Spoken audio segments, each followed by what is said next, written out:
Neighborhood. How y'all feel? What's the deal? What up? What up? What up, though?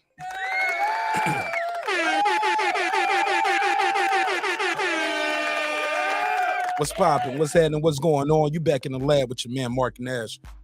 How y'all feel? What's going on? Before I get started,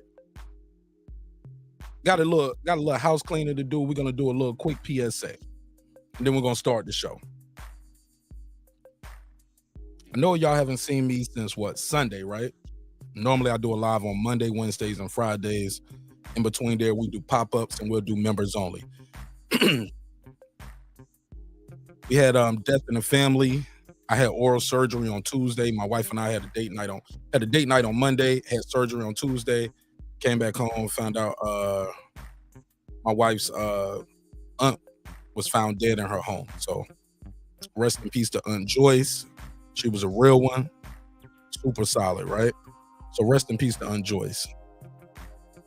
Wednesday, I was still taking a lot of pain medication, couldn't really do the show.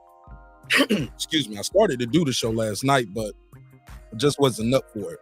You know, I got to give you guys high energy when I do the show. All right? So today, I'm doing a pop-up today, and we're going to have a damn good show tonight. But let me preface that with this. And this is a PSA for Lottie-Dottie everybody, all right? And this is going to be the last time I talk about it. I promise it is. If you have my personal number is not for you to call me about things in the chat. If you have a problem with somebody in this chat room, you address the chat room. You can address them in the chat with the chat, all right? Talk to the person in the chat, whoever you got an issue with. Do not call me or text me and talk to me about such and such said this, that, and to you and telling me to do certain things. Look, as of today, going forward, I don't want nothing to do with that. But forget everything I said in the past about me trying to moderate and mediate things that's going on in the chat. The chat is the chat room. This is an open panel, open channel, open dialogue type show. And once you put certain information out there, you put certain energy out there, you have an opinion, especially if you have a strong opinion, some people are going to have an opinion about your opinion. And that's okay too. However you deal with it, that's on you. Leave me, Mark Nash, out of it. As the host and the proprietor of this show, I can't be involved in everything that people say to other people in the chat. Sometimes y'all gonna agree, sometimes y'all gonna disagree. However it goes, that's what the chat room is for. Okay? The chat room is gonna chat. That's what the neighborhood is about. So I said that once here tonight, and this is gonna be the last time I address this, okay?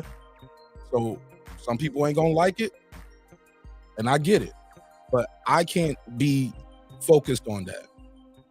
I can't get distracted by that, because as the show grows, and the show is growing at exponential rates, but the show is going to continue to grow. You're going to have people that's not going to like what you're saying. You're going to have people that don't agree with everything you're saying. Everybody's not going to agree with you. Everybody's not going to agree with me. And that's okay too. That's what makes the neighborhood so dope. We do not have to agree all the time. And I'll still keep you on the panel. I won't block you. You know what I mean? You can still pull up. We can call each other on the phone. We can talk about business. We can talk about making some money. We can build about life. But this shit right here in the chat room, do not call me about what's going on in the chat. Don't email me. Don't even call me or text me or about me saying this right now. If it's for you, it's for you. If it's not for you, if it don't apply, let it fly. And with that said, now let's start the show.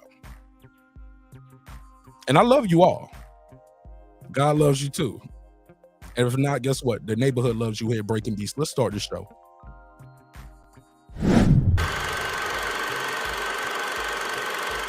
This that squad side. This is madness.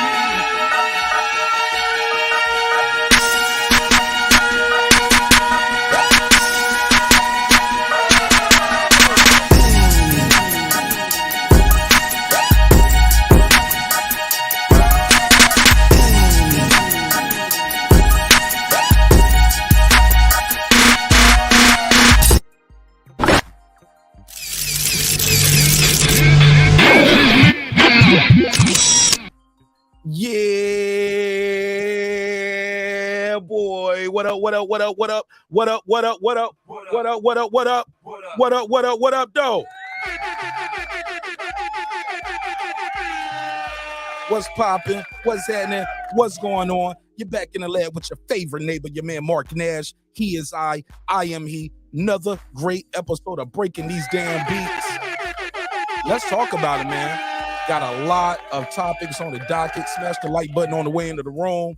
Shit, you can smash the dislike button if you want to. I don't care. Let's talk about it, man. So we got a couple topics on the docket. I missed y'all. Hope y'all missed me too. Tomorrow's not promised, man. So every day is a good day until you miss one.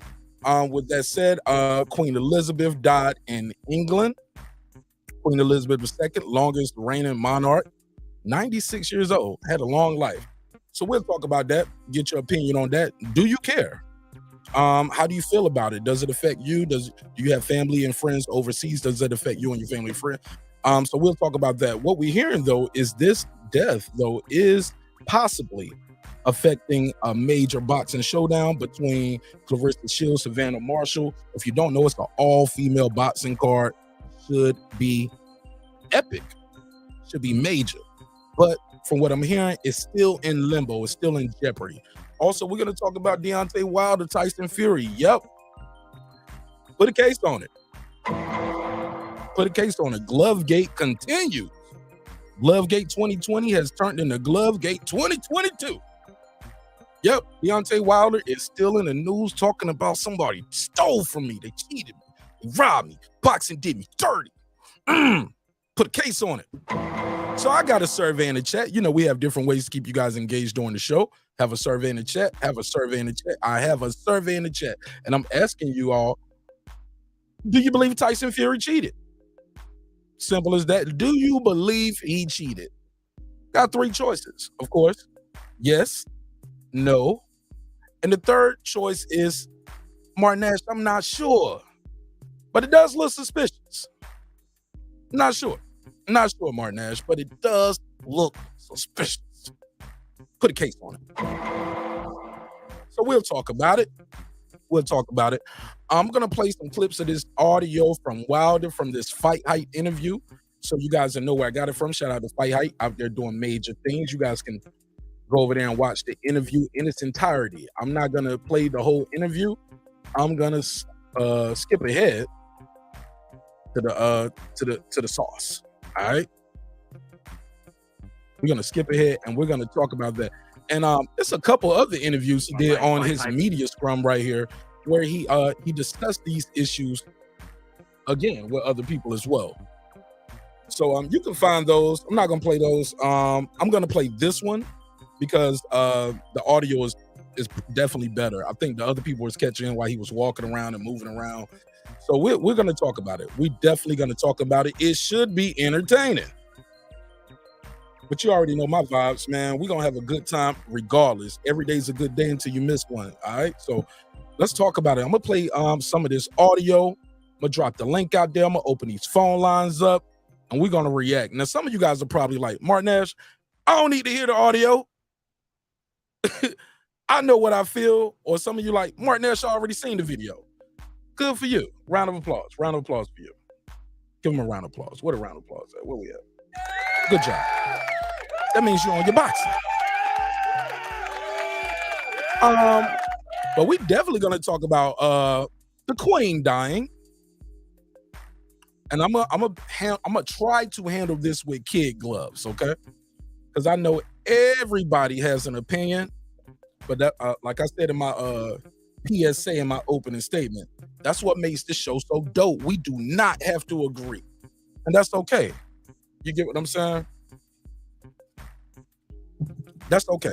That's what makes life so beautiful. That's what makes this space that we're in right here so dope. It's the internet, homie. So we're gonna talk about it. I'm gonna play this clip. Let me see. So it kind of got into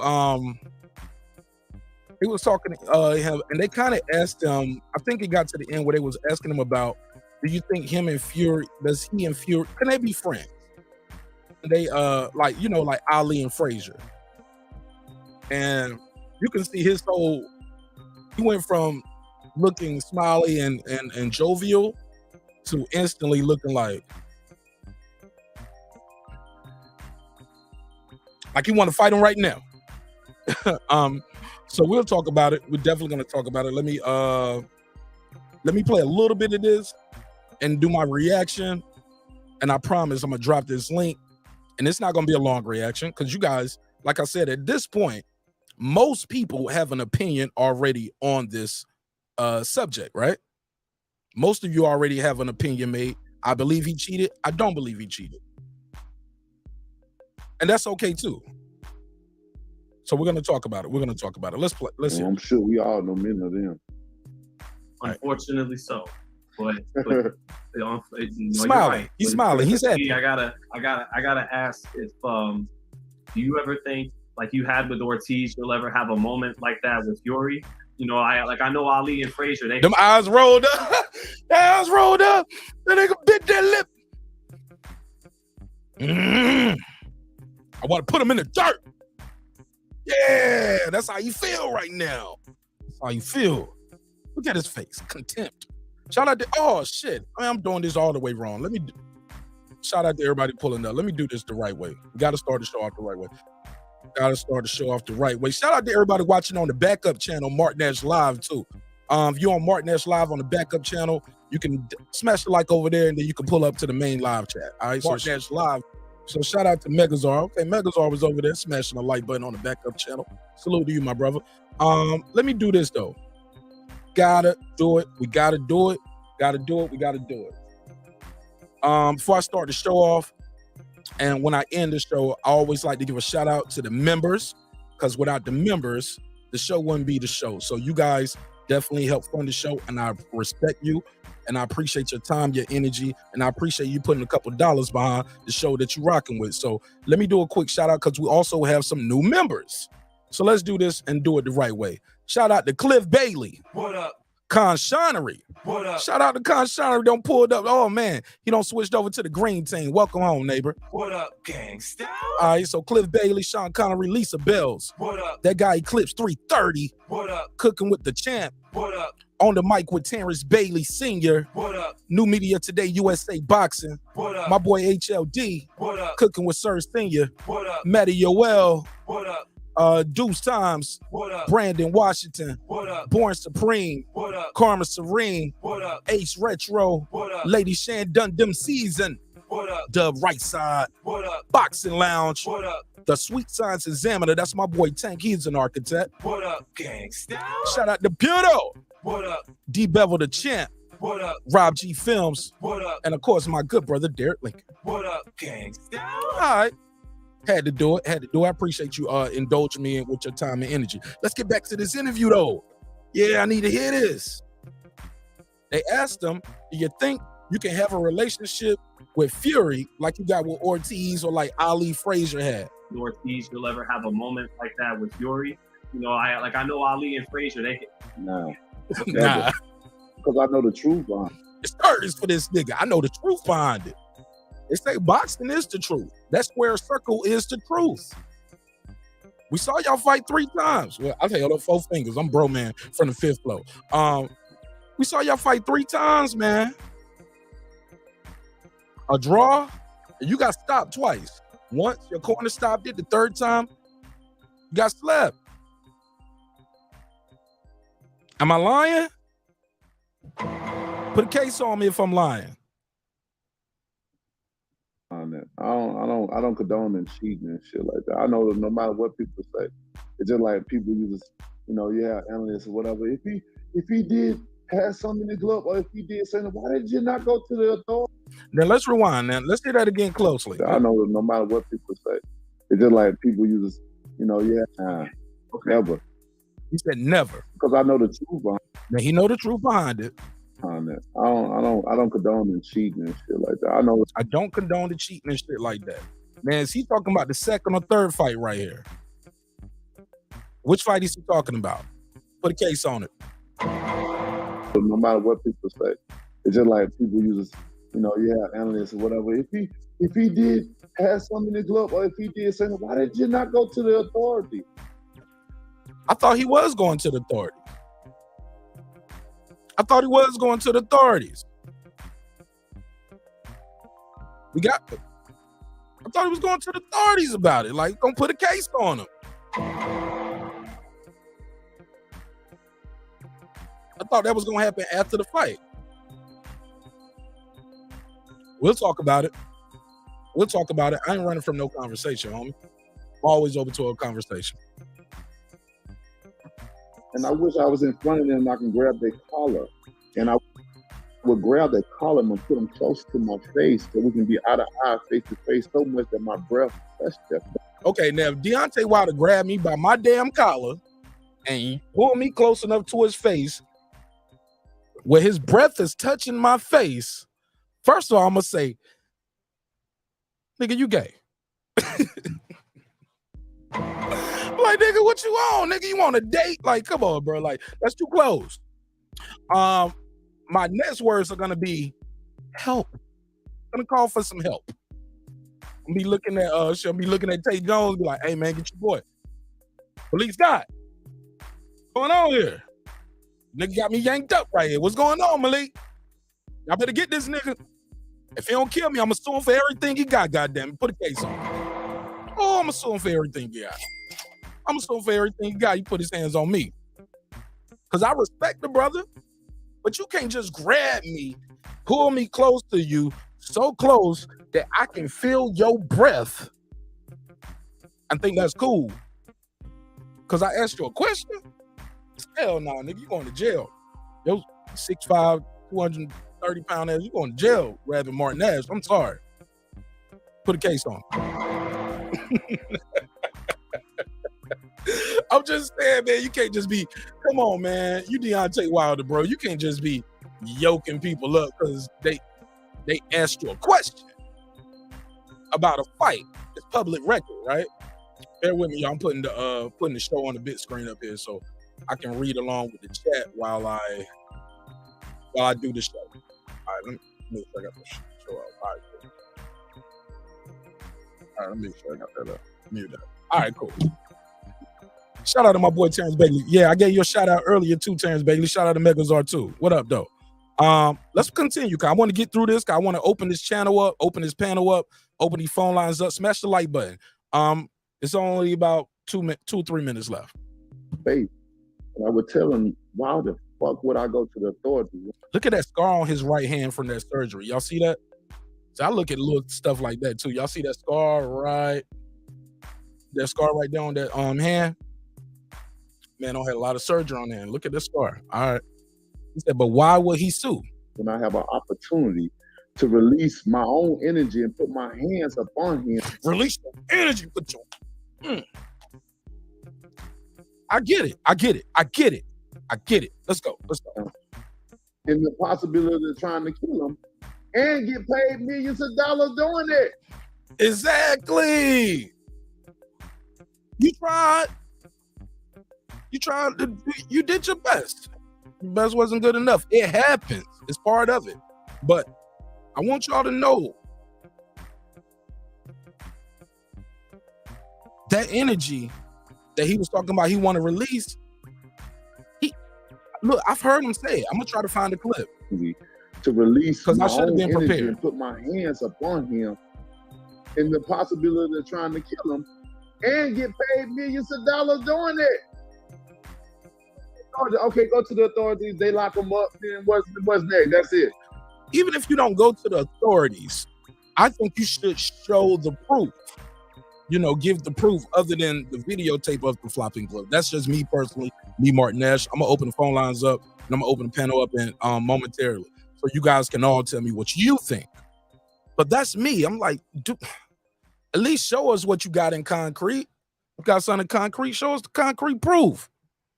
But if all you got is the YouTube videos, I don't know if that's gonna be enough in court. A good write-up. Okay, we proved our case. Nobody getting fed.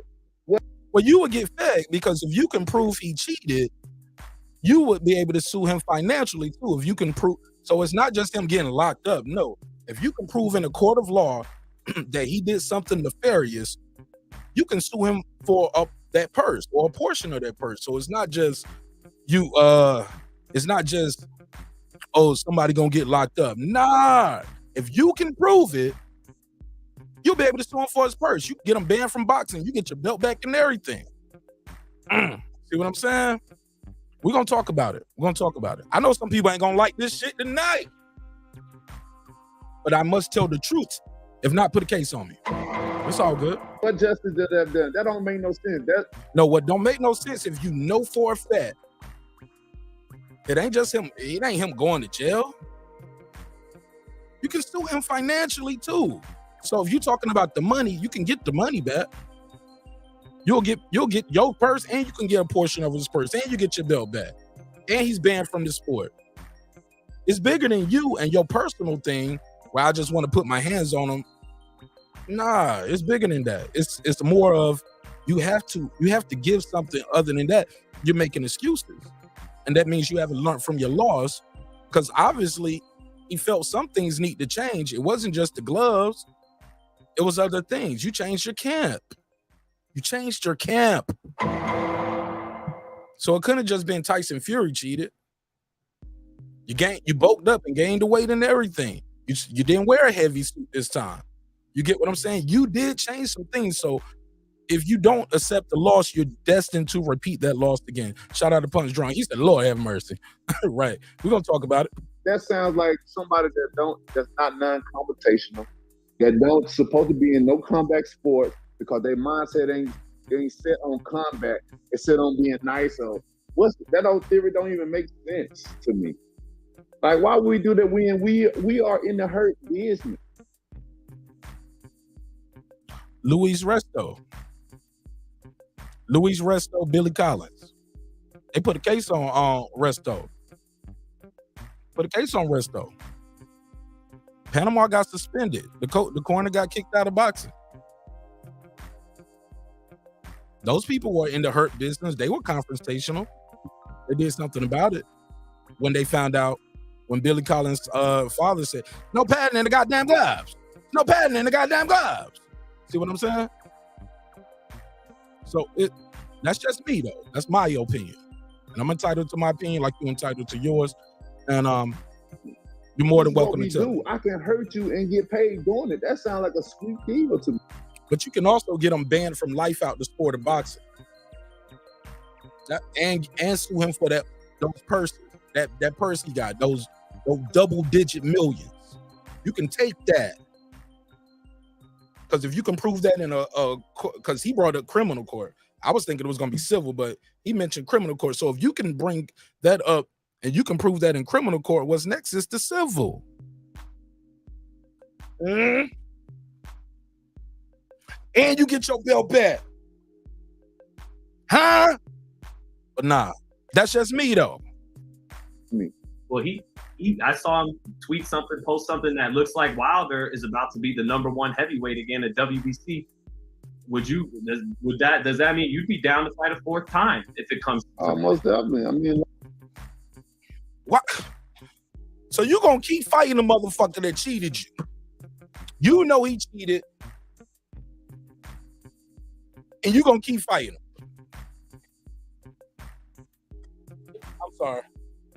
I'm sorry. Give me something to throw at this motherfucker.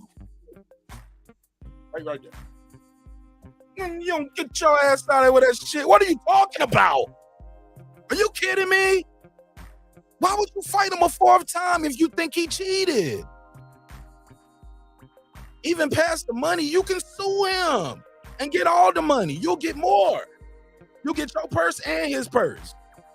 And you get your belt back.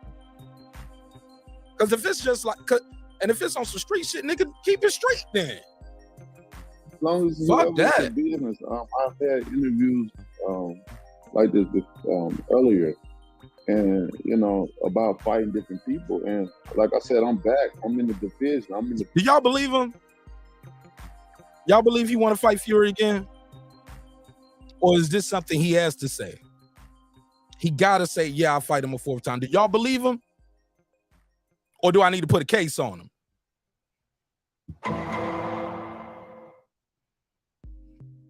Business. And who's here and they bring a hell of a fight, let's do it. Like I've never ducked or dodged anyone. I'm the one that bless people with all the opportunities. True. Even when that's true. Very true. Very true. Because Deontay Wilder, I think, and was then and still now is a big draw, right? Can we agree to that? Can we agree to that? He's a draw, especially in America. He took that shit across the pond. I think he'll be a big draw over there. People like shit like that. People like knockouts. He's exciting. He's explosive, entertaining. Interviews are entertaining. But if you don't accept your loss, aren't you destined to repeat it? This is the same shit I had to say about T.O. When T.O. had all of those reasons. I won't call them excuses. I won't call them excuses for now. I'm just saying, man, reasons. You have all these reasons why you lost. Put a case on it. I'm just saying. You're destined to repeat that again. I think he's accepted that loss. That's why he changed his trainer. He changed the routine. Even now, he's changed it again. Kept the trainer, but from what I'm hearing, he's out there doing road work now. I think he has accepted the loss and realized I need to do some things different. He slammed back down too. Did all these rounds. What do you say, 400 some rounds? You trying to do 1,000 before the fight? We'll talk about it. But I believe in my heart, this is me, my opinion, me, Mark Nash, nobody else. I feel like he gotta say these things because of the image and the persona that he put out there. Especially once you're a person that's saying stuff like Cliff stop. Cliff said face down booty. Yo, chill. Yo, once you put that energy out there, like, yo, I want to catch a body in the ring, and then somebody have you shivering and shaking on the pavement. Oh man, the memes are coming. 2022. The memes are coming. You got to take the good with the bad. Sometimes people can't take the bad, can't laugh it off. You know what I'm saying? And it's hard. I know it's hard, especially with a guy like Tyson Fury. Motherfucker who's gonna be every time you post on, he like this. I beat your ass, nigga. It's hard. It's hard. I get it. He ain't gonna make it easy for you. But you ain't making it easy for yourself neither. But who wants to see the fourth fight? If y'all want to see would y'all pay to see the fourth fight? I know some people who don't like Wilder, they're paid to see the fourth fight just to see him lose. Some people, I believe, still support him, will still pay to see a fourth fight. My thing is, it's like, we're going to still say, it's going to keep being this until he win? Like, let's say they fought 10 times. I heard Reggie show yesterday. Shout out to my guy, Reggie Owens. I heard a show last night and he was saying something. He was like, fuck it, nigga. Run that shit 10 times. See if it's true. You say you can beat me 10 times out of 10. Let's keep it going. You know what I'm saying? We'll talk about it. Let me make sure I got the link out there. I'm going to pin that to the top. So if anybody want to join the conversation, smash the like button. Y'all doing decent. The likes are not matching the views or the survey, but yeah, it's pretty close. Smash the like button though. Let me know y'all rocking with the content. Let me boom. Let me pin this to the top. I'm gonna open these phone lines up. But that's my opening statement on that. We'll talk about the Queen, and we can definitely talk about. I hope they don't postpone that fight. I really hope they don't postpone that fight. I'm hearing conflicting statements. I've heard yes, it's still in. It was gonna be postponed. This is from somebody who's a UK journalist. His name is. I don't do the sources say. If I got a source, I do it. If not, I don't even report it. Boom. His name is Charlie Proctor of the Royal Central, right? This is a UK publication. That's what they saying. They saying it's still gonna get postponed. So that's where we at with it, man. That's my take on it. Let me hear this last part. I see Golden, I see HLD. Just stay where you at right there. 1 second. They're not my mandatory or not.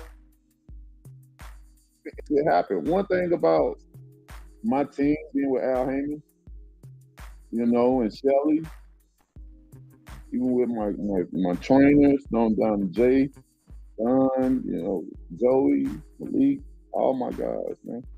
We don't vote for anyone. Who I want, we're gonna get. Al don't hold back his fighters on things. He may give us a decision on this and that or whatever, but pretty much who we want, we're gonna get. So with that being said, That mean Earl could have been fought Bud too, huh? He said he ain't hold back this fight. Whatever you want, you gonna get. That mean Earl never really wanted to fight. It won't nothing to do with Top Rank. It won't nothing to do with Showtime. All right. I'm in the business of making money, of course, and I'm in the business of making great fights happen right now. Not waiting, not lingering, not trying to fulfill the pockets of promoters and managers. Well, let's wait. I love that part. Nah, you just want to feed your own pocket. Let these fighters fight right now. Let him fight right now. Who y'all think he talking about? What fight we all been waiting for? What is he talking about? Some of them may need the money right now. And he probably talking about Charlo right there, but we'll talk about it. And a lot of the fights don't get made because of those reasons. A lot of it ain't got nothing to do with the fighter, because a fighter only has so much control, especially if he ain't got his own stick on it. You know, and that's just what it is. Fighter only got so much control. Let's stay But, you know, he got his own stick. A lot of it ain't got nothing to do with the fighter, because a fighter only has so much control, especially if he ain't got his own shit on. What I don't know about that. Now he said a fight only got so much control, but also he said Al Heyman to get you who you want. I don't know. We'll talk about it. Without further ado, let me do a couple shout outs real quick. Shout out to Golden. What up, Golden? How you feel? What's the deal? And shout out to my brother. And shout out to my brother HLD. HLD is a member, so he got priority. Golden, he goes first. All right, none personal, but he is a member. No problem. All right, go ahead, HLD. Welcome home, neighbor. What's going on, Mark? Golden, man. You got to pay if you want to pay, man. I got you, baby. Priority, man. Go ahead, man. You send that shit first class. There you go. Hey, Mark, real quick on the as far as the fight, the official word from Boxer, that's the I guess is the main promotional company of the event, is that they will be holding the weigh-ins tomorrow or whatever morning time it is for them in private, and at that time they will then make the decision as far as you know, if the show goes on. Hold up, HLD. They gonna still make them weigh in, yeah, before the show goes on. So they gotta make weight still. Then they might postpone the fight. Right. Y'all can make weight again. Yeah, that may, because the thing is that that's fucked up. I mean, they say they're gonna talk to the official government officials in the morning with that, but I think the main thing is that they're trying to take the temperature of the nation, and because when Diana died, right, or it was a different circumstance, you know, a woman, unexpected death, blah blah blah, right. So it took everybody, you know, shock and awe. But so they're trying to take the temperature, I think, of the people, and also the Premier League, which is the, you know, soccer for, you know, football over there for them. They're making their decision. I think everybody's gonna follow suit with. A lot of people was already postponed. I'm gonna go to the article. Many sporting events have already been postponed, according to multiple reports. Among them, Europa versus League Soccer, the BWM PGA Championship, horse racing at Southwell and Chelmsford, the Northampton, I don't know how to say this, Saracens rugby match, and England. That was England versus South Africa cricket as well, and more. I got my info directly from the Premier League, and what their statement was that they're going to be making the announcement in the morning, whatever time it is for them, whatever they decided they were going to do. So, but I think, you know, soccer is life over there. You know what I mean? So, you know, I think whatever, if they'd say no, I think maybe everything else goes down the tube with that. Oh, really? Yeah, that's how I feel with them over there. Soccer is life. You know what I mean? It's like NFL for us. With all due respect, can I hit the Stephen A. drop, please? I want to hear that. I want to hear that. All right, well, look. Let me let's pass it around real quick, and then we'll go, and then we'll come right back to you, and you can give me your take on everything else. Copy. Because it's a long. We got a laundry list of topics. Terrence Bailey Sr. is also a member. Sorry, Golden. No disrespect. No disrespect. What up? Go ahead, Terrence Bailey. What's on your mind? Yeah, what's going on, Mark? Yes, sir. Salute to you, sir. You gunny, right? Want you a gunny? I was in the infantry. I was military police, and I was 88 Mike.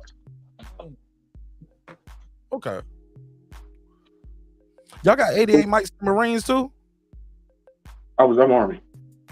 You was Army. I don't know why I thought you was a Marine. Okay, cool. That's Reggie. That's Reggie. You think about? No, Reggie was Army No, too. no. Reggie was Army. No. Real rap was a Marine. Okay, cool. All right, talk to me, TB. What's on your mind with this topic, big dog? Man, the thing with Claressa Shields is, the fight potentially being postponed. You know what I'm saying? I'm on the fence about that. I mean, I'm on the fence. But we ain't got no kings or queens here. You know what I'm saying? Not on the government level. You know what I mean? So I feel like if they want to postpone over there, bring the fight over here. Nah, they ain't gonna do that. They got the no. It's too soon. I mean, they can't do it that fast. But you know what I'm saying, for the fight to happen on time. But man, they got no tickets though over here overnight like that. What, in 2 days? No, yeah, like I said, it's not enough time. But yeah, it's not enough time. But all those sports you named off, cricket and all that stuff, whatever.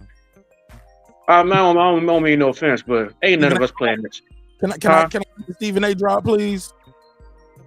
I want to hear that.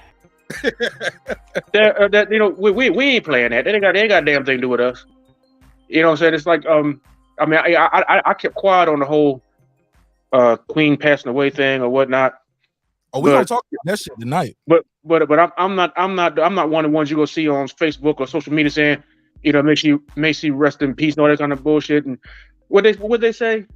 The sun never sets on the British Empire. That's because they colonized every damn place.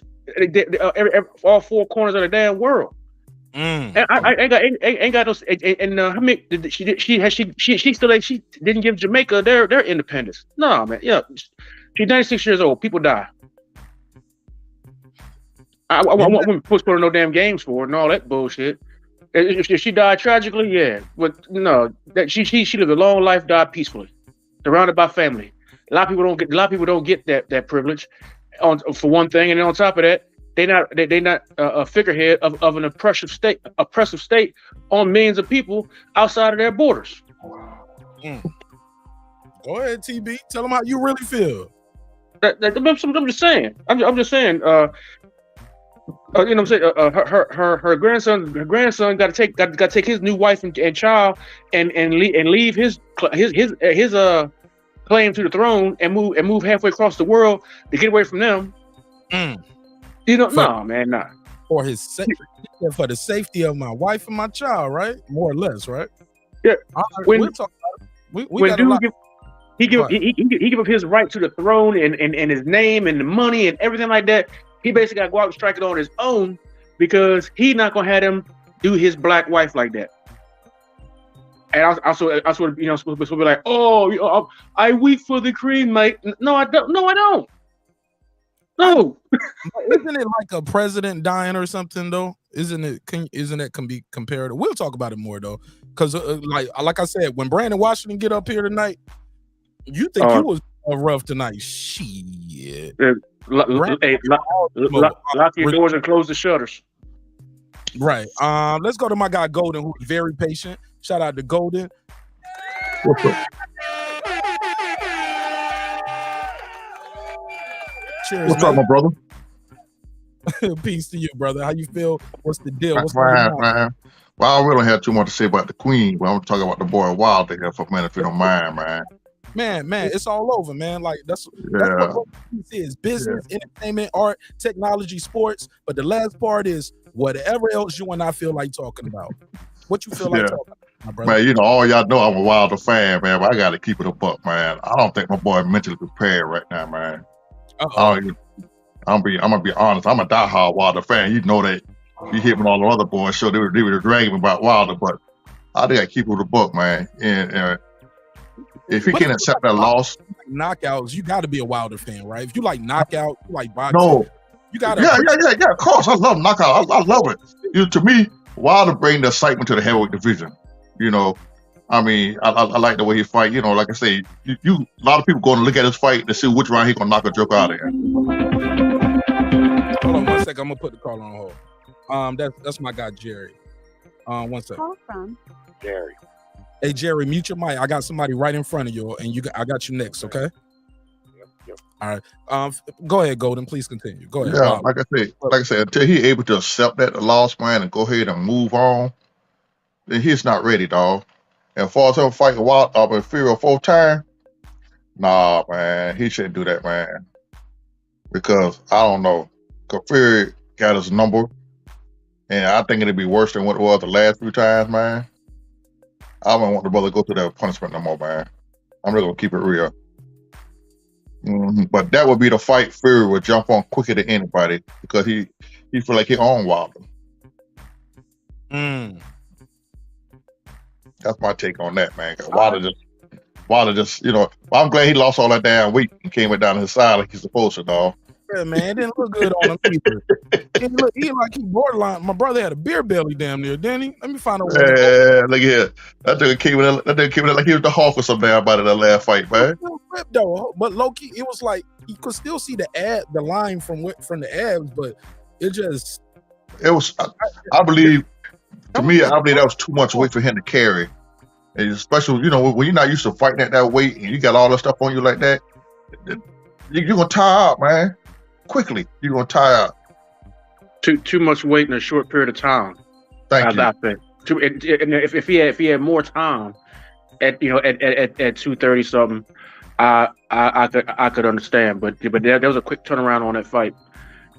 You might need longer than a year with that. With that weight. Yeah, well, that kind of weight on you, man. He came in built up. He ain't never been that big in his goddamn life. What he should have did, he should have worked on them legs and build them legs up some more.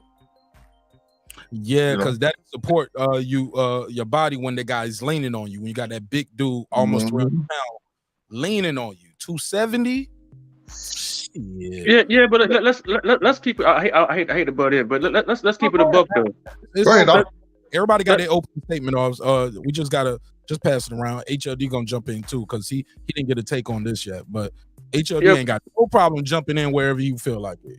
Go ahead.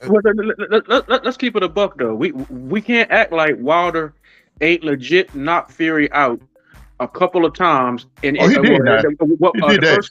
first fight and the third fight, and it was questionable activity by the ref both times with the count and then the third fight, or the ref directing Wilder away from the neutral corner, this and right back to the neutral corner. They kept him from going to while stopping the count. So I mean, you can't. Ward, I think you can hear Andre Ward if you listen to the broadcast for the Top Rank. Andre Ward is doing that broadcast. He was like, "That's a long count right there." He called that out immediately, man. He called that out immediately. A long count right there. And the ref didn't pick up the ringside count. The person, the timekeeper on the floor is counting. The ref ignored that count. By that count, Fury got counted out. Shit, that first fight too. Shit, he got down in Fury face to holler at him, "Get your ass up!"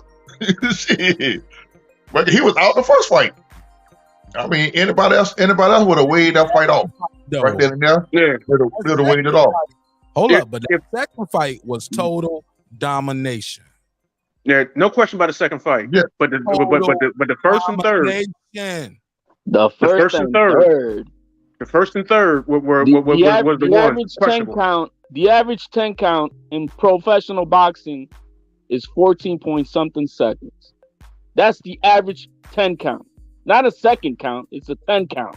There you go. It's not. So that debunks that. But I've seen that don't debunk that, man. You just like look at what the ref is doing. What's crazy about referee? What we saw last week with Ryan, when you have the referee trying to bullshit the guy and trying to give him like 2 minutes of resting time for some bullshit to try to have their PBC guy get recovered on Saturday. Yeah. No, he hit that man while he was down. HLD. Dude, he was giving him more chances than a mug. That was crazy. Actuality, they could have disqualified him for the fight when they hit him down. But the rules said no. The reason why they didn't disqualify him because the guy got up. Now, if that guy would have stayed down like Montel, a la Montel Griffin, or Jones, or Andre Darrell. I think Andre Darrell, he had 2 fights. He got 2 wins on his record. That he got hit while he had took a knee or got knocked down and got hit again while he was down. And his Arthur Abraham. Arthur Abraham, thank you, sir. So, man, I fuck with y'all, man. Shout out to the boxing aficionados right here, man. Because anybody else I talk to, man, they be like, never heard of it. What you talking about? Never heard of it. I know what I'm talking about. That was in the Super 6. To be honest, that was in the Super 6 tournament. That's what made this show so dope, man. And then later on, we're gonna get somebody up here don't more about politics than everybody. You know what I'm saying? And yeah, I love this shit, man. So look, if he didn't get up, they would have disqualified homie, and he would have lost that fight. HLD. But the referee really had up to 5 minutes. I was yelling and screaming that, and I think Clips was watching the fight with me. I was like, the referee's supposed to tell him he got 5 minutes. The referee didn't even tell him. He just get yourself together. And he walked around, took the point, and then he walked back and asked the guy, "Are you ready?" And then what he should have told him is, "You have 5 minutes to recover." Not 5 minutes to go. But the fighter needed to know that, not the ref. The fighter needed to know that. Stay down. What would a real smart corner would have been telling him? Stay down. And that looks bad. Even the people. No, you don't do that. You don't do that. But it happens. It has happened. It happened. Those guys' careers took a hit. A la Andre Darrell. He's been labeled as a quitter sometimes because of that. So it's not good advice. He's young enough to come back real fast if he's that good. Amir Khan. Amir Khan with Bud. I mean, shit. I mean, Amir Khan just like, man, I ain't taking it. Kell Brook and Bud. But the Amir Khan and Bud. And the Kell Brook was dead. Hold on. Kell Brook was dead. He needed 5 minutes or nothing. He was dead, man. He quit. I don't care what I say. He quit. No. That I was calling bullshit in real time. I was calling bullshit on the Rev clips for not giving the instructions properly. But far as him giving that guy time, I was very clear on that. I think Rob G was there with us too. I was like, yo. I came in afterwards. Yeah, I was like, he got to give him this some time because once you identify, it was clear. He hit the guy once, then he hit him again. See, the problem is he was too thirsty for the win. He was just too thirsty for that knockout, and he didn't have to hit the guy when he was down, and he hurt himself. The referee gave him so much time. Go ahead. Hey, but don't you think that really ultimately the fighter should have that knowledge and be like, no, I get 5 minutes. Not if you're concussed, bro. You don't know what the fuck you think. A lot of times these guys don't know the rules. These guys don't even know the rules about hand wraps. Some of these guys don't even wrap their own hands, or they wrap their hands improperly. And man, they be knowing. They be knowing. Look, Floyd Money Mayweather didn't know how to wrap his hands properly. Hold up. He grew up in a boxing gym. Kid been boxing his whole life. He was wrapping his hands improperly for years. Wrapping his own hands. Who? Mayweather? You said Mayweather? Yeah, Mayweather wrapping his own hands and wrapping that shit wrong too. And see that would give them the advantage too. You know? No. But no. I'm just saying it's no. Give him an advantage? No. Yes. No, somebody if you in that stack, y'all know what stacking is, right? Yeah. Stacking is when you do gauze, tape. No, you only can do one pass with the gauze. You know what I'm saying? And certain states have different rules. Like New York is different from other states. That's how brother Nassim got on Trinidad about his raps. He didn't do nothing nefarious, but the rules in New York are different. So I was thinking about him when you said about hand wraps. Yeah, all this shit is on YouTube. You know what I'm saying? I ain't saying nothing profound and prolific right here. But if it's more search. Yes, sir. Let me ask you this. Yes, sir. The death of which one do you think boxer took the biggest hit? Brother Nassim or Emmanuel Stewart?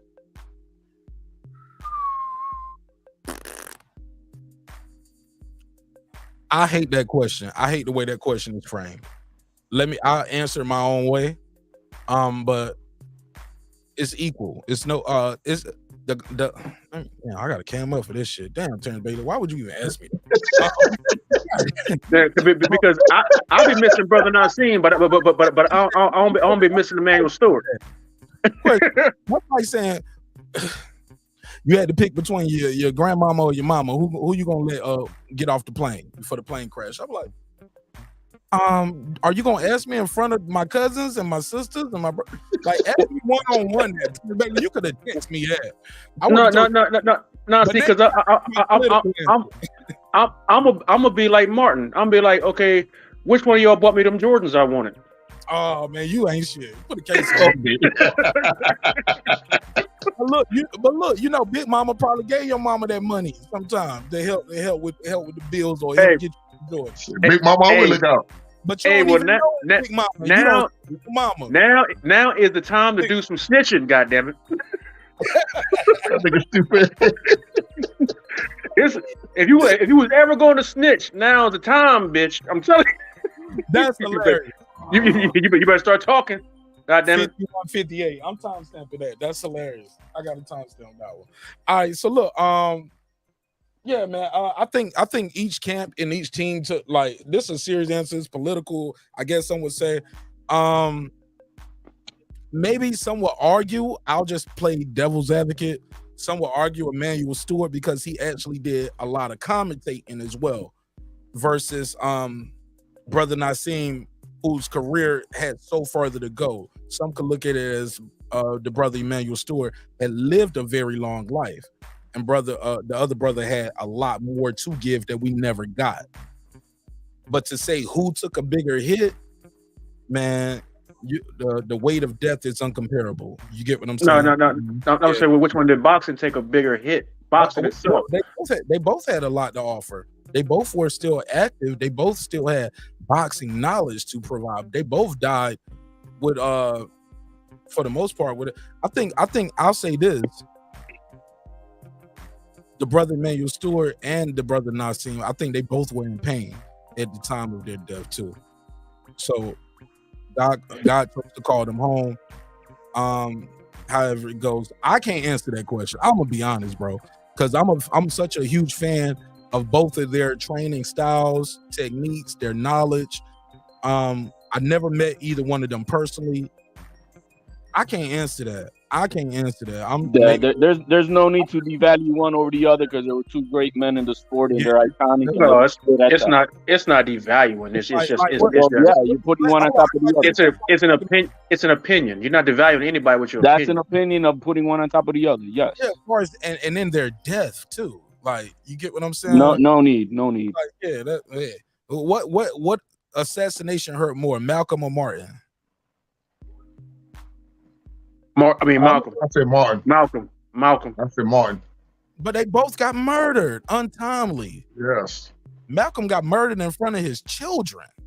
That's what makes it worse. No, but that ain't what made it worse. I mean, that of course that made it worse. But and his wife. Which one took a bigger hit to the black community? I say we took a bigger hit with losing Martin because of the things that Martin said are coming to pass right now. I can't see anything that I can't see a whole lot of what Martin said. What Martin did was good for the time. Now, you know, you just said Martin, right? You said, well, Martin is coming in life, and then you said Martin again. Just like, I don't know which one you mean. Do you mean Malcolm or when Martin Luther King, what he said was feasible for the time. Malcolm, his words are resonating right now. The things that he said to watch out for. If you go back and read them, look at the speeches. What Martin Luther King said came to true too. He said the whole "I have a dream" shit is the life we live in now, where black girls, black boys can go to the water fountain and they can go to the same school. Like, but he also dream is what we. Now, granted, he did digress on that later. But he did say, "I let my people to a burning house," and that integration led to the failure of a lot of black businesses and a lot of black status we had within ourselves because then our businesses had to compete with white businesses, and you know how niggas is. And half these niggas don't believe shit unless a white man tell them. and then you got to run. White man's ice is colder. Huh? Where's Go ahead, Reggie? man. Where's Reggie? There go Brandon Washington. Brandon Washington said, whenever y'all talking about the struggle shop, y'all talking about what black folks got going on in the world. And what's your third one? What was your third one? You said I'm going to be here. What was it? What was it, Brandon? I forgot. What's the third one? We was talking about white folks and black folks. Struggle shop. Oh, and is it religion? Is it religion or is it race? I think it may be religion. It may be religion. Maybe politics. Was it politics or religion? It was one or the other. It was something more funny than that. It Hey, wasn't that. Mark. Excuse me, but hey, Mark, thank you for letting me come on, man. I got to go pick my friend up for work, man. I appreciate y'all fellas for letting me come in, man. But I'm going to be in the chat. Listen to you on my way going to pick up, dog. All right, Golden, you're more than welcome anytime. Hey, look, All right, man. Man, share the link, tell people about the show, man, and pull up another. Hey, it's a girl. You got a shorty? You picking up a shorty? You know that right, boy. I got to get that bank money. Hey. Boy, hey, that boy from the A. Hold on, Golden, I didn't even know you in the A, man. You in the city? I'm down here in Savannah, man.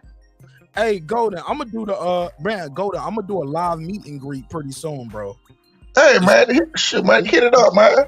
Yeah, but look at I had dropped something in your chat the other day, and you asked me a question. You asked me why I was referring to it, but I respond back to it. But YouTube wouldn't let my message come through, man. if it got a link in it or a hashtag, they probably don't. Yeah, they didn't let it come back in. I was referring to that show you had the other day. They had that brother on there, man. That kind of rubbed me the wrong way. Yeah, I already know. Yeah.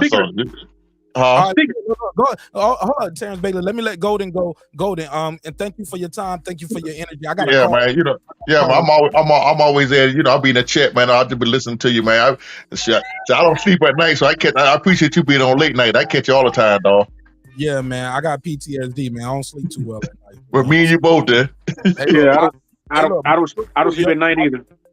Hey, look, my struggle, y'all entertainment. All right, thank you. All right, brother, man. That's peace out, man. God bless. Let's go to Jerry. I got Jerry in Baltimore been on hold for 17 minutes. Terrence Bailey. So let me go to Jerry in Baltimore. Go ahead, Jerry. What's up, buddy? I'll make it quick. Take your time. Take your time. You were very patient. Okay, thank you.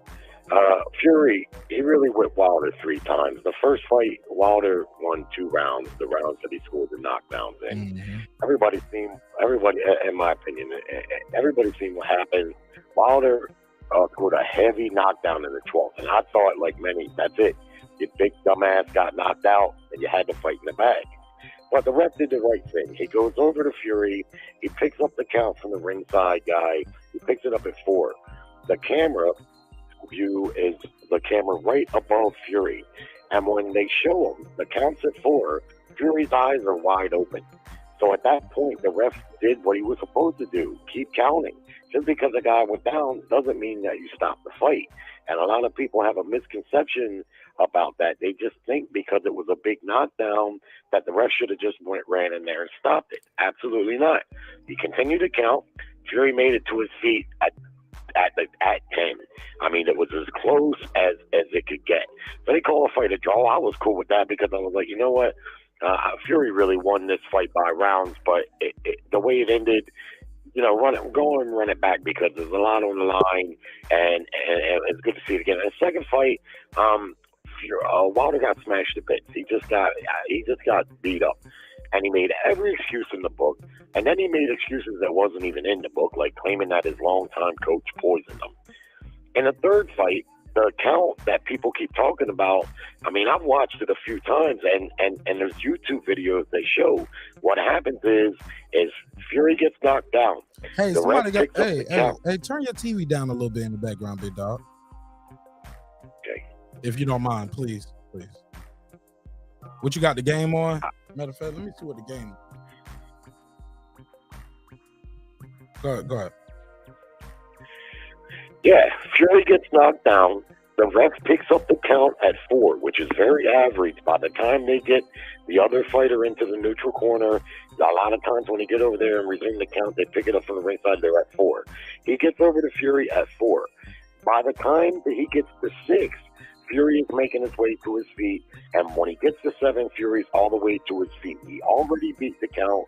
Wasn't nothing wrong about the count. What happens is Deontay Wilder, whose one job is to stay in the neutral corner, what he does is he doesn't just come out of the neutral corner a couple steps forward. He comes all the way over to the other corner. He walks clean out the corner, the neutral corner, and he comes all the way over to the other corner. That was a bad mistake on his part because those refs are trained that when the other fighter who scores the knockdown comes out of the neutral corner, they stop the count and they put the fighter back into the neutral corner. That's happened a million times. That's what they're trained to do. And Wilder should know when Fury scores a knockdown, he runs to the neutral corner. I've seen him do it several times. Yeah, he run. He get there quick. He jog over there. there. He knows. Right, because he knows the quicker he gets there, the quicker the count can resume. Good observation. Good observation. Yeah, but this is what happened. Right, and when he did, now mind you, Fury had already beat the count. He was already on his feet, but he did get a couple extra seconds because the ref had to stop and put Wilder back in the neutral corner. So that was a tactical error on Wilder's part. I don't really think it was going to make any difference because Fury was already back on his feet. He got hurt, but he wasn't hurt that bad. I don't need to see him fight again. I'm hoping that Wilder is okay from those fights and that he wasn't damaged goods. And then also I'd like to say, man, I sure hope this women's card don't get canceled. I would look forward to that. God rest the queen and all that, but man, I've been looking forward. That whole card is going to be cracking. Somebody's radio is still playing, and that's not me. Oh, no. That's the music I got for the show. That's cool. Oh, that's okay. Yeah, that's some background music. That helps me avoid some strikes, but also helps me give out some too. Shout out to Edie Valens. Did I say that? Is that Valens? HOD, help me out. Is that Valens or Valens? Valens. It's an N. Edie Valens. Yeah, Valens, yeah. Edie Valens. I like to know what fight was the caller watching, because Wilder went to go run in the neutral corner and the ref pulled him out and told him to go to the other corner. Then they didn't pull him back, told him to go back to the corner Wilder was going to in the first place. Nah. So I mean, I'm like, hey brother, I know you're from Maryland and everything. I'm from Maryland too, from Maryland Eastern Shore, man. But I think you need to go back and watch fight 1 and fight 2 again. And there was two knockdowns in fight 1, not 2. I'm not in fight 1, not just 1 knockdown. There was 2, and the ref Jack Reese said that Wilder that by his count Wilder won the first fight, even though people were upset with me about the count. He said I believe that Wilder won the fight. A lot of the punches that Fury was throwing were all flash. They weren't hitting anything. That's fine, but Jack Reese doesn't score the fight. Wilder didn't make any excuses. Second fight, he got whooped. He made every excuse in the book. And the third fight, he didn't make any. In the third fight, he didn't make any excuses because there was no excuses left to make. Yeah, but Fury even said out of his own mouth that was not Wilder that he fought in the second fight. So Fury said that out of his own mouth. He said Fury acknowledged there was something wrong in the second fight. He said that was not Wilder I fought. Did he not say that? Well, regardless, that was Wilder that he fought, and he got whooped, and that's all there is to it. And if that was Lizard Man Wilder. You need a passport in Maryland now. I can tell you. What happened to the tweet? Yeah, like Sean Connery right now. I was just saying there was a tweet. He congratulated him. And what now? I mean, come on, man. Yeah, you gotta do that crap whether you believe it, whether sincere or not. That's stuff you gotta do. You gotta do a damn thing. Well, he did it. He felt like he had to do it, and that's coming back. Now it's coming back out now, and he's taking it all back. Oh yeah. So what does that say about his integrity? The reason why he's full of shit. The reason why Wilder hasn't been able to beat Fury is because when he got beaten the second fight, just like Andre Ward said and Roy Jones said, don't keep making excuses and being denial. You're not going to be able to fix it. We lost him. Man, first of all, man, Fury is a doggone super heavyweight. Name one. More excuses. Wilder. At 215, he's a super heavyweight. Come on, man. How many more? Okay, so hold on a second, sir. You know, why is size a problem now when he's fighting Fury, but size never been a problem in all his other fights? Size was the same issue when he fought McDermott. When he lost to McDermott and when they ran it back, and he changed the gloves at the last minute. They threatened to sue McDermott if he didn't come out and fight when McDermott was about to walk out. They about to sue McDermott for every ticket sold and everything because Fury for the second fight put on 30 or 40 pounds and then changed the gloves at the last minute. This is not nothing new, man. This is what he do. Okay, sir. Okay, sir. Listen, he had three. He fought the man 3 times. Hold on, real quick. And after this, Jerry, I got to get to a couple other people. All right. Well, let me just say this, no, you and good. then I'll hang up. Oh, take your time. Okay, take your time. You can stay on hold, Jerry. You good? I ain't got no. Right. It ain't like nobody The beaming in gloves right now to get were in. So approved by the commission. Yes, sir. You don't get to change them last minute. They're approved, they have usually approved 3 pairs, and you can change between those 3 pairs. Sometimes it's just 2 pairs, but they're already approved by the commission and the other camp. Deontay Wilder camp had 2 representatives in Fury's camp watching those gloves be put on both times. So all that's bullshit. And then finally, there was not in any 3 fights, no official protest from Wilder or any of his representatives to the commission. None. Not one official protest. Not about a long count, not about any tampering with the gloves, none of it. So, you know, he can say what he wants to say, but there's no juice behind it. Okay. All right. Hold on. Let me take the lead. Troy Graham, unmute your mic. Troy, you sound like you got a lot. You like you in a bathroom or something, Troy. Unmute your mic, Troy. Go ahead. Yeah, how I sound now? For me, Jerry. Sorry, we don't hear no background. Appreciate you, Jerry. I was telling Jerry to mute your mic for me. I did, Jerry. Oh, you good? You good? Don't even reply. You good? Troy Graham, what up, though? What's popping? What's happening? What's going on? Everything's good. How I sound is echo. It sound like you in a tunnel or something like. No, I'm not in the toilet. I'm brushing with my teeth. I said in a tunnel. It sounds like you in a tunnel. Oh, that's because I'm in the bathroom brushing my teeth. Yeah. Call me when you got the bathroom, bro. We gonna be here. Call right back. All right. Yeah, just hit us right back. We gotta have high quality audio, man. Mute your mic, please. Somebody jump. I hear myself bleeding back in. That's Jerry. That's you, right? Yeah, it's the phone. Me? Yeah, that's you, Jerry. You're the only one. Everybody's muted. So yeah, you got some noise coming in. Just call right back, Jerry, or join the panel. No, I'm cool right now. All right, we're cool. Let me say this. We got a super chat from Juan. Jerry, you got to mute your mic if you're gonna stay on the. I'm muted, brother. You can't be muted. I'm looking at my speaker right here. I got a studio board. The phone coming through one line. It's only you. Everybody else is muted, Jerry. Do you hear anything now?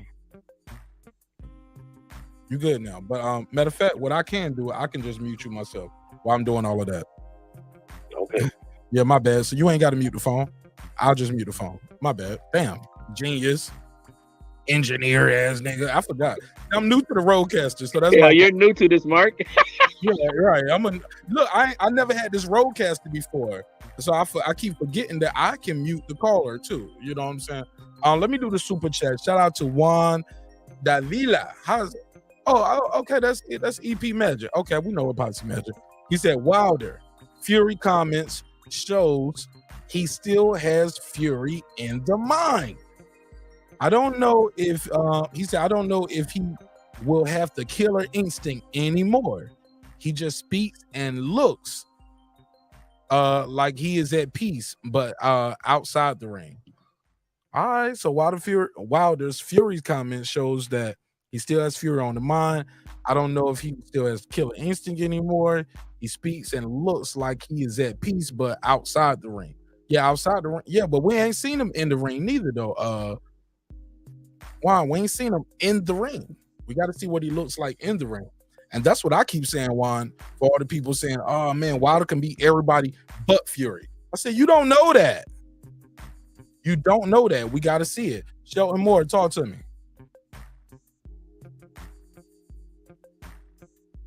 Unmute your mic, Shelton. Mr. Moore. Can you hear me? Yes, sir. There you go. Live and direct. Yeah. How you? I say we don't even know if he can beat Helenius, bro. Put a case on it. We don't know. We got to see it, right? Gotta see it. Like, 'cause we all thought he was just gonna beat Fury, right? Well, I did. people- The first fight. After the first fight, I thought he was gonna knock Fury out. After the second fight, I didn't think he could beat Fury. Yeah. Me neither. I'm just keeping it Yeah, above. I didn't think he could beat Fury. I think he And beat Fury. you know, the third fight proved I was right. I don't think he can beat that guy. Now he may be able to beat these other guys, but we don't know. If we knew who was gonna win, they wouldn't have to fight. That's why they fight. Say it again. Come on now. Hey, look. But also, now we have other variables. Now he's had another surgery, right? He's mentally had to say. I remember back in December. Now I remember we did an episode. It was actually won in December. It was earlier this year, where he was talking about the Alacusa and deciding if he gonna even box anymore. I remember talking to the good brother Tate Jones, pulled up, and he said, "Man, that's an old interview anyway. They just waited to this point to release it." You get what I'm saying? Regardless, he said it though. He said he was trying to decide if he still wanted the box, and he was gonna take the retreat. You get what I'm saying? Yeah, I mean, you know, it's funny to me how, you know. No, Sheldon, you chopping up. Say it again. Can you hear me now? There you go. Can you hear me now? Yes, sir. Go ahead. I said it's funny to me how some fans, I can't say all, but some fans get so personally invested in these guys. You know, they take every word that they say as gospel, and they want to threaten you and want to fight you if you say anything other than the way that, you know, contrary to the way they feel about the guy. It's just crazy. It trips me out, man. It really does, because, you know, me and you, Mark Nash, are kind of the same. We don't have emotional attachments to any of these dudes. You know what I'm saying? If they lose, they lose. They win, whatever. We move on to the next, you know?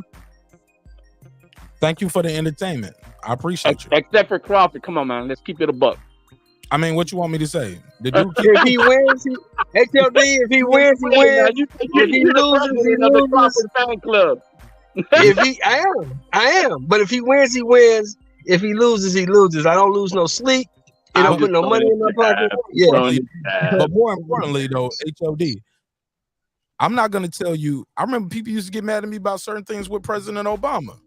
I would tell them, look, I'm not going to tell you he's doing right when I don't agree with certain things just to say I support him.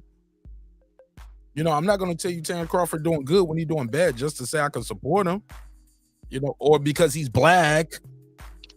Nah, man. I'm throwing a jab. Neither though. But if he's doing some shit that's out of order, oh yeah, we got to talk about it. It's gonna be top story on the Breaking Beats. Look, Troy Graham just beamed in. I guess he's ready now. Let me go to Troy and we'll come right back to you. HOD. Let's see them pearly teeth, bro. Let's see. Nah, he good, man. Go ahead, Troy. You okay? Well, Troy, what's on your neck, man? You okay? I'm fine. Go tell me what's on your mind. Your audio sounds perfect. Go Huh? on. How do I sound now? Your audio sounds fine, but your forehead don't need to be that close to the camera. You good? Yeah. You good right there. Man, I just got a few points that I'm gonna jump off here. The first thing is, after Fury got up, Wilder had 2 minutes to take care of him. He didn't. That's his problem. The second thing is, if he had all this proof, why didn't he sue him and then still fight him? He spoke on it.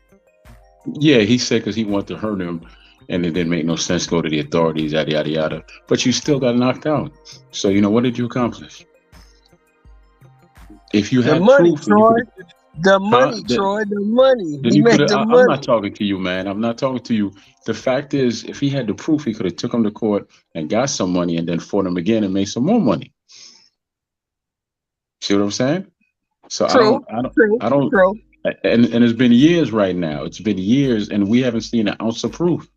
None. Has anybody seen any proof? Has anybody? Go ahead, what? Brandon. Now it's your turn. Yes, cheating, about the Sean? cheating. Yes, about Ain't the no cheating. proof. Ain't no proof of cheating because I don't think there was no cheating. Exactly. I don't think there was no cheating. I think I told Mark this. I think that after the second fight, nobody really wanted to see a third fight, right? So they had to do something to make it tasty, to make the fight interesting, and that's what they came up with. And I've always said that from the beginning. And the shit worked. And shit worked. I just think he needs to let it go, man, and move on, and just if he wants to, box and keep on going in his career, he's got to let go of that. He can't let that anchor him down. He can't let him anchor him down. Hey, well, look, how you gonna let that go if Tyson ain't retired? He's still holding the WBC title. Of what Wilder saying that he wants Usyk next. If he can get Usyk, he wants to get Usyk. If Wilder gets Usyk instead of Fury getting Usyk, then it opens up the whole landscape for a fourth fight. So how can you actually really let it go? He fought him twice. That should be enough. He fought him 3 times. It doesn't matter. No. How many times did Pacquiao and Marquez fight? He fought. That's a completely different thing. That's a completely different thing. Listen, man. Yes, it was, because there was no floppy glove. There was no egg weight. There was no poison water. I don't believe Pacquiao ever beat Marquez. It's a matter of opinion. I don't believe Pacquiao ever beat Marquez. But Wilder obviously has never beaten Fury. And Wilder's never beaten Fury. And that's a fact. So, I mean, four fights is 4 fights. If it warrants it to happen because of the landscape to get undisputed, then it is what it is.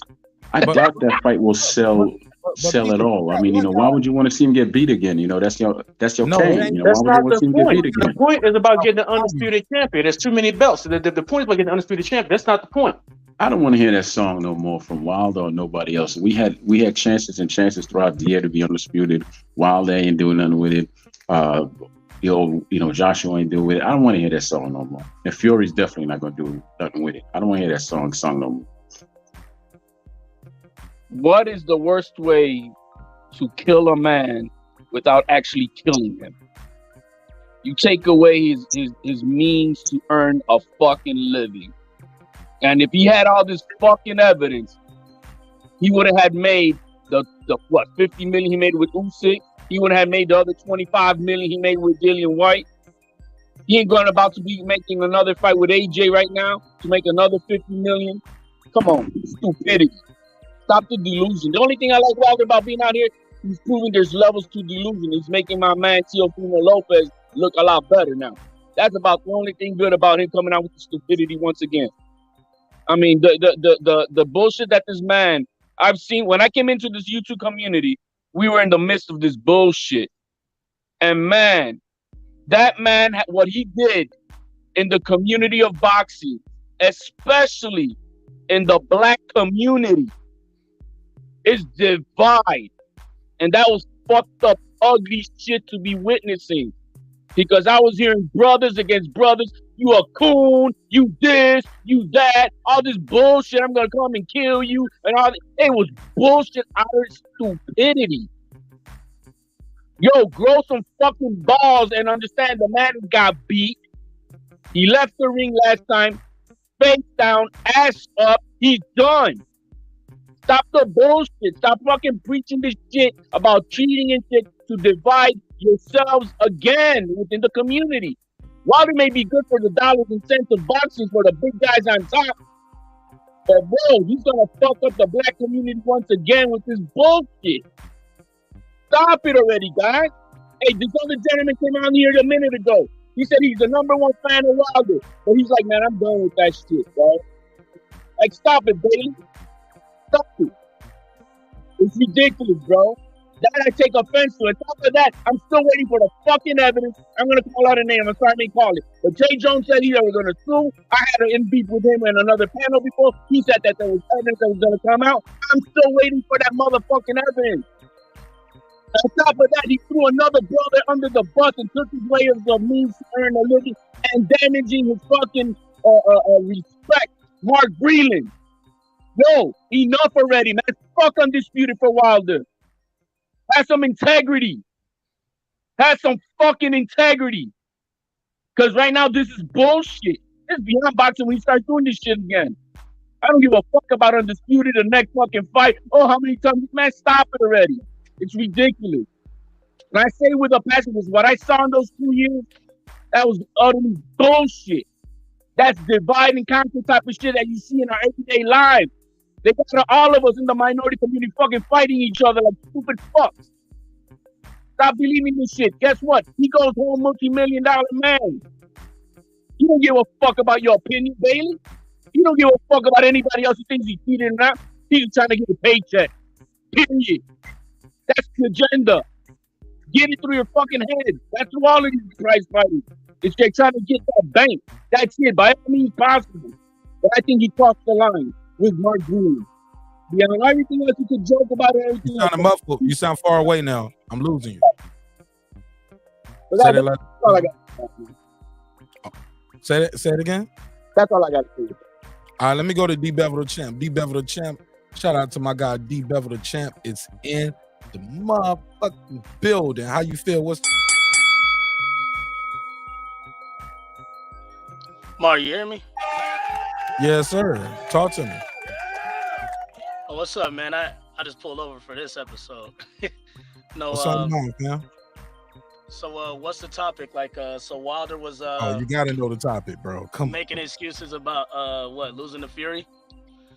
The thing It's is it's shit on Wilder night. Nah, I ain't say that. No. Well, Wilder said he said they're not gonna have a relationship like Ali and Frazier, or like how he has with Luis Ortiz, because he said, I know what happened, you know, and I don't respect cheaters.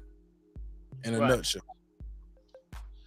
Right. Well, yeah, that's his personal opinion. If he doesn't have to like him, man, if he doesn't want to, but Fury won the fight. You know what I mean? If he thinks he cheated, he could think that. But the fact is, the third fight happened, and the same thing happened. You know what I mean? Now, the first fight, okay, you know, I had Fury winning it, but it was a draw, 2 knockdowns. Some of the early rounds, you know, okay, couldn't went either way.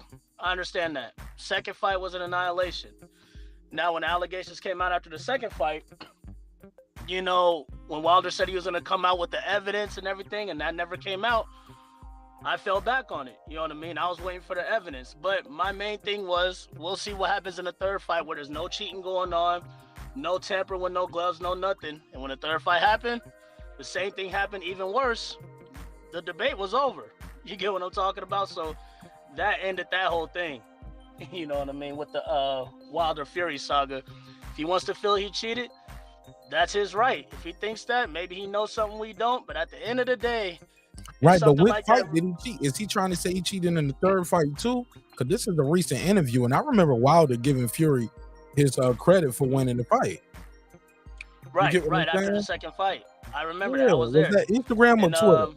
Because I'm gonna try to pull that up. We did an episode about it. Matter of fact, it was right there. Yeah, he said, you know, the best man won and everything. What's that? Do you remember if it was on Instagram or Twitter? It was on Instagram. He put a post up on Instagram saying, congrats to Fury. He won the fight after the third fight. But after the second fight, you know what I mean?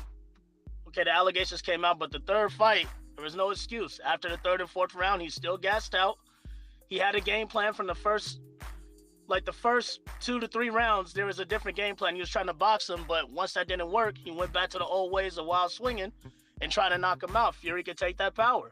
And he got some knockdowns in there. You get what I'm saying? But at the end of the day, once the later rounds came and he started gassing out, Fury knocked his ass out. Story over. You know what I mean? I mean, that's just what it is. You know? Whatever a fanboy feels about it, I mean, that's their way to feel about it. It doesn't fucking matter. You get what I'm talking about? I remember. Go ahead. You know, what people got to understand is your fighters will lose. You know, there's other fights to be made. Some guys have your number, some guys don't. You know, I see a lot of fighters making excuses, and I see fanboys making excuses for them. You know, we talk about Teofimo. He made excuses why he lost to the guy he just got his ass whooped by. What the hell is his name? Kambosos. Kambosos. There was excuses after that fight. there was excuses for Joshua. And it's really the fanboys that keep it going on and going on and going on. You'll have certain fanboys that come on the channel and want to bash certain fighters, but when it comes to their fighter, they want to protect them. You get what I'm saying? So it's like, I see a lot of hypocrisy going on the chat. You know what I mean? So when it's your guy, have that same energy. Just come on there and admit that your boy got his ass whooped, whether it's a Wilder, Teofimo, or Joshua, or a Pacquiao, or a Thurman, or a Crawford, Spence, whoever takes the L. Admit your guy got fucked up. It's boxing. Some people get fucked up. That's what it is. All right, cool. Let me do the super chat real quick. Shout out to Juan. He said, it was just, he said, what did he say? It was just the way Wilder answered the question about if he likes Fury. He said Wilder seems to have built a glass house. Let me give him the $5 drop. I got 5 on it. Wow. But let's be clear. Let me do this because for the people who have a short memory, this is the post Wilder put out after he lost the third fight. He said, "Wow, what a hell of a night. I would like to first and foremost thank God for allowing me and the world." Oh, he said, "Allow what? Oh, let me take this off the screen. Let me take my banner off." Yeah. I was about to do a Deontay Wilder impersonation, but I was like, "Don't try it." Did y'all hear I was on the verge? Did y'all hear I was about to do it? Did y'all hear I was about to do it? Should I pull the trigger on it? Man, if I pull the trigger on this shit, they're gonna cancel my ass tonight. They're gonna like, Mark, he do not sound like that. I'll just read it regular. They'll come after you, Mark. Yeah, they're gonna kill me. Yeah, they're gonna kill me. I'll just try to read it regular. He was like, "Wow, what a night." What the hell was that? He said they're gonna come after me. Wow, what a hell of a night. I would like to first and foremost thank God for allowing me to give the world another part of me that's driven with passion and determination. I would like to thank my team and my fans for sticking by my side through this long process. I would be lying if I said I wasn't disappointed in the outcome. But after reflecting on my journey, I now see that what God wanted me to experience is far greater than what I expected to happen. What God wanted me to experience is far greater than what I expected to happen. He said, we didn't get the win, but a wise man once said, the victories are within the lessons. I couldn't agree more. I've learned that sometimes you have to lose to win. Although I wanted to win, I enjoyed seeing the fans win even more. Hopefully, I've proven that I am a true warrior and a true king in the sport. Hopefully, we prove that no matter how hard you get hit with the trials and tribulations, you cannot. No, who is that? Who is that? Let me mute Debo real quick. No matter how hard you get with the trials and tribulations, you can always pick yourself up, live and fight again for what you believe in. Last but not least, make sure I take this banner off so we can read this clear. Last but not least, I would like to congratulate at the Gypsy King 101 Tyson Fury for his victory. Thank you for the great historical memories that will last forever. Terrence Bailey Sr., I'm gonna go to you because I know you are you're a supporter of Deontay Wilder, and you also believe that it was some nefarious business going on in the fight. Terrence Bailey Sr., why put that post out there? I'm sorry, I was talking to my wife. What you said? Matter of fact, come back to me. I'm talking to my wife right now. Okay. I think you're the only one. That's why I was like, okay. I got a rebuttal. I mean, well, it can't be no rebuttal. You don't go ahead. No, I'll listen to it though. Let's go, B-Bell. Because you don't think nothing is done anyway. So I'm thinking like, what would be your rebuttal to this? But why would he put that post out there and congratulate the man only to say later Nah, we ain't gonna be cool. I don't respect him. He cheated. What was the point of that?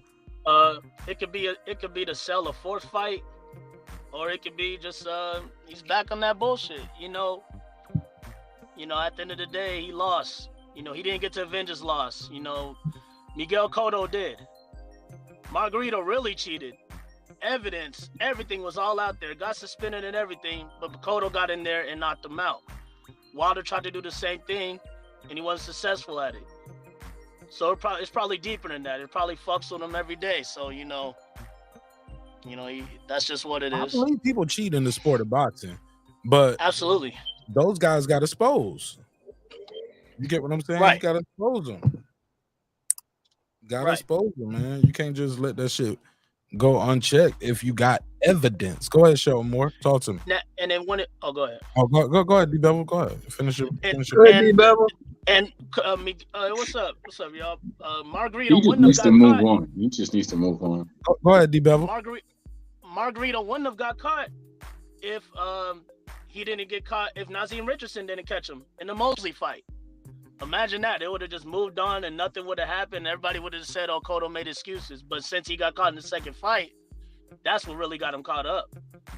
You know, unfortunately, I mean, well, that didn't happen in Fury. You know what I mean? Real If another quick. fight came up and there were some hand wraps that showed up, but Wilder's trainer was in that room.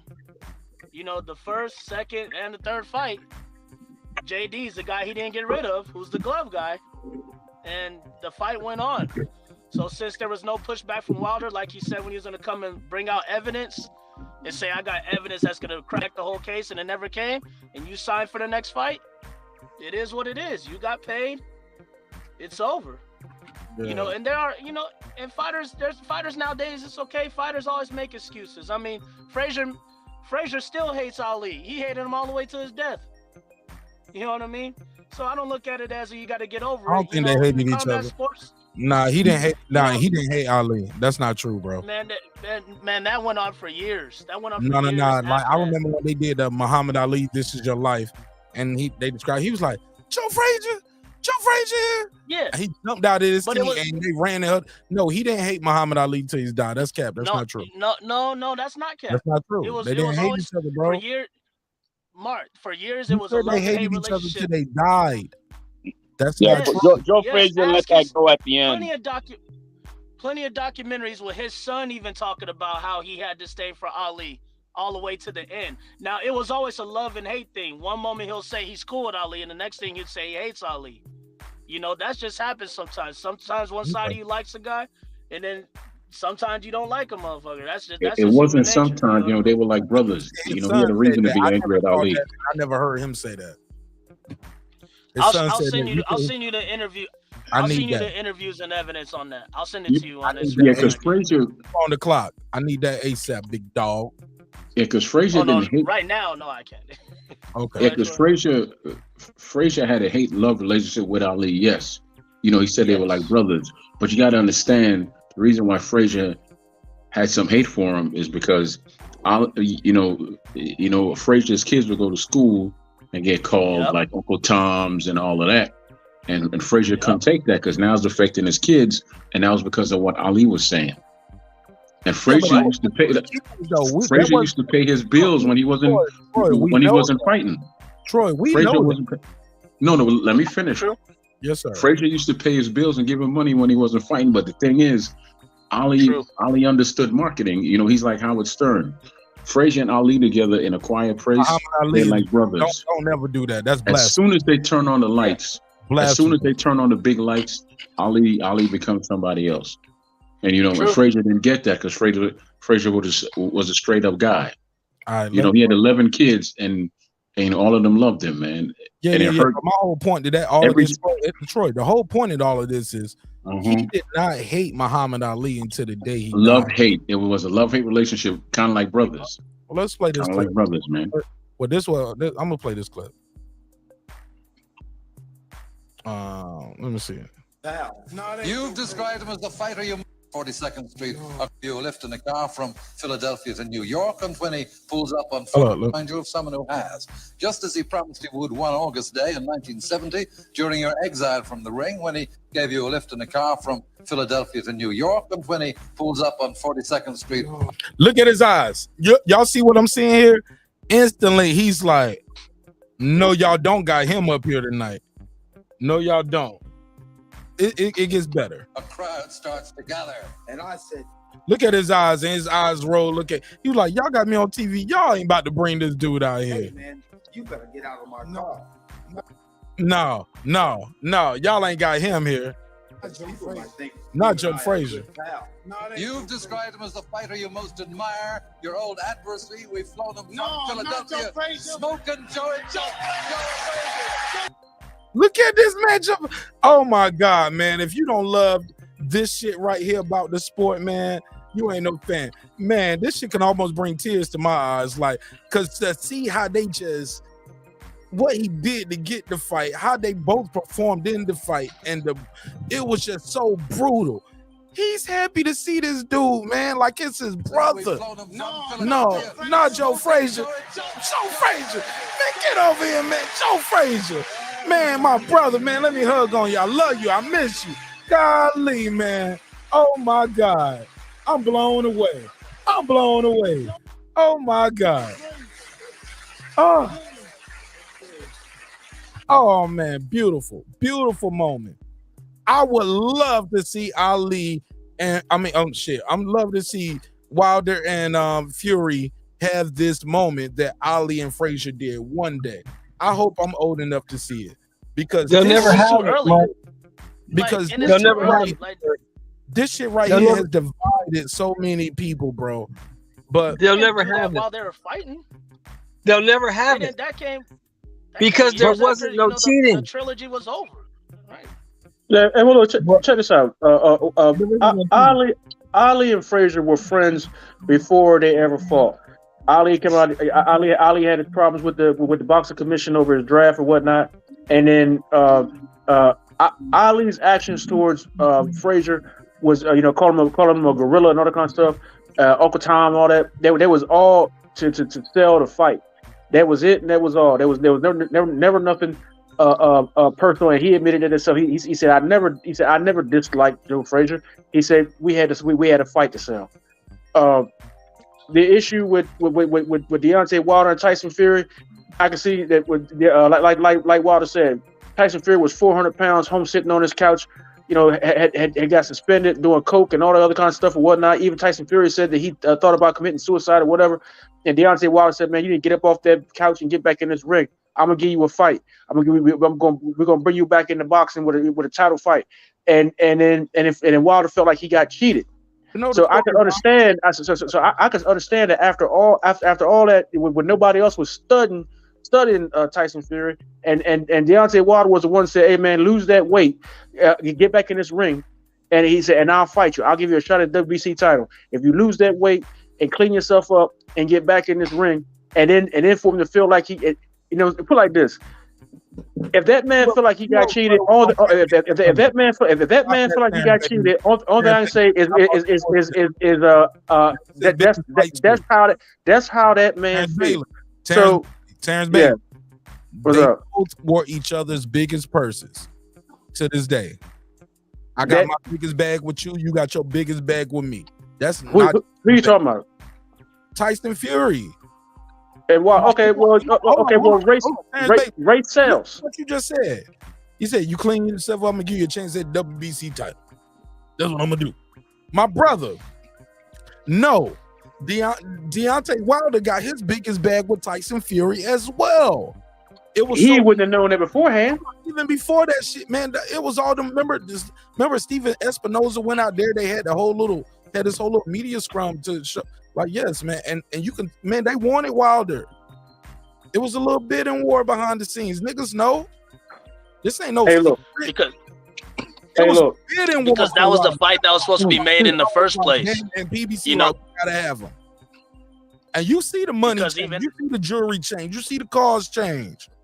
You get what I'm saying? the biggest purses ever. He got that with Fury as well. That was not a one-way relationship. And I didn't say that. And that fight was No. But the way you framed it, though, it was like, no. You a shot at the WBC title. No, I'm gonna get a big ass bag for this fight too, because I know you're gonna bring the whole UK with you. I can't get MJ. I'm gonna get Wild. I'm gonna get Fury, who never got. That beat. ain't what I said. What I said was, I said it. I framed it, my brother. But go ahead. Yeah. Well. Okay. The way I meant for it to be framed is, if Wilder did all that he said he did, and he went there and he told the man, hey, you know what, clean yourself up, lose that weight, get in fight shit, I'm gonna give you a shot at title, whatnot. And then once he did that, he felt like he got cheated. And that was mind readers, and none of us know exactly what's going on in Wilder's head. But if that's the way he felt, if that's what he feels, that after he did that, he felt like he did that for that man, and he feel like that he got cheated. I mean, that's what he feel like. But after what he did for that, he framed it the same way again. After what he did for that man. No, they did something. Ain't a rebuttal for that. That's how he feel. That's how he did it. No, it is a rebuttal for it. Cause the rebuttal was the fact, my good brother Terrence Bailey. The fact it was a financially mutual relationship. That relationship, him giving Fury a shot at the title, made him more money than giving Berman. Had some validity to it. I don't know. Oh, it's documented, my brother. I can put it on the screen. It's I run the happening fact, so you can, right? Bailey knows reason up for that, Joe. Put it on the screen. We know he got paid. I mean, this ain't even no secret, bro. He got paid more for that than he got to fight Berman Stavern, Spilka. Yeah, that was the fight. That was the fight. Jared that was Malik Fury was already lined got paid up. more. That's It's the the thing. big ass. Go ahead. It was already. I never even got it was into the already pay lined part. up. No. It was But already lined. the pay. Hold on. You got into the pay when you said the opportunity. The opportunity is the paycheck. It's not just the title. It's the money you get even fighting for the title. You fighting me on pay-per-view. You fighting you're fighting the champ. You get a big I actually be honest with you, brother. I try to stay away from them conversations about pay because my name ain't on none of them checks. I get it, my brother, but not about the conspiracy. When you say you say after what he did for that guy and he gave him an opportunity, you gave him a check. He got you your biggest check too. I said that's how he feel. I also said that I wasn't there for none of the litigation or whatever hearings they had or whatever it was that made that Deontay Wilder got going on that made Tyson Fury come out and say, "Oh, I didn't do this, I didn't do that, you wanker," and all that kind of stuff. Whatever is going behind the scenes, I'm not privy to none of it. So what do you feel then, Bailey? Do you feel or you have facts for us? Hey, like I said, if that's how Wilder feel, me personally looking at the fight, I saw some things that I think were questionable. After listening to Eddie Cotton about Fury and looking at Fury's past with McDermott and all them, the same thing that he did with McDermott, he did years later with Wilder. You know, so I mean, which is what, Sheldon? I'm sorry, no. Which is what? What did he do? Rematch, put on a bunch of weight, get close to 300 pounds, come back in, and it's always something about some gloves. And this is just like, who was it? Amir Khan. Amir Khan came out and said, well, just because it's a 10-ounce glove, don't mean that it's a 10-ounce glove that you would want to have, because you can have custom-made gloves. And then it's awful funny that after that mess happened with Wilder and Fury, a bunch of other fighters started started checking other fighters' gloves, and it came out and it became an issue. What does that have to do with Tyson Fury? Tyson Fury, big dog. I got a question for you, right? Because they triangle theories, man. Don't do that. I got a quick question. Don't do that. Troy, don't do what? Don't do what? Ask a question? I asked him an open, direct question, and you jumped in saying, let me ask a question. Let him answer the question we just asked him. You literally jumped in. I said that. Amir Khan said you can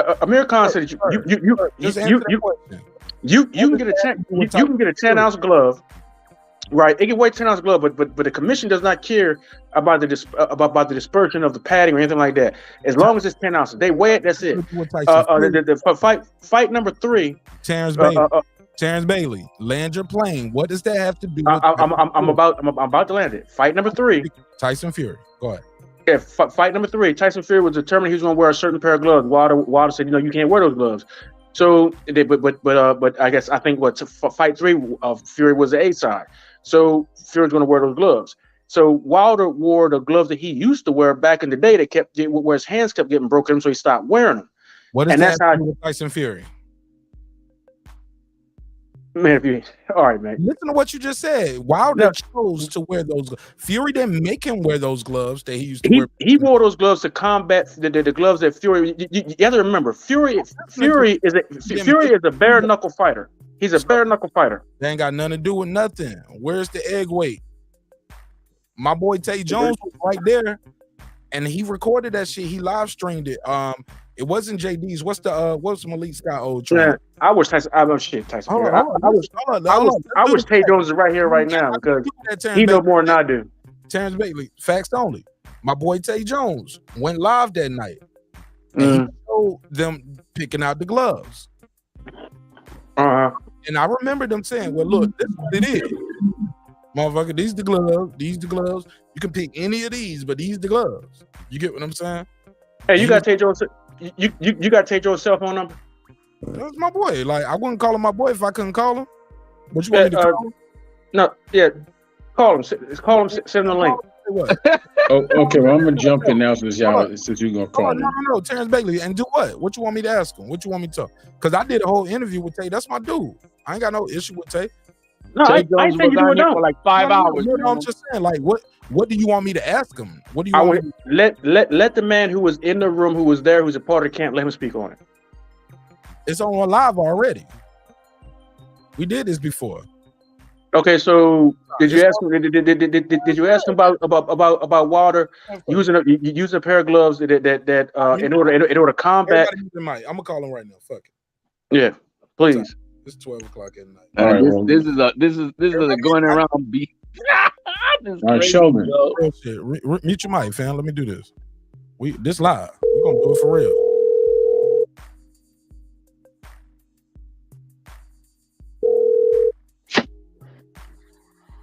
Yo. Tay Jones, what's popping? This your man Mark Nash from Breaking Beats. You are live on air, sir. How you feel, my brother? I ain't gonna take too much of your time. Got a quick question for you. Okay? I'm hurting. That was good. All right, I'm sorry to put you on the blast right this. You know that somebody tried to pull my card. I was like, well, all right, well, shit. Let me see if he's gonna answer my call.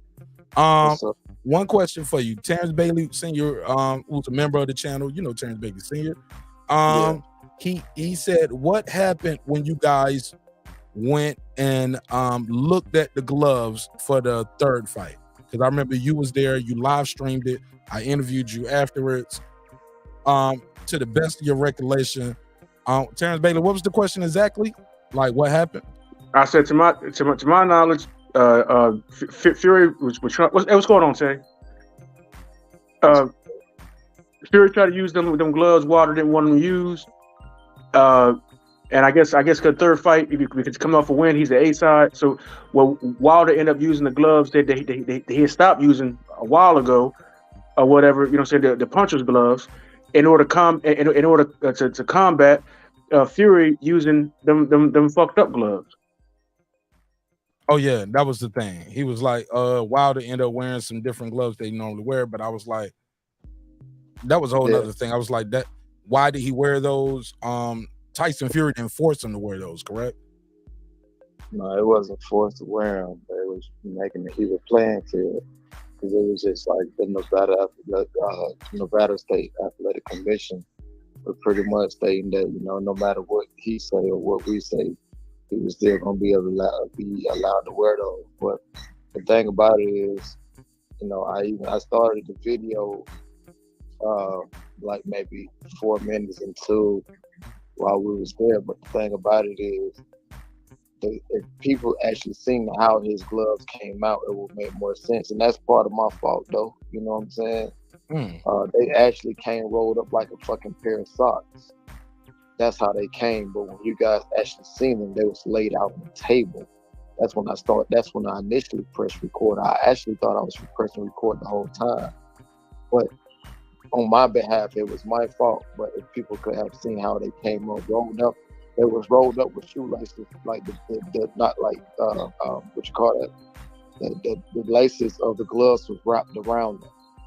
And they was rolled up like socks. And once you unfold them, they just swell back up, is what you're saying. Shit, man, they swell up. They look fucking same they did. Okay. Yeah. All right. No pen, correct, Jay? Everybody can't just jump in and do all of that. Yeah, but what happened though? But, finish saying what you were saying, Tay? No, I was just saying like, that's what happened though. But yeah, you know. But the video is still up on your YouTube, correct? It should be. It's a live where you just holding the phone, right? And who was the trainer with you again, checking the gloves for the third fight? Don House. You know, if you Don House. If you listen to the audio closely, they was pressuring Don. You know, so where was JD's at while you guys were checking the gloves for the third fight? Shit, I don't know. Like what did you leave him in the room with? What was he already there with Wilder? He didn't walk with you guys. He was there. I just don't know where he was at. But he wasn't there with you guys checking the gloves for the third fight. Nah, nobody was in there. Just you and Don House. Right. And you said, was that the commission?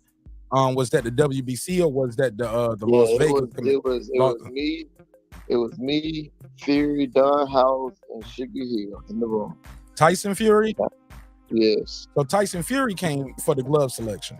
Yeah, he was in there. Yeah, he was in there when I said all that. Why did Wilder choose not to be there for the glove selection?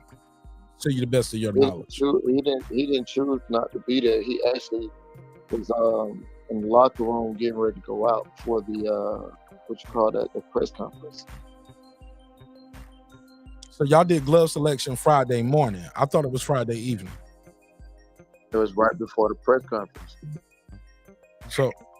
So he didn't do the glove selection because he was getting ready for the press conference. Yeah, they both did. And then they came, and then after Deontay finished doing some testing in the back, he went in there. That's why I said wait. He was already doing something else. So yeah, when I went with Don House, I seen Don House on the way in there, so I went with him. Deontay was already doing something else. All right.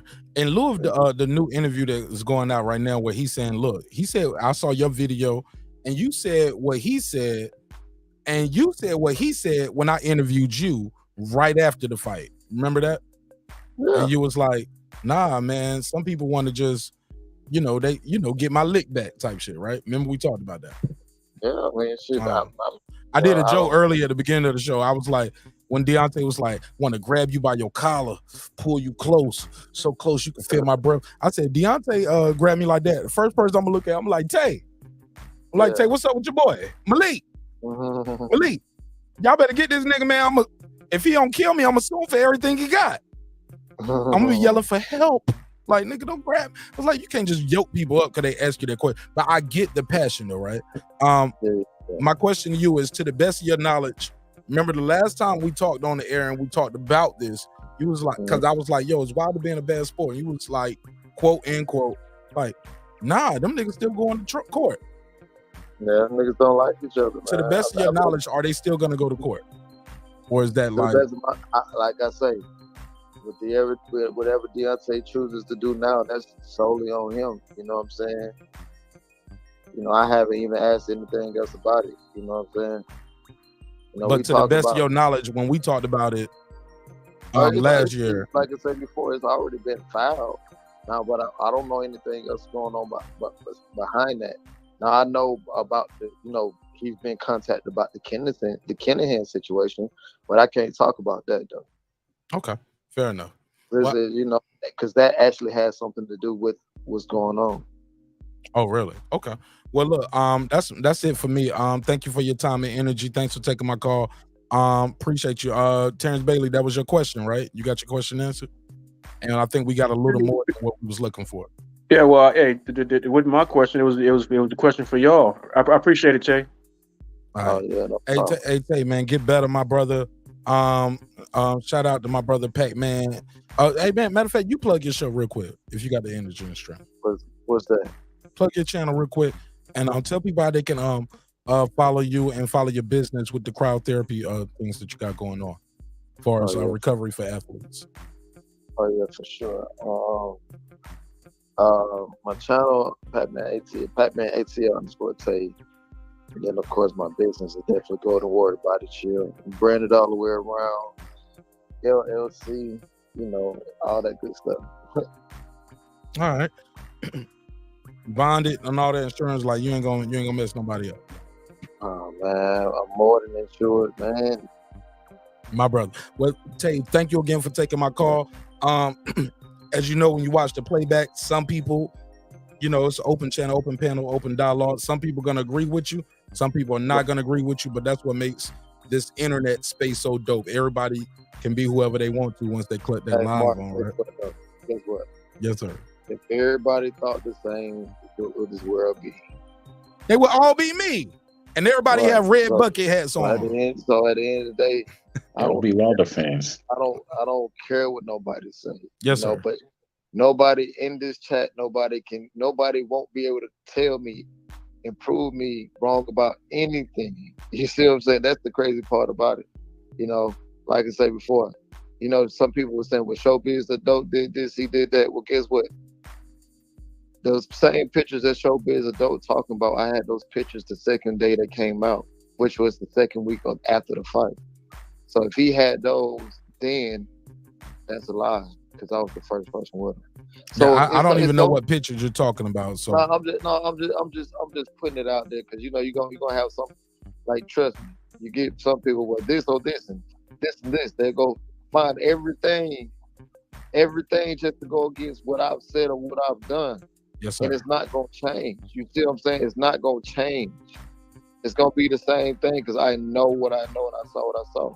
But better yet, like I said before in my video, why won't you guys ask Fury? Why won't he sue? Didn't his dad say that? But why won't they?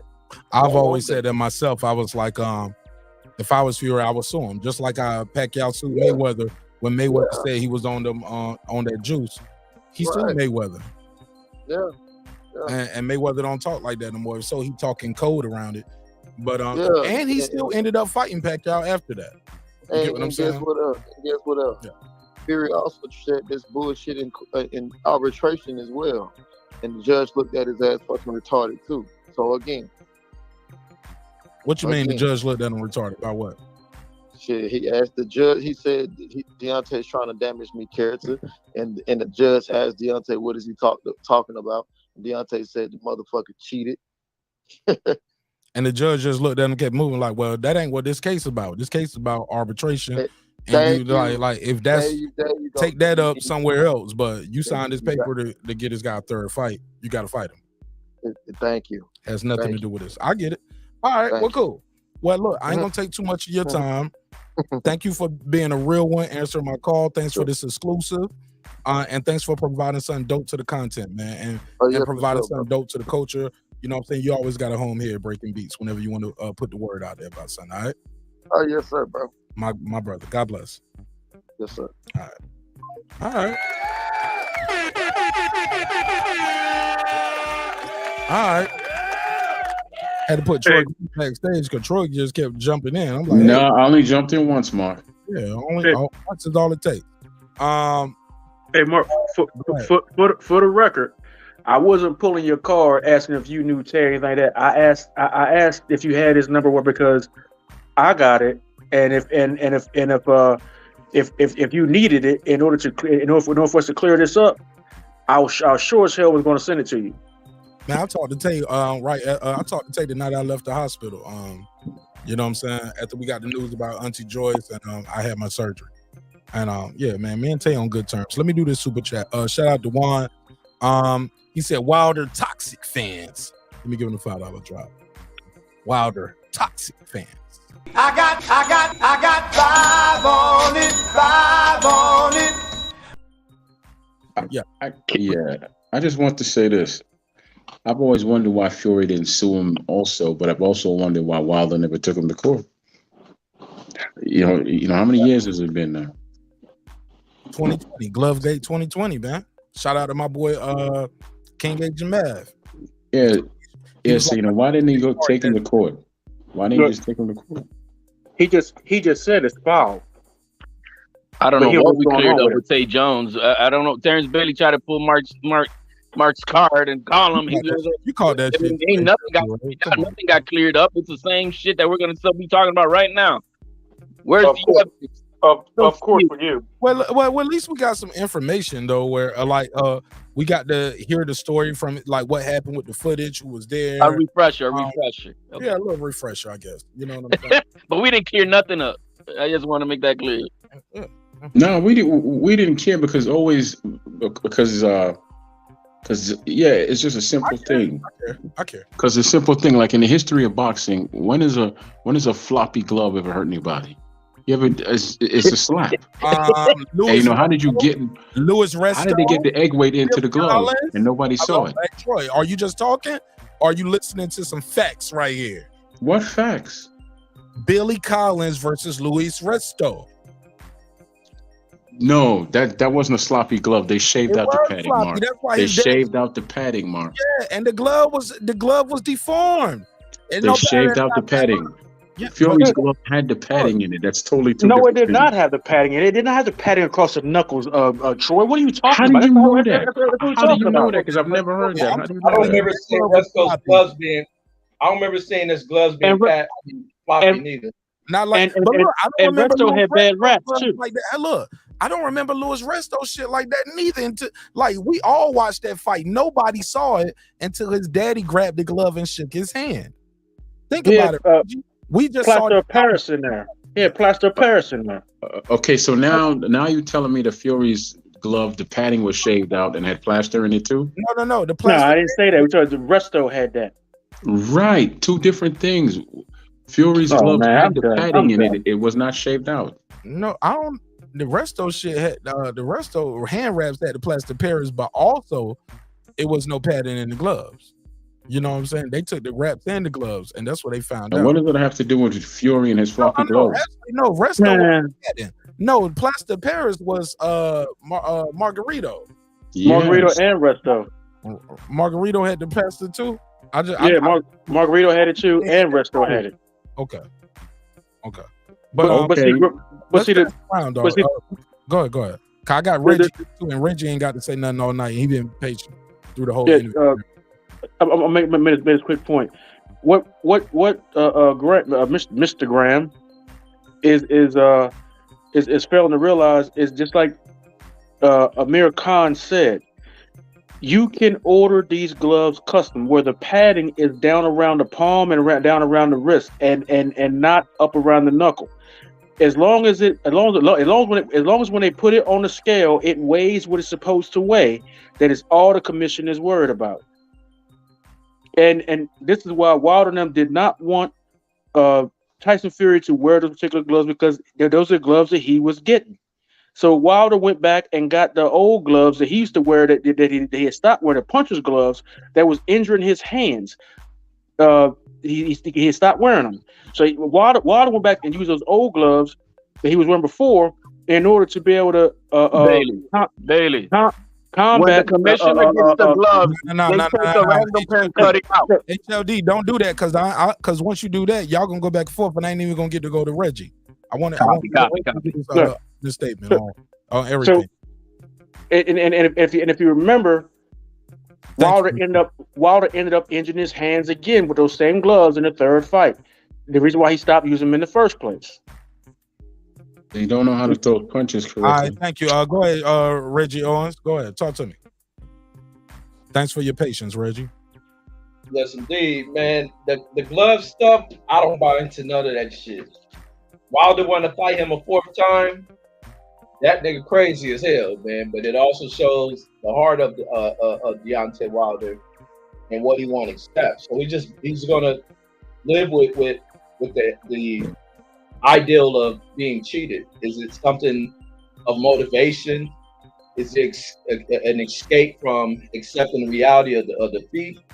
There's a possibility, and the pride of a dude who really enjoys the aspects of fighting. He won't accept the fact that this guy may have his number. He's not accepting that. So with that, if he can earn that fight, but it's based on what he looks like versus Robert Helenius. Like, he has to factor in that. If you show signs that you've been impacted by that third fight, your reflexes are off, you're getting hit with shit that you used to not get hit with, the legs aren't there, there's no use in trying to fight this dude again. He just has that. He just had you. But that's my thoughts on it. I don't buy into he was cheated and stuff. Yeah, but and Reg and HLD, before we go back to Troy, Terrence Bailey, showing it's a difference between 8-ounce gloves and 10-ounce gloves, right? So if a glove is longer, or thinner or floppier, I'm not saying Fury did something nefarious. What I'm gonna say is this: I haven't seen evidence of the contrary. I've seen how these guys look. I don't seen some slow motion videos. I seen a still shot of it where it looked like the actual thing of the glove, like round where the laces are at. I seen the video of Ricky Hatton pulling his glove down some in the first fight so he can slap with it more. Look, even when somebody and people like, yo, somebody watched them wrap the gloves, homie. I've been to carnivals and circuses and seen shit where motherfucker have a ball and do like this. I seen 3-car Monty take the biggest knot from the smartest nigga in the room every time. Flip the cars over a little way, do like this. It's gone. I see somebody stuff a handkerchief in my face, and now it's gone. Before I even know what the damn thing was, I seen them do like this, stuff a handkerchief in there, and the shit is gone. So now we got David Blaine in the locker room. They'll do like this. You can tuck my thumb. It's no fake thumb or nothing. I'm like, you on some bullshit. Oh, look, I've seen some crazy shit in my life. I love magic shows. I'm a big kid when it comes to that. I'm like, oh, a magic show. So who's the David Blaine in the locker room, Mark? My nigga, I'm my cousin Vinny with this shit, HOD. I'll be sitting there trying to figure out how they do. Bro, I watch YouTube videos upon hours to see magic tricks revealed. I got a theory. Fury had a fake thumb. It's a fake thumb. It looked real, but it's like made of like iron or steel. Don't laugh yet. Let me finish. I'm serious. At some point when they pop the glove out, now that metal fake thumb is still in the glove and he can hit with that shit. Cause he was slapping with that motherfucker. Let's keep it real. That left hand won't no crazy punch. It was slaps. And it was like, well, he hit him with the right because he didn't expect that. Got hit with a metal pipe over here. Put a case on me. All right, put a case on me. I never devolved that theory out loud, but now y'all have it. Fury knows magic, yo. Like the same way a nigga can put stuff with handkerchief and make the ball disappear like that. Man, I think he could do. If they can do it with a little red ball, he could do it with a little egg weight. He knows some white magic. He do that shit with an egg weight and make the egg weight disappear. Like, you know how you find some shit. Like, y'all standing right here. Y'all don't see everything right here. It ain't no 360 view around them all the time. It like might be a wall over here. Or it's my people over here. Got everybody else right here. Why do the magic over here? Y'all wrap the left hand. Like, hey Mark, though, I don't think you far. I don't think you far from the truth though. I don't think you far from the truth though. I'm y'all telling ain't you never why. seen no magic trick before? And niggas make the ball Terrence Bailey's eating it up, bro. No. Eating it up. Man, No. He loves it. I'm not eating shit up. I'm telling you what. I don't think you far from the truth, and I tell you why. In the first fight, he was doing Fear was doing a lot of like flicking punches, whatever, doing like a little bullshit ass Roy Jones impersonation where he put his hands behind his back and ain't throwing shit off of it and whatnot. He was basically playing to the crowd and exciting the crowd. It was magic to the crowd. But the ref who before there was I'll tell you fake too, little by little with little flicks. Before there was a 3-judge panel. The referee was the one that was the only judge, and the referee that was in there, Jack Reese, said that those punches were just punches he was throwing out there, and he was just showboating. He was landing and stuff, and Wilder should have won the first fight on points. So, but he had everybody else believing, you know, through his little bullshit ass magic tricks and fake Roy Jones impersonations, that he won that fight. Yeah, yuck that shit up. But get Jack Reese on the show. Give me some of that. Jack Reese on the show. I need hating ass niggas. Get Jack Reese on the show. Hey, you got Jack Reese's number 2, Mark? God, man. Not the real guy. I'm talking about on the base guy. On base guy, not the Lord and Savior, but on base guy, I got that. No, I ain't got Jack Reese. No, I got a picture with Jack Reese. He was one that said that he said that Wilder won that first fight, and he's the closest man to the action. He's the third man in the ring. Maybe that's part. If he really thought that, he would have waved that fight off when Fury got dropped like that. Think about you know what? I personally think he regret that shit. The way Fury got dropped, most people would just be like this. It's the same thing I said, man. If you can hit like that, and your head bounce off the damn canvas 3 or 4 times. But he had 2 minutes to finish the job, and Fury won the rest of that round. Man, he said that he didn't win that fight off because he gave Tyson Fury the benefit of the doubt. Anybody who gets the fuck about the benefit of the doubt when you're asking to end up in a goddamn wheelchair? Hold on. Why would you give a guy benefit of the doubt if you thought he was winning the fight the whole time? That's what he said. I'm about to call Jack Reese. I'm calling Jack Reese. Yeah, call Jack Reese. God damn it, call Jack Reese on Instagram, Twitter. I'm gonna call him there. Call Jack.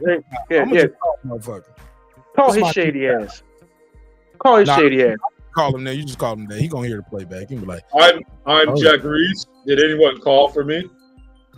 Yes, Mr. Reese. You are our Lord and Savior for this conversation. Well, let me count it real quick. I'll respond in 1, 2, 3, 4, 5, 6. Tyson. Hurry 7, up, man. 8. Fury. Get up. 10. Now, what is your question? I'd like to know why Eddie Cotton didn't disqualify Fury in that Steve Cunningham fight. If he turned around and said that he was the dirtiest fighter that he ever refereed, and he had Andrew Galata twice, that still boggles my mind. What does that got to do? What the hell's that got to do with anything right now? I guess it's got to do with everything. What the hell are you talking about? You fucking lost? What does it have? All right, so then why did Wilder have a sparring partner take a dive for him? Here we go with that bullshit. What sparring partner? Malik Scott? Who? Malik? Y'all back on that dumb shit? Oh, that's dumb shit. We all saw the dive. We saw the whiff and the dive. Yeah. Okay. Well, I guess you saw. I guess you saw the check too, right? Get the fuck out of here. Let me bring it back home. Hey, Reg, Sheldon Moore, Troy Graham, HLD. Hey, look, man, what y'all think about the Queen of England, man? Yeah, go ahead, Reggie. Age 96. Should African Americans care about the monarchy in England? There's too many mics on mute. Too many mics on mute. Okay, Fuck no. Okay, go ahead, Sheldon. You was first. Go ahead, Sheldon. No, they don't. They do. It doesn't really matter if you care about it. It doesn't really matter if we care about it. White America does. It's going to be all over the television. It's going to be a week of mourning. It's going to be top front page news for the rest of the next 2 weeks. But Black Americans, we don't care nothing about that shit. It don't have nothing to do with us. That's not true. One at a time. I want to hear. How's that not true? What does that got to do with us? Because this audio ain't gonna work. What does the monarchy in England have to do with us? See what happens. Go ahead, finish speaking. I just want to know because he said that's not true. So I want to know what it has to do with us. See, because y'all ain't gonna be able to talk at the same time. When they unmute where you at and your phone moving, you gonna have to go back on mute because it's already doing the because your phone is moving while you talking. You know what I'm saying? So everything is picking up. And I got headphones on over a bucket and I hear it. So just finish your piece, my brother. Go ahead. You got the floor. You said African Americans shouldn't care, but you said America itself is going to care. Oh yeah, the white folks love the Queen of England. They gonna do specials on her. She's gonna be all over CNN, MSNBC. It's gonna be all over the place for the next week and a half until they have the funeral. And I'm hoping and praying that they don't cancel this fight Saturday, but I think they will. I think they'll probably postpone it. But Black Americans, I don't know what the monarchy in England has to do with us, but Reggie gonna enlighten me, I'm sure. Do you before I pass the mic, what do you think about them still making the ladies make weight? They got they know now if they're gonna cancel the fight or not. Why do they still have to go through the formalities, making weight, only to get the fight postponed later? Well, they don't know yet because when we're asleep at 2, 3 in the morning over here, they're gonna be having a meeting with the British Board of Sport tomorrow to decide if they're gonna push through with the fight, if they're not. Now, the royal family already came out and said they don't want to delay sport too long for this. But I'm thinking, just my opinion, I think the Queen of England being so important to the English people, they're gonna do nothing this weekend. Just the football matches have already been canceled. The cricket matches have been canceled. All the other stuff has already been canceled. So I'm thinking boxing is gonna follow suit. Those are a lot of those are in-state matches too, though. You don't have champions and other people coming from other countries and stuff like that, right? Those were in-state matches. Yeah, all that's all England. The rugby match got canceled. All that's all English. So yeah, it wasn't versus somebody in America. All right, we'll talk about it. Let's pass the mic around. I think Reg was trying to jump in there. Go ahead, Reg. Man, I can give two damns about that damn queen. To hell with her. To hell with her family history. And you just seen the behavior of this family when the young child was born from Meghan Markle, and the way in which they've been treated. Like she said, she ain't never been experienced this level of racism till she get around this old bigoted ass family, around a bunch of ugly shit face looking ass people. I just don't understand. I always told her she was white. Possibly, she probably always passed for that, or come into a world of a mixed society, because a lot of people like her live around a bunch of mixed society, so they may never face that. But to get around this family who rejects the child because of the child being born as mixed blood. But I understand any child within this family where one of the descendants get a little jungle fever and step off, that's just the way they treat the offspring of the children. But it's to add beauty to this family. This family look like shit with all this mixing that's done in it. And it's dysfunctional. A lot of probably incest. A lot of them are cousins and shit. So to hell with the queen and her life. She belongs where she's at now. She lived long enough. She's wasted air. Get rid of her. If they gonna counsel sports, bring that motherfucking radio from Weekends at Bernie, play that shit so she can come back alive and we can have some damn boxing. She can keep on going. Push the play button and keep her ass in some Caribbean grooves, and she'll keep on moving, and the little bucket kicking ticker in her chest will flame back up, and we'll keep her here till 7 p.m. Saturday, so we can get a fucking good fight. But I don't see them stopping no damn boxing match for this old wicked ass woman. And when we speak about a lot of stuff, when we talk about colonialism and all that, this is where it's at. It's right at the doorstep of this woman. We speak about American slave trade. It's right at the doorstep of this woman. In her bloodline, she benefits off of it, pillaging through other nations. Huh? To this day, I'm sorry. Go ahead.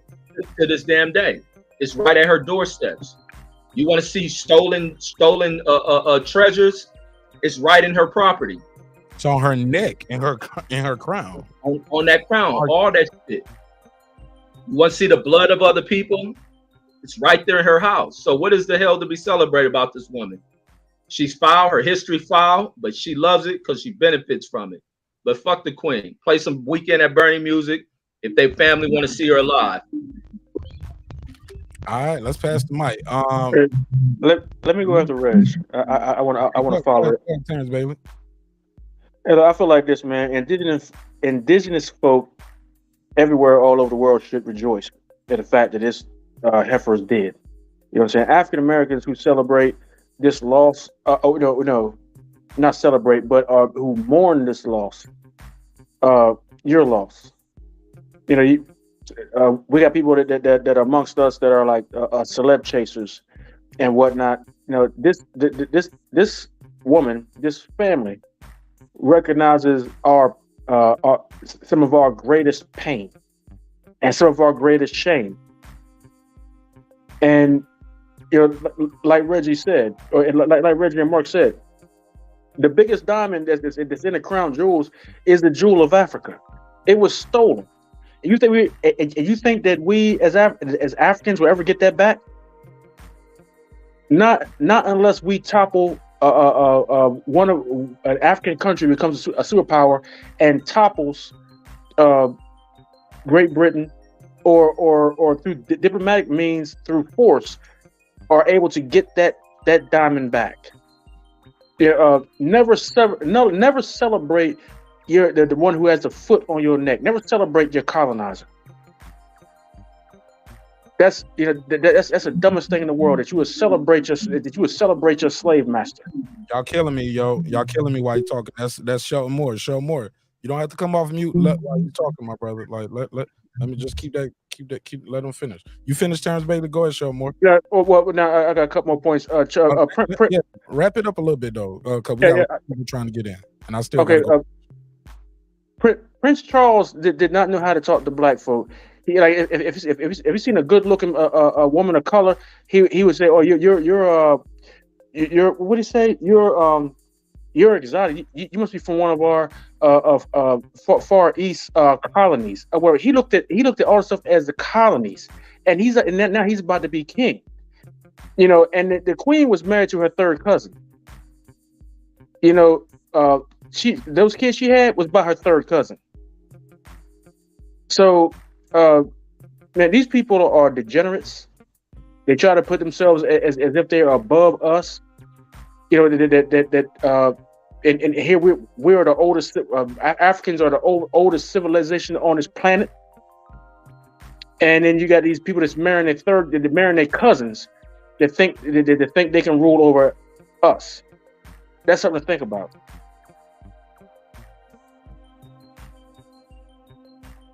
All right, Pastor Mike, go ahead. Show more. What was your question, Mark? Should black people in America care about the queen? Right? What made you come on mute while he was talking? God. No, that was your question. No, listen to what I'm saying. Your question was, should black people in America care about the queen dying? Right? That was the question. That's not exactly how I worded it. Should we? But that was the gist of it, correct? No. Should we be concerned with England's monarchy? And what was my answer? You remember? No, sir. I don't. It was no. Right? My answer was no. Well, I just put the survey in, but go ahead. Yeah, my answer was no. And for all those points that they made, no, it don't have nothing to do with us. It don't fucking enhance our life in any way. Nobody cares about that. Not black people. It don't have nothing to do with us. But, you know, I'm saying the people that run this country are going to care about it. But blacks, we don't give a fuck about this shit. All right, pass it around. HLD, Troy Graham. Should Americans be concerned with I guess the England monarchy? Go ahead. Okay, not this one. Well, so, I mean, you know, if you're to ask Snoop Dogg, man, he's gonna say the queen is the best, man. She hooked them up. You know, they were trying to kick him out from over there, and she said, "No, this man has not done nothing to us. He could stay. He could come." So, you know, Snoop Dogg got some pressing issues about caring, but no, should we care? The monarchy bullshit. It's nothing of concern. I mean, as a human being myself, just, you know, hey, I grew up just knowing that this lady out in my entire lifetime is I know who she is, right? And so, you know, there's a sense of familiarity. You know, she's gone, all right. You know, that's that. But do I give a fuck about the monarch? You know, no, I absolutely don't. Other than that, there's nothing else to it. I mean, should we care? No, just another human being that passed. Just like someone in our own family is gonna pass one day, and that's it. It is what it is. The world goes on. But the monarchy and all that shit, we know what it stands for and what it's been about. Has it changed? Maybe a little bit from back then. Yeah, but it still is what it is. There's no need for it. I don't see no sense of it. So I mean, those people over there, they still really feel highly of it. But there's a reason why, 1776, we said fuck you to them, and got our own independence over here. So there's, there's nothing else to it. I don't really care about them. Go ahead, Troy. Somebody had a comment. He said Troy views Britain rule of Jamaica as bringing moral civilization to the island. Watch how Troy speaks about blacks, but worship the good white folks. Go ahead, Troy. Yeah, see, let me answer the idiot first. There's a lot of idiots that like to take my name and run with it. I don't know who that idiot is. Listen, I have my views on things, and they're my views. I don't pay attention to fools who don't know me. But I can't have any emotions for someone I don't know. Right. So that's my answer. What about somebody who won't give your island their independence? I'm sorry to tell you, but my island's been free for years now. So you have some misinformation. Well, she was Jamaica. Jamaica was listed today in one of the places where the Queen is still head of state. Jamaica's independent, man. I don't know where you're getting your information from. We celebrate that day every single year. It's been free, I think, since I was 14 or 15. That's not what they reported on the news today, brother. I don't care what the report says. I'm just telling you, the present monarch is King Charles III, officially titled King of Jamaica, who reigned since 8 September, which is yesterday, 2022. He and other members of the royal family undertake various public and private functions across Jamaica on behalf of the country and abroad. I remember when they went over there and visited not too long ago. I'll go look it up myself and get the information. But all I know is that we have an Independence Day. It's on the screen right now. All I know is that we have an Independence Day. And the government and the government of Jamaica was. Hold on, Troy. So what happens when I put it on the screen right now? And you realize you're wrong right here when you see it on the screen. You can put it on the screen all you want. That's only one article. It doesn't prove anything. I'm sure there's a bunch of articles out there. So I'm gonna read a bunch of them. That's a self-proclaimed independent. And to be honest with you, Mark, when you go to the airport, the Jamaicans be crip walking the let me finish. the airport surface so she don't trip. Hold on, Brandon. Brandon, mute your phone real quick. Reggie, say what you said again, because I had a call coming in and Troy was still talking. I said Troy trying to deny that they don't have rule over Jamaica, but anytime they land at the airport, the Jamaicans be flattening the damn ground with their foot stump dances to smoothen the damn surfaces for them. Exactly. They have influence over there. Let me tell y'all something. All I gotta do is pick up the phone and just ask one of my older family members, and that'll dead all this. If you ain't calling the government, they don't mean nothing. First and foremost, you don't live in the country, so you have no idea what's going on. The people who live there know what's going on. Okay, plain and simple. I've studied that in the social studies and worldview and world politics. Jamaica does not have its independence. You do not live there. You do not live in the country. The last time the royals was on that island, the government was beseeching them to give them their independence, and there were protests. So what are you talking about? You know different than the white dude that said that he studied. I got it. Let me finish, please, Mark. We don't need to chant the facts like we at church. No, I'm not going. I ain't talking to you. I'm talking to whoever just chanting facts in the background. Okay, yeah, but you know different than the dude, the Caucasian dude that goes to college, man. Were protesting, bro, and studies African American studies and says he knows black people. What's the difference? That's why so many Jamaicans go to Britain with rights. You don't know nothing about Jamaica, Reggie. We already had this conversation when you don't know nothing about Jamaica when you were trying to tell me. A lot of y'all are in the UK. If you gotta call and ask somebody. and I Mark, got the Google that's right called here. verification, Mark. That's called Troy, verification. None of y'all can tell me You about gotta my own call country. Ashton, man. You don't know. None, You don't know none shit of either. y'all can tell me about my own You gotta country. phone in a friend. None You of don't know. y'all can You tell don't me. know I a don't give a goddamn damn what thing y'all either. saying. Let Keep me on rattling it off. I don't care. Hey guys, None of y'all can tell me about my country. No, None of you. None of you. Troy. None Don't of you. don't None of keep you. doing that. I don't want to mute you. Don't keep Jamaica, doing I don't Jamaica care. is not a country. Terrence Bailey. I don't want to mute y'all. It's not a country. Okay, y'all gonna keep doing it. I gotta mute your mics then. How about this? Let me say this. It's on the screen, y'all. We ain't gotta argue about this. Jamaica became independent on August the 6th, 1962, remaining a member of the British Commonwealth. This ain't how are we, hard. guys? Good. Which means that it's independent. Did you hear the word independent? Your emotions out of it. I know your nickname is people like to call you Troy. I don't give a damn, Graham. My brother, take your emotions out of it. Did you just hear what you just read, Mark? It says independent. Independent. Yeah, but if I No, may, you're not independent. You're not if I may, independent. Puerto Rico. Listen, Puerto Rico is a commonwealth. Hold up. Y'all, everybody want to talk over the nigga who got the Google open right now. What is a commonwealth, Troy? Troy, do you know what a commonwealth is? Because that's what we're gonna play this game right here. Let's find out what you really Mark, know. write that article. It says independent. No, Troy. Write Mark, the article. the reality of it is. You can't do that, Kangaroo Jack. You just got here. I'm trying to simmer shit down. You talking over the host, my brother. I put you back on, but stay in the background for 1 second. Troy, we had this whole thing before, my brother, and we didn't even we realized we were arguing back and forth. We had a little heat that night because you was like, I don't belong here. And then you came back and you was cool because it was confusion about the meaning of the word emancipation. You remember that? It was never any confusion. I simply said, no. I could tell you it plain and simple. You said the slaves were freed by the swipe of a pen. In my soul, I know that it took more than the swipe of a pen. It took the first slave who was bold enough to run free to start the fire. That's what I said. I don't run from what I say.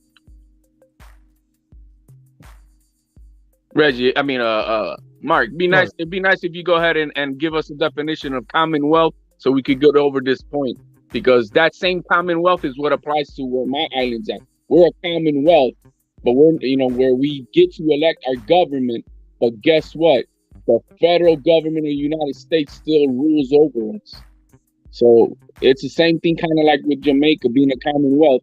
Somehow, some way, the British government still has a hearsay on what goes on to a point. You guys get to elect your own government officials. You have elections. It's a democratic process. But still the federal, like for me, at least for Puerto Rico, the federal law rules over us. I don't know what else to say about that.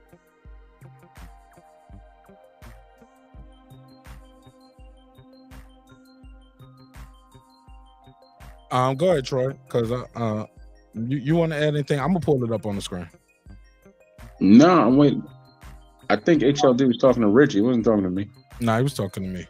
Let me do the super chat. He said Graham is right. Just because it's in the books for someone to read, it is different than actually living there. Jamaican government is like Mexico's. They act good for the camera. Why they gotta act good for the camera though? If you totally independent. I probably been to Jamaica more times than some people who from there, like, because we go every year. But you never lived there though. That's the whole point. A 10.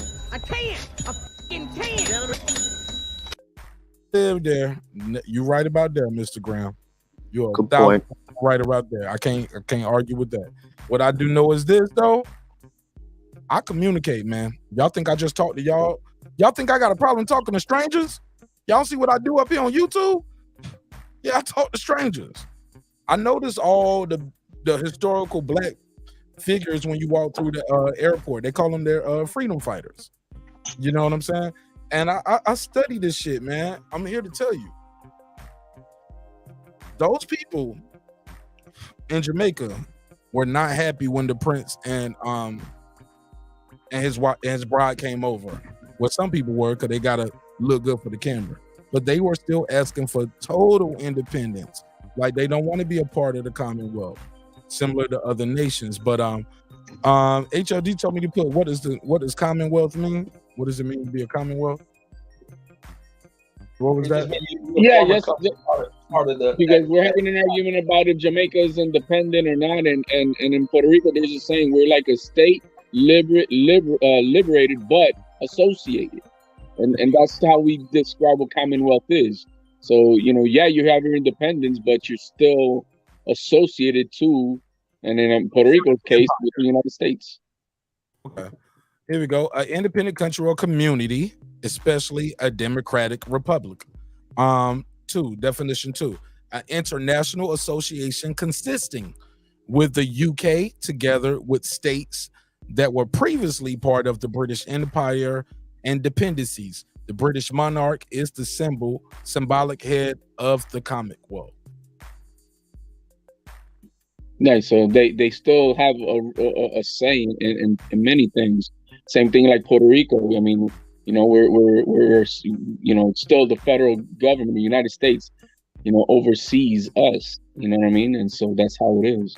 Even though we're independent, but it's very simple. The rule of law. It's a simple equation. Here in Australia, we're still part of the Commonwealth. Therefore, I don't agree with being part of the Commonwealth. I hate the Commonwealth. I hate everything about the British monarch based on what they've done to my country in 1788. But it doesn't mean we were independent. We still are under the British throne because we have a Governor General which signs off in the government. So we still are ruled by the Commonwealth, the leader. It's just facts. Jamaica are the same thing. They have a Governor General. The Governor General is the representative of the Queen, and you can't do anything about that. They are not an independent country. It's as simple as that. It's facts. Ouch. Ouch, ouch, ouch. What country is from? He's from Australia. Yeah, well, hold on. This is Kangaroo Jack. This is my he's my Cambosis supporter, right? I probably got about 20 out of 13,000. More of a Tyson Fury fan, not so much Cambosis. Okay. No, I got about 20 of y'all from Cambosis though. Hey, Mark. He beat T.O. Hey, Mark. Before hold on 1 second. Let me. He just got here, Terrence Bailey. Let me ask him a couple questions. I'm sorry. I walked away. I walked away and came back. My bad. Yeah, you don't have to apologize. Kangaroo Jack, what you think of the Queen of England passing away? And what's the temperature for you and your? So, a bit like Mr. Graham was just saying, the guy from Jamaica. I half agree with what he's saying. I half agree with what he's saying because people can have an opinion and say, yes, going by Google, your country's still part of under that banner, but it doesn't mean the people feel that. You know what I mean? Like the people of the country don't feel like they are being ran by the Queen because of like a figurehead. Do you know what I mean? Me personally, I'm happy the Queen's dead because I want to become a republic.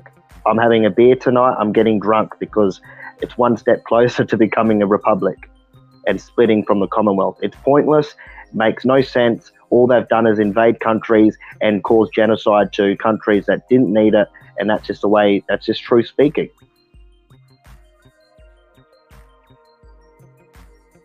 All right.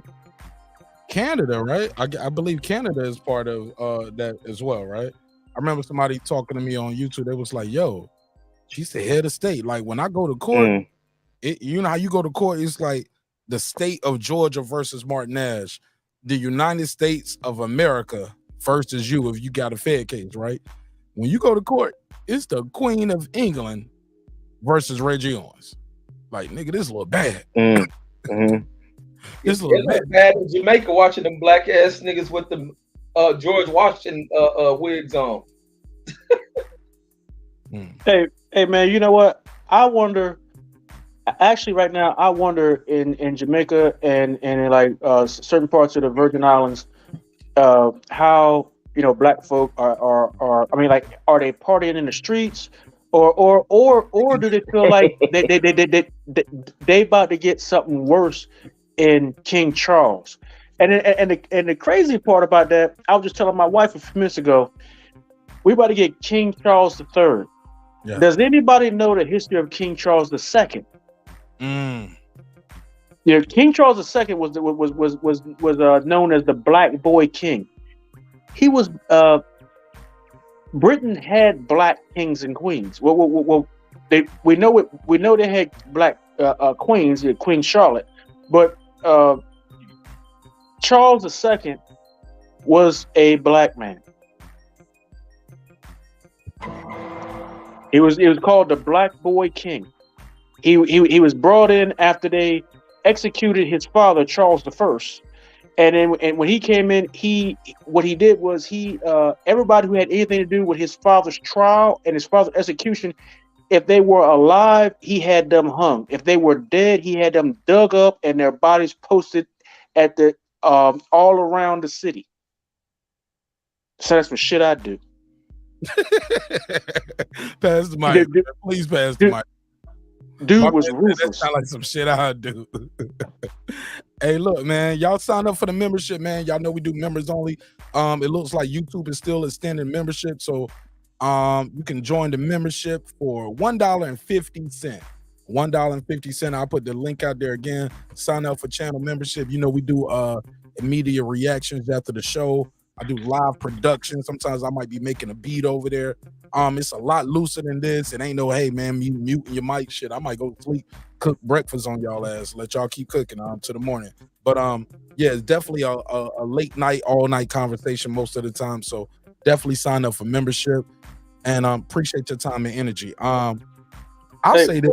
Go ahead. Look that up though. The Black Boy King. Look that up. I'm gonna look it up now. I didn't get a chance to say that. Oh man, I low key forgot you there. That's why I always tell you join the panel, man. The phone line ain't. Oh yeah, I'm just gonna say he missed not being able to kiss her in the mouth. I want to say this. That was crazy. Did you hear Reggie? Hold on. Did you hear Reggie? He said you missed not being able to kiss her in the mouth.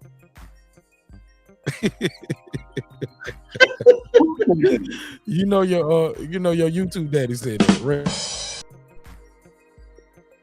Man, I don't know what. But anyway, when it comes to the Queen, I was me myself. I didn't feel any sadness that she died today. The more of them to die, the more off and probably better off I believe the world would be. Under her reign, she lived and put the indigenous people of the earth under a reign of terror and genocide and extermination. So hopefully their minority will end pretty soon, and it will be the end of that. Okay. So I'm looking forward to the end of the entire monarchy. Okay. Well, you know that it just passes on, Brandon Washington. The monarchy don't end with one person; they pass it on. The British people keep it, and they considering ending it. So hopefully we can get that shit ended, and because I don't believe there's no royal family. There's no royalness about them. There's nothing but genocide, a lot of inbreeding, them marrying each other, them marrying their first cousins, and a bunch of ill. And that's what they do. Yeah. And a bunch of Meghan Markle fucked it up, huh? She fucked up the gene pool. That's why Harry will never. None of them children won't even sniff the throne, and most of them don't even have titles. I think the second child don't even have a title. So yeah, they're not going for that.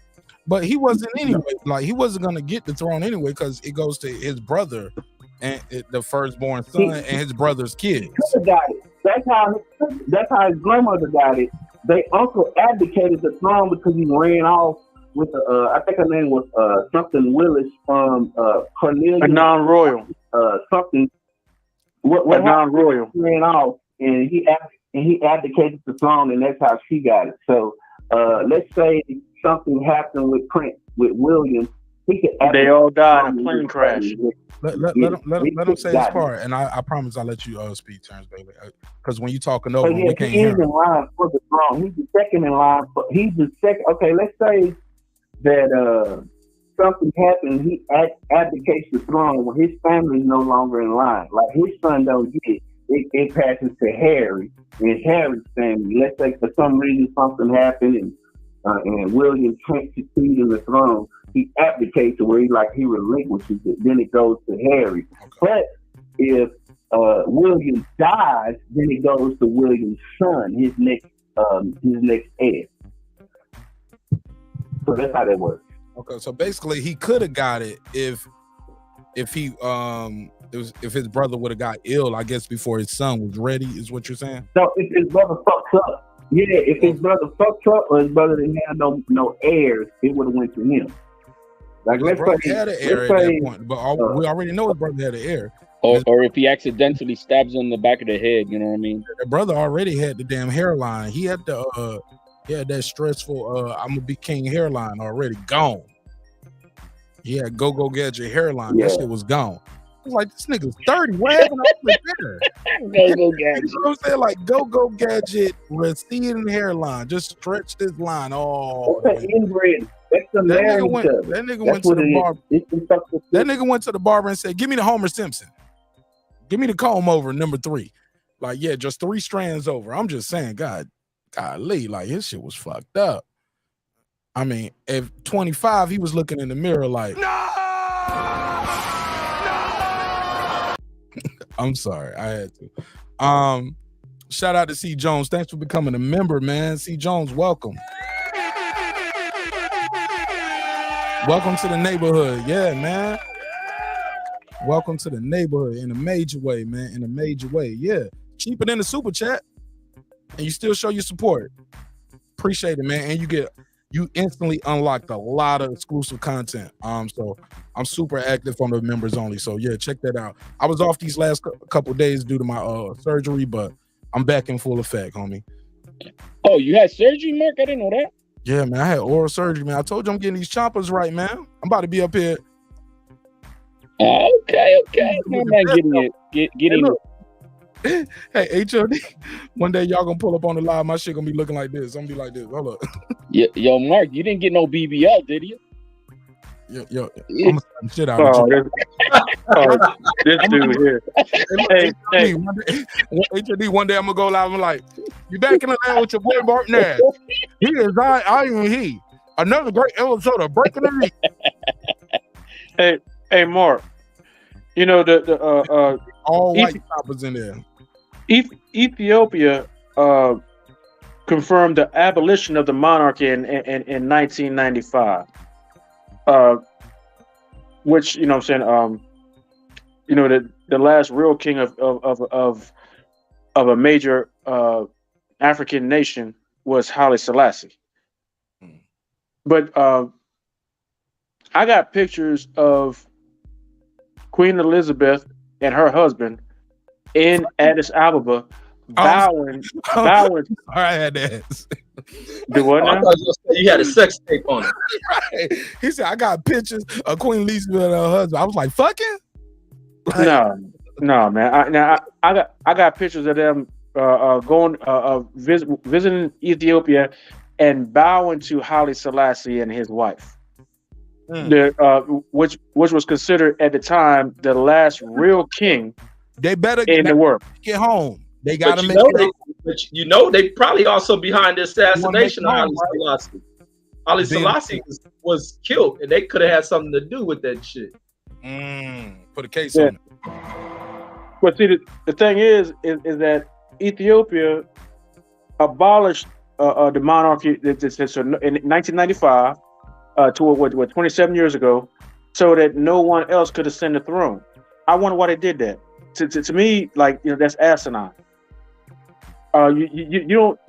They don't have to have a political role, but you at least keep the bloodline going. I mean, they doing it. Ours is older than theirs. Why stop it? Why keep it going if it don't mean a goddamn thing? Why keep practicing practices don't mean nothing. I mean, why they doing it don't mean a goddamn thing, and ours is older than theirs. You missed the point. Because they white and they can. Because they white and they can. That's what they do. That's what they do. Why are we ruling like they rule? Why do we set up our courts the way they courts are set up? Ours was set up long before theirs was. You're not getting the point. Nah, that's not ours true. was set up long before theirs was. Ours are loosely based on how their shit was. You get what I'm saying? Like they had a monarchy. No, but there was a king and queen of Kush and Kemet and all that stuff long before there was a British monarchy. Man, come on, stop it. I'm sorry, I thought you was talking about the way we have our legislation now. Because keep in mind, no, I don't mean that. I don't mean that. Here in America, it's still quote unquote. They call it an experiment, the Great American Experiment. I didn't say anything about America. Yeah. I'm just transitioning. But go ahead. Fuck it, y'all cook. We had all of that British and European stuff they got from us. They didn't originate that. They got it from us. All the Greek knowledge and Aristotle and all them cocksuckers.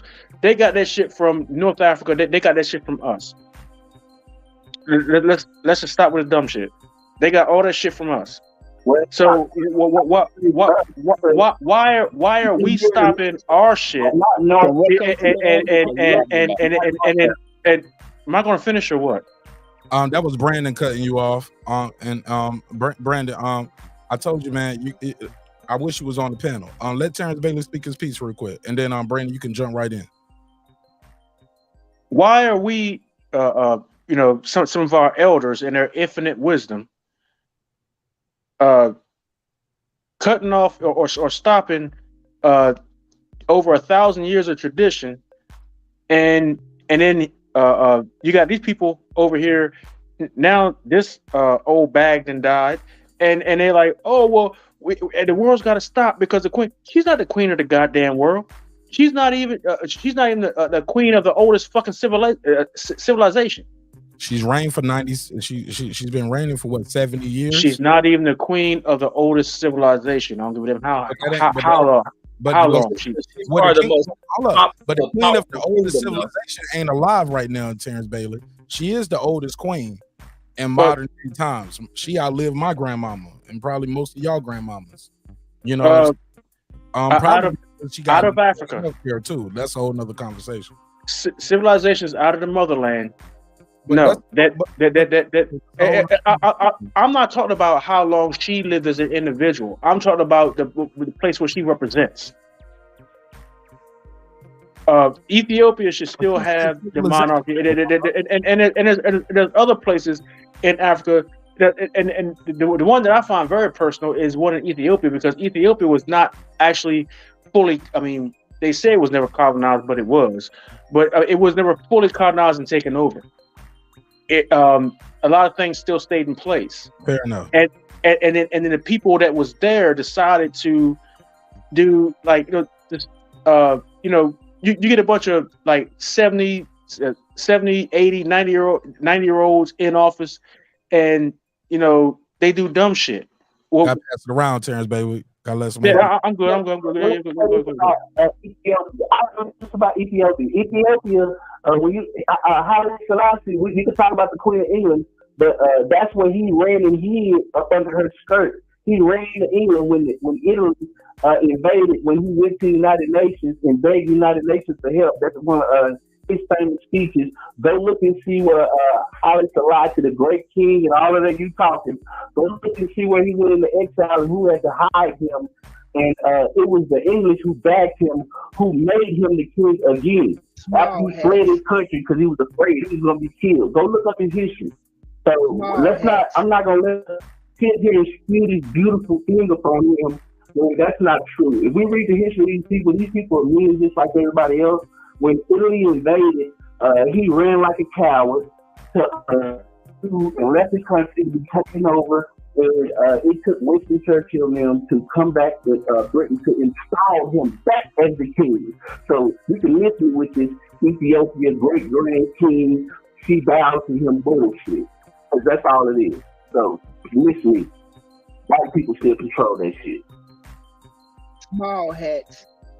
Small hats. Go ahead. Rebuttal, Terrence Bailey. My only thing I'm trying to understand, why would anybody think that any fucking Hold on. Let me hear HOD real quick. Go ahead, HOD. I'm just trying to understand, why would anybody think that any fucking monarch system is worthy to be, ruling over thy people? Fuck any monarchy, because all it is rich for the rich and more poor fuck you and justice at the bottom. I don't know. I don't get this bullshit. I mean, it's not good for the queen, and being white ain't good for a black king. Ain't good for a Puerto Rican king. Fuck all that shit. There ain't no fucking need for any of that shit. There ain't nothing better than having what we got and what's been being spread around, which is a more democratic system. Is it perfect? Fuck no. But it fucking beats any fucking monarch system. Get the fuck out of here. Small hats. Mm-hmm.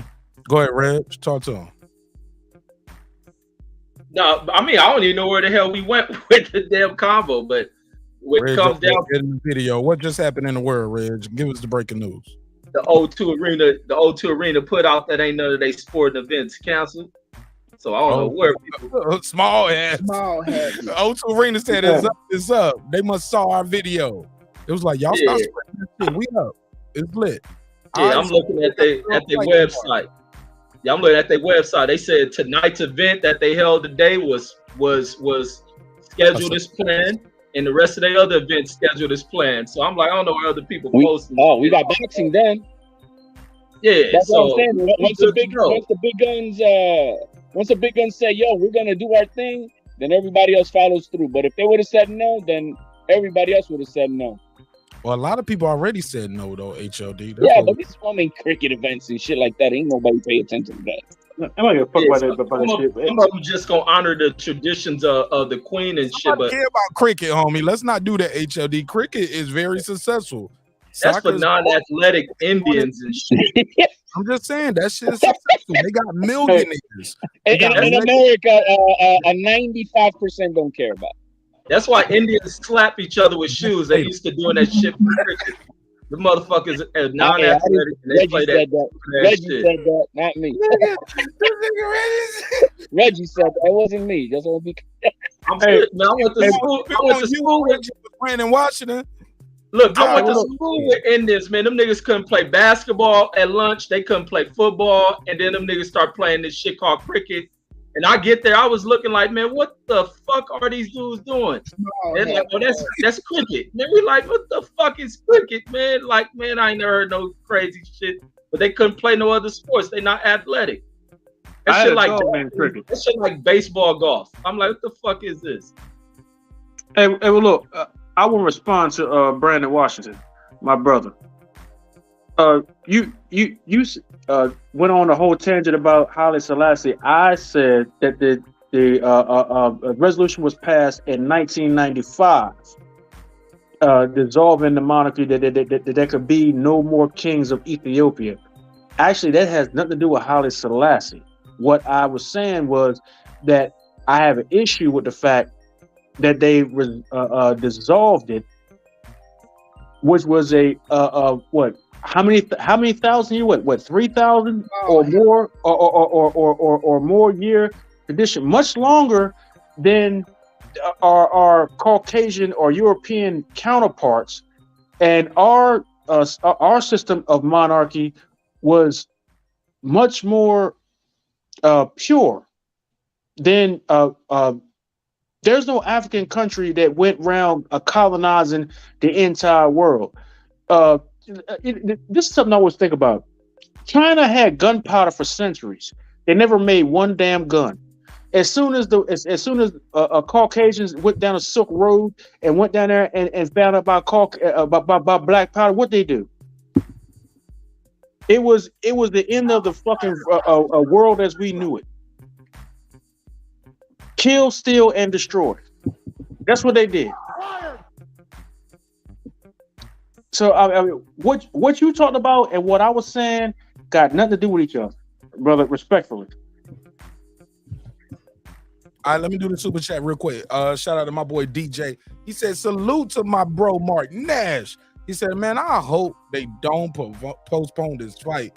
Again, shaking my head.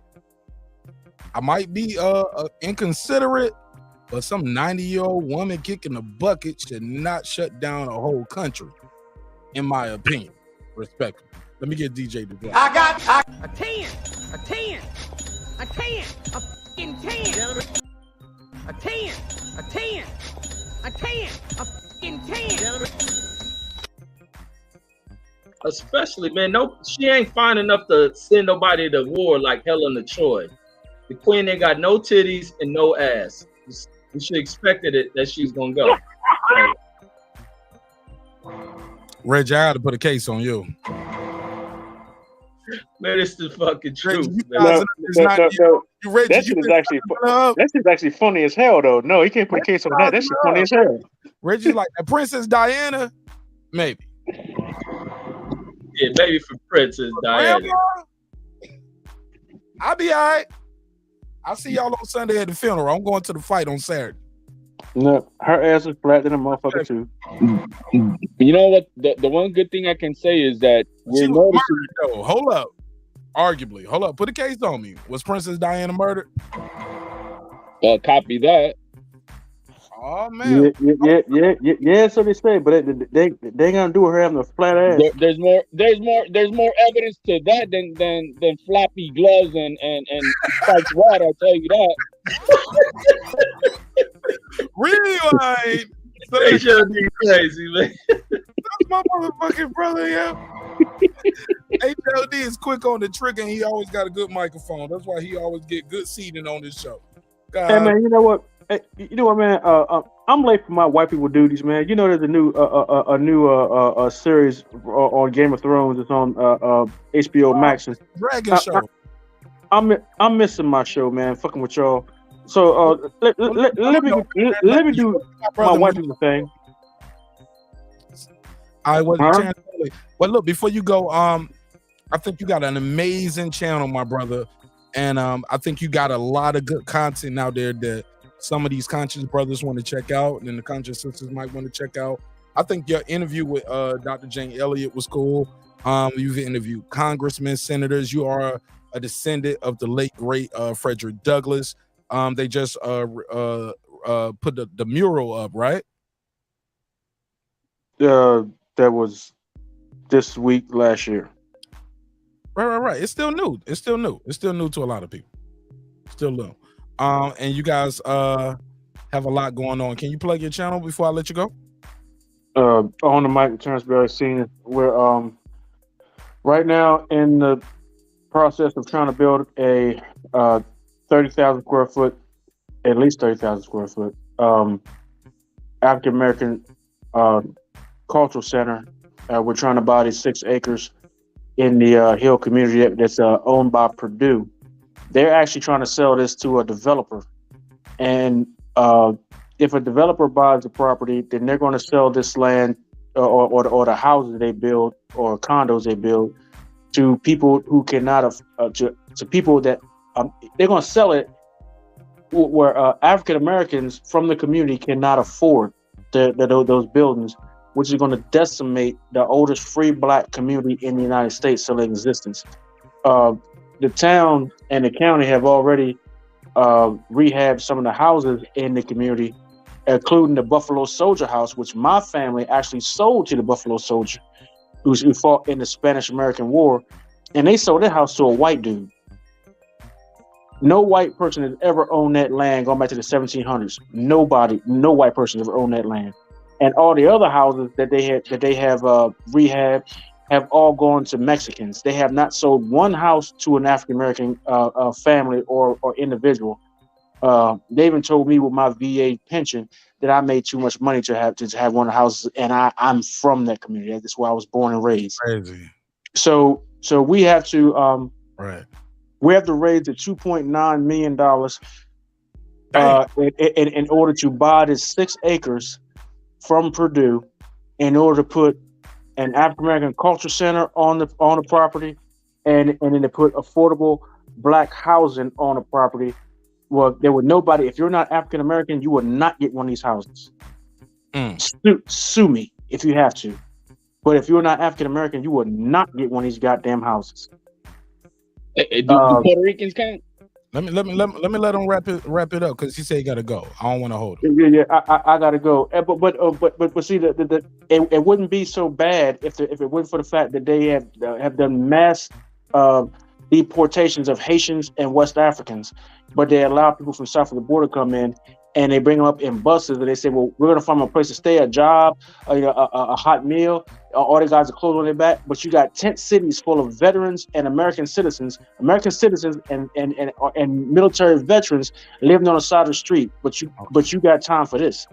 So we're trying to combat that and trying to do the right thing in the African American community to try to preserve the historical context of the oldest free black community in the United States. And yeah, Puerto Ricans do count. Absolutely. Shout out to my guy Terrence Bailey Sr., man. Enjoy your show. Hey, man. Check the rest on the playback. I'm gonna timestamp it. Hey, Boston Scholar, timestamp it at like 58, man. Something happened like 58 minutes. It's 58 minutes and some change, but just timestamp it at 58 for me, bro. If you can see this, you can do that for me. I appreciate it. 'Cause I did not write it down, but something crazy happened around 58 minutes, and I was like, yo. He timestamped that. That was funny. That was wow. It was different. Brandon Washington, you still on the line, right? All right, so we got Brandon Washington, Boxing Scholar. No, not Boxing Scholar. Boxing Conversation with Reggie Owens and my guy HOD in the building. I'll say this, man. When it comes down to this,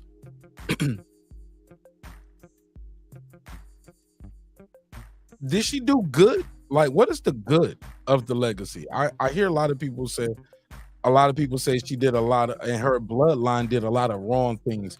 Can HOD, Reggie, anybody know anything good that the Queen of England did, like that people benefited from? I'm talking about people of color as well too. I don't know on her acts of any negativity. I can't say.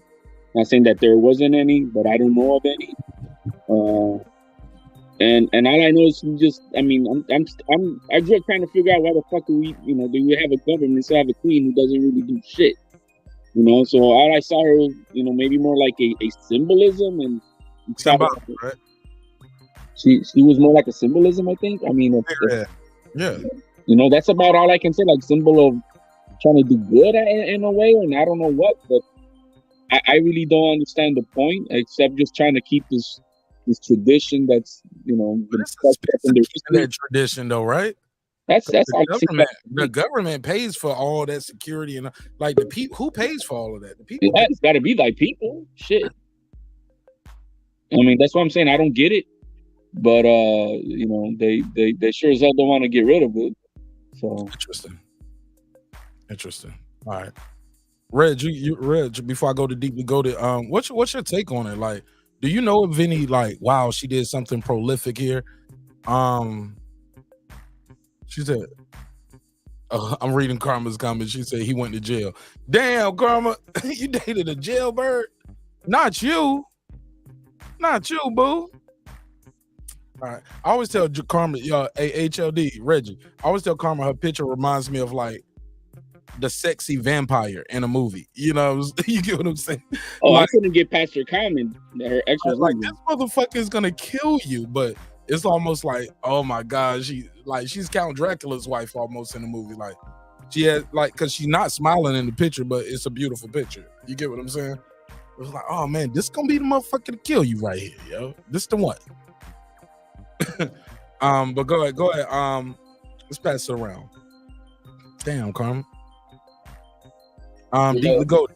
Oh, was that Deep Lagoda or HLD? Were you finished? I ain't gonna cut you off. No. I was just tripping on her comment earlier. I didn't know. She liked the patels. So I didn't know that. That's what y'all call the Indian brothers. The patels. Papels. All right. Yeah, patels, because they're all patels. You know what I mean? Almost 80%. Patels. Like I thought you said patels, like with two. No. Patels. Before I go to Deep Lagoda, let me get a caller 2 minutes. Call from To accept, press 1. To send a voicemail, press 2. Oh, yeah, send you the voicemail. At any time, you may press star to join the call. No, I'm good on you. Oh, yeah. I don't take block calls, and I don't take no calls without you saying your name. Deeply goated. Talk to me, fam. How you feel? What's the deal? Or do you prefer I call you BBI, Bo Beats Lewis? I mean BBL. Damn, you don't want me to call you BBL, do you? Damn. BBL. I prefer Bo Beats Lewis. Change your name. I prefer Bo Beats Lewis. Yeah, nah. Your name is BBL now, nigga. Damn, until you change. Bro, I didn't even realize that, I don't bro. even want to call you deeply goated. Why you got to be deeply? And like you, like goat, a goat is greatest of all time. Like I don't want to call you deeply goated. I could call you the goat. You know what I'm saying? I call you goat. Call you DG. But BBL, like these names all look bad when you break them down. Deeply goated. Deeply goated rhymes with what? Deeply throated.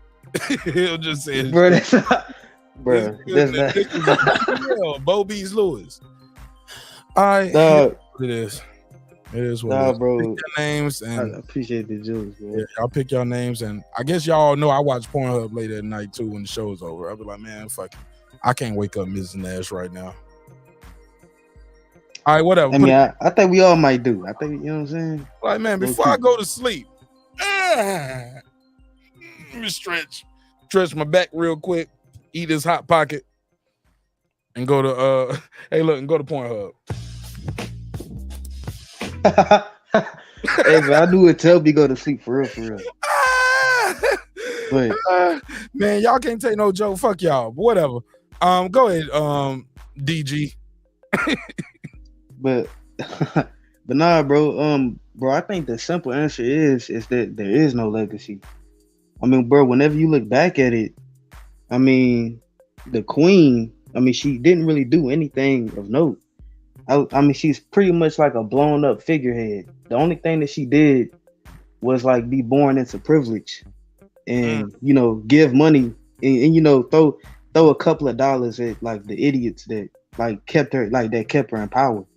So but besides that, she had no talent, no accomplishments, and she didn't even look good.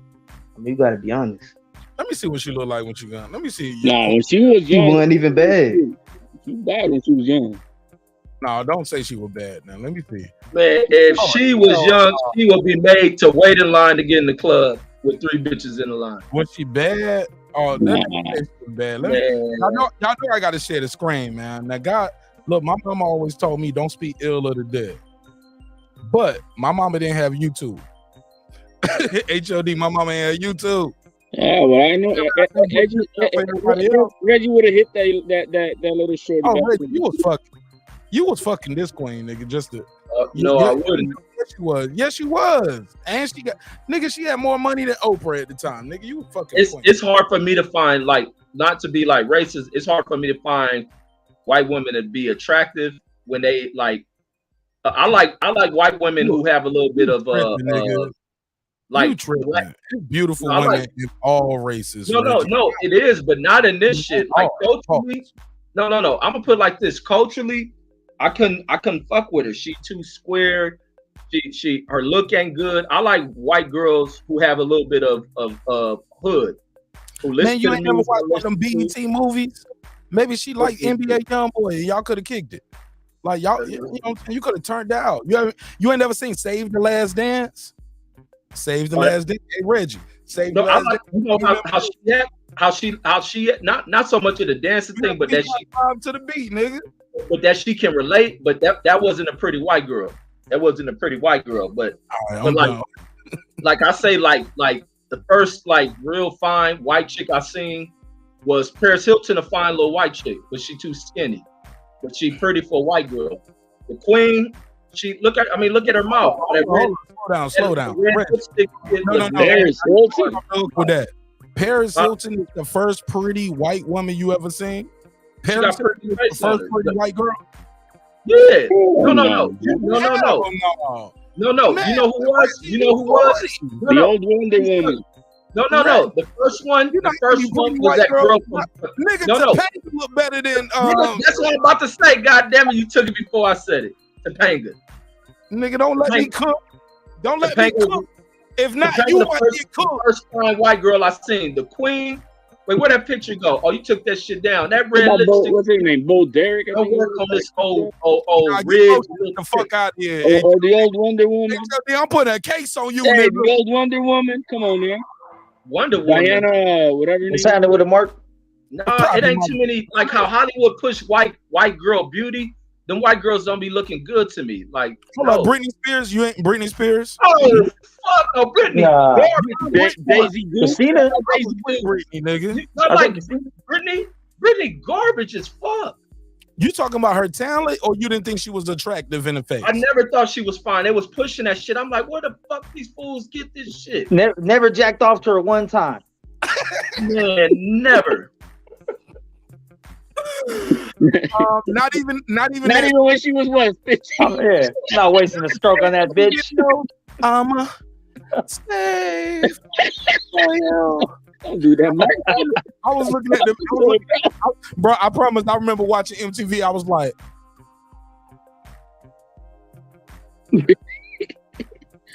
Who said that? He said who was the producer and the writer in the room that told the white girl that it was okay to say, I'm a slave for you in the hook? You said this shit about 15 times. I thought it was overboard with Pamela Anderson too. I heard that fucking fun. It was overboard. I was always a Carmen Electra fan myself. Oh yeah. Yasmin Bleed. Carmen was slutty. I like her little slutty. How about Janet from the Three's Company, man? Hell no. And that old Carmen Electra, nigga. I'd be like, yes. Oh, what was the other girl? Jenny. What was her name? Jenny. She used to be on MTV. Jenny Jameson. Her too. Hold up, nigga. Jenna Jameson's a whole different type of video vixen. Oh, I'm about to end this show a little bit early. It's been another great episode. Now, Jenna Jameson got the old 1980s rock and roll video slut look. Like, it's hard for I'll take it. I don't like a lot of Tracy Lords. How about Tracy Lords? Who was that? I remember that was. Oh yeah, she's nigga. That's the girl that was in the beginning too.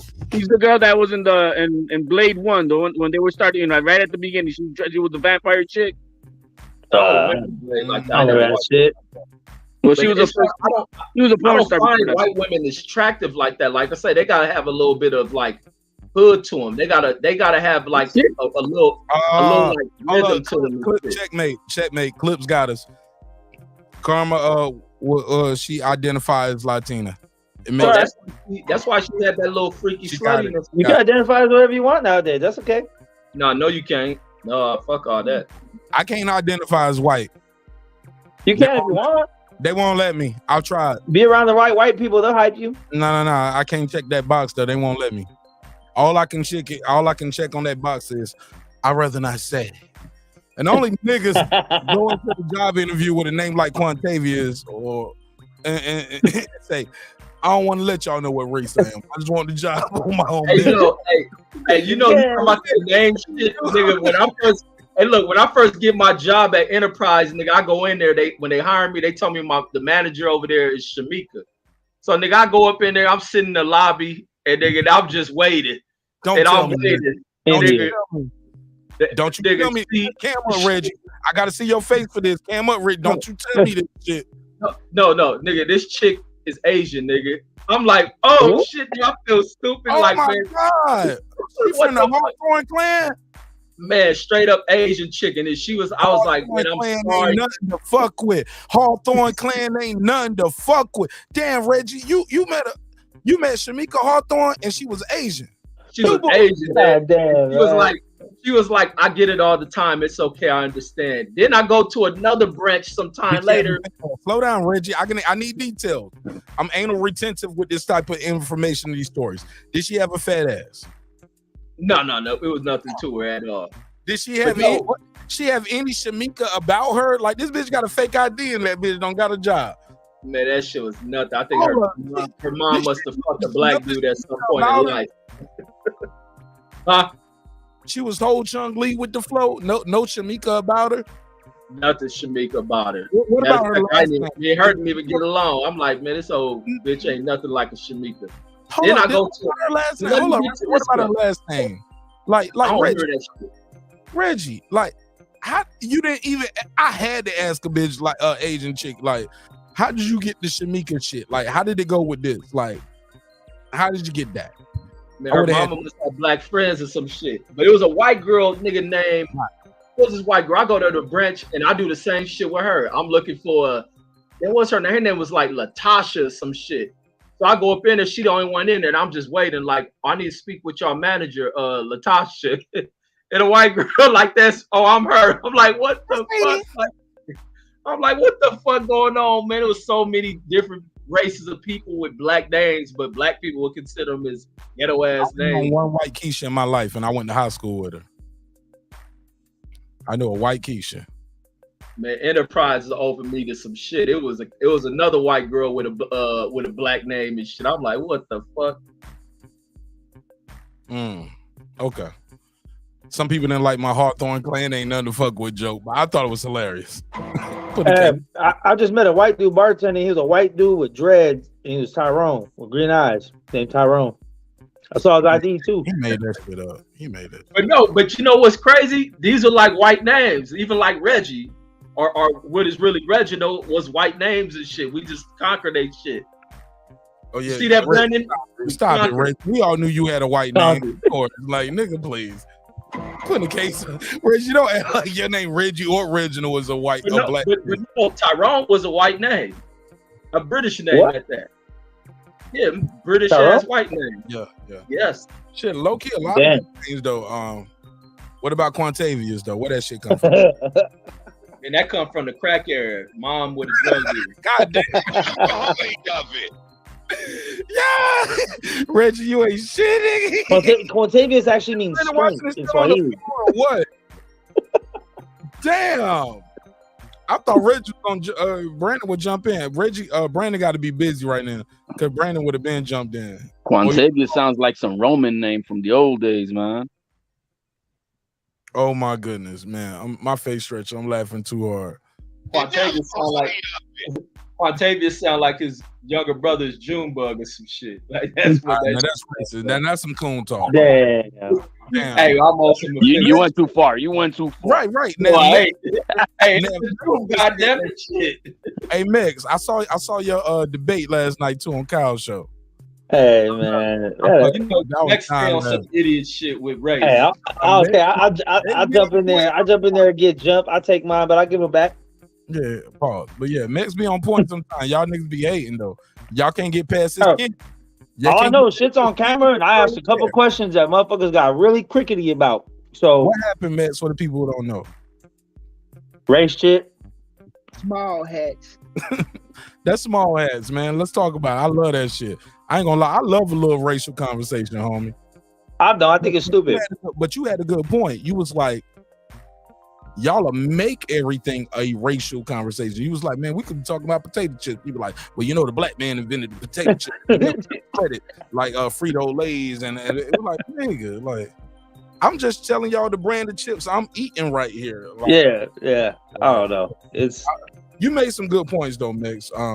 I thought they were trying to bully you. Everybody love everybody, man. Like, you know, for the people who are every race has piece of shit, every race has murderers, every race has rapists, every race has bad people, and every race has good people. So to blanket one or the other is stupid. That's why every time, even today, I just got off your boy's show right now. Never heard of it. You know what I'm saying? And the same shit again. It was the same shit again. I'm like, be specific. Who are you talking about?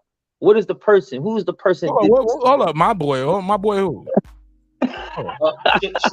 Shamika brother-in-law. Small ass nigga. Don't put me shit. You gonna make me put you out like what? Don't call him my boy. Matter of fact, you ain't got to shout him out. Don't call him my boy. I got too many boys in this shit no more. You know what I'm saying? Nah, but you know, I mean, at the end of the day, it's cool. Whatever helps people live. I mean, if that works for everyone, like however people see life, if it works for you, do it. I just think that's a stressful way of living to think that someone's always after you. Absolutely. But it's not necessarily a lie though. I mean, it's not necessarily the truth either. If you can't, no, it's definitely true. If you can't prove it, who then? I mean, you can prove it. Like you can see this. Who's after you, Mark? Because I know all my years of living and all the environments I've been in, I've made a lot of decisions to do things where I don't have to look over my shoulder anymore. So that's an island of my life. I wouldn't pick up playing with me. You know I'm gonna say this shit, right? You know I'll pull this motherfucker, bro. What? I'll pull it. I ain't scared of you motherfuckers. What? You know who after me? Ooh, the white man? Say it again for the people in the back.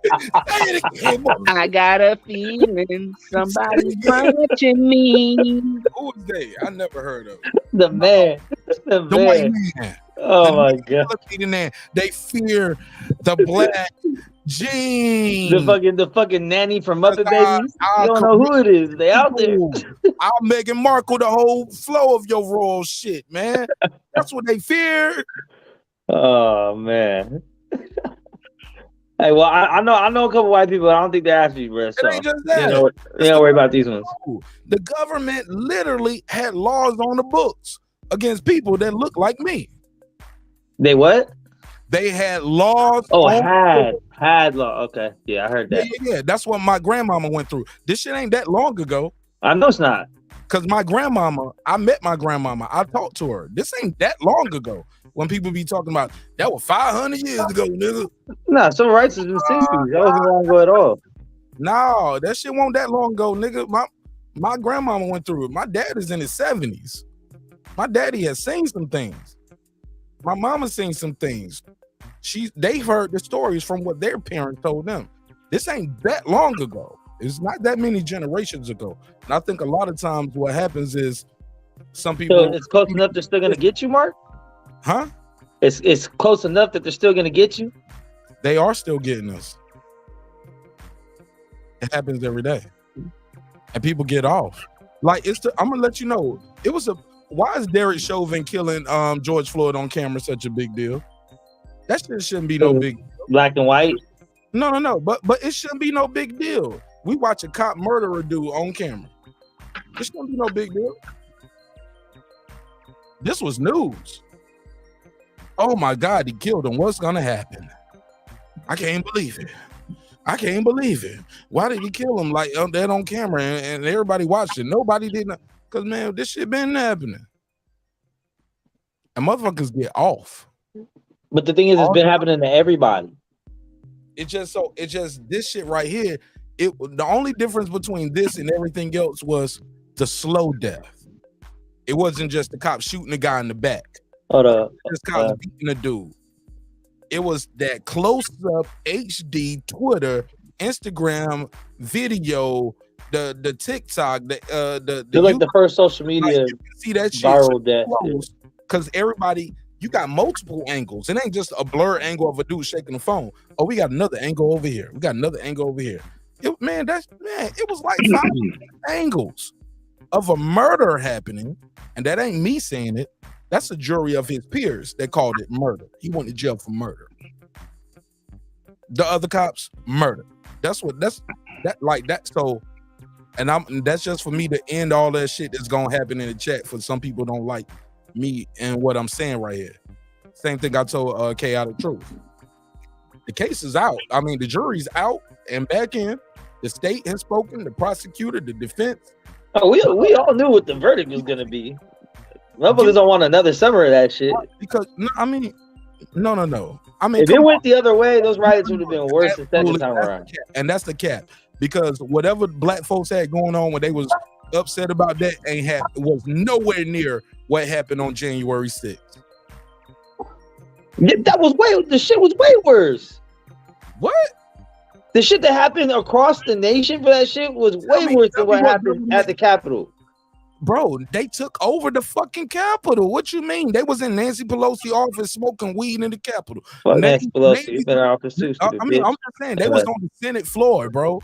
On that floor of the House of Representatives. In the fucking what they call it? I'm about to call it the Gobotron, but I just made that up. I don't know. it was worse because of the symbolic, if you want to say, because of the of the place. But my brother, but all I'm telling you is nobody the damage, the death, the injuries. No. Name a government building that got taken over like a government capital, because they took over the capital of the country. They took over the capital a couple years before that. But it don't get no bigger than that, homie. It ain't like they took over Georgia State Capitol or North Carolina. First of all, I don't think they took over no state capital in no George Floyd protests. They disrupted it. They didn't take over. Like, Don't forget those white guys that's going to prison try to kidnap the governor. HLD, so I'm right. They never took over. They didn't interrupt an official government process. They are trying to certify the votes for the election, HLD. Motherfuckers came in and said, not today. And they interrupted that. They killed a police officer. After that, officer committed suicide. What are y'all talking about? Dude, you're not going to compare that. There's different circumstances and they're wrong. I'm not going to say that it's, because that, I mean, I think there's no way to equate one thing over the other. Because one thing is one thing and the other thing is the other thing. It is. Yes, it is. No. One is a civil unrest over the death of a civilian killed by a police officer. The other is people saying the democratic process, we don't agree with it, and we're about to interrupt the fucking flow They of it. could have had it interrupted. It wouldn't have been done nothing. Because guess what? That didn't affect 300 million Americans. And the reason behind it is not, It didn't affect the actions of my brother, Americans. HLD, you just moved the goalpost. What you just said was the one thing is this, one thing is that. No, they are totally different, and one means more than the other. I'm sorry. How? No way. I'm gonna tell you again for those who didn't listen. The reason why one stands out more than the other is civil unrest. People are destroying personal property. The other thing is civil unrest, and people are interrupted a duly functional election process where people are certifying the votes, and now they have came into the government building and stormed it. They have killed police. People are smoking weed in there. They are stealing property. It was bombs found in there. I hate how you say They could have blown up the whole Capitol. They could have blown up the whole Capitol, and we still be where we at today. Hey, but Mark, you know they stormed the Capitol in 2018. Civil unrest about somebody being murdered, and civil unrest about who is president. Yeah, 2018. It wasn't that supposed to be office for that Green New Deal shit. No, they didn't. Who do you call it then? Stop making up lies, Matt. They were invited. They were invited in to take pictures. Who stormed the damn Capitol for some Pelosi? You making up some shit, bro? This never happened before. It was the Green New Deal. Yes, it did happen before, Mark. Look Puerto at us. in the 60s. Puerto Ricans. And AOC was out there talking over the hallway and shit. They all came in with signs and shit. Say one at a time. One at a time. I'm gonna Google this shit. I'm gonna Google this shit because I ain't never seen no insurrection shit like this in my life. Look it up. Look up the Puerto Ricans that did insurrection on the Capitol. In America. Yes, in the 60s. We fought them in there, man. That wasn't no insurrection. Did they get inside HLD? Yeah. And they rushed the vice president out. They did this while we trying to go look it up. That's his story. They just got released. I forgot what president let them go. No. Look, you gotta also look back in those time periods, even at the White House. What they fighting for? But look, you got to look back then in the 60s, even at the White House, they didn't have gates around. You can chill on the White House lawn and shit. Times changed. People protest. They ain't stormed no damn Capitol. They've been shot like a motherfucker. Go check. Look, you're not going to tell me what I know about my history. It was a planned protest because you can't get permits to go protest, and just because they walk there don't mean it's an insurrection. You got to get the accuracy. You got to get the accuracy to a lot of this shit, man. HLD, you said Puerto Rican Nationalist Party revolts. Not did you mean 50s? Because you said 60s. I think it was 60s. Okay, I typed in the 60s. Or just look up Puerto Rican insurrection. There's only one time that they did it. Okay, so 1954, shooting in the chamber. Shooting in the House chamber. Is this it right here? Yeah, it would have to be the only one. I mean, Puerto Ricans only did that some crazy shit like that back then once. How many people stormed the Capitol, bro? There was a group of them that came in with guns and started shooting the place up. Hold on, no, bro. Again, tell the truth, HAD. I'm telling you, look it up. I know that they did. I know that there was an insurrection. That shit must have happened in Puerto Rico, not over here. Yes, it happened over here. Yeah, Marcus Regan is here. Say what now? That he said it happened in Puerto Rico. No, it happened here in the United States.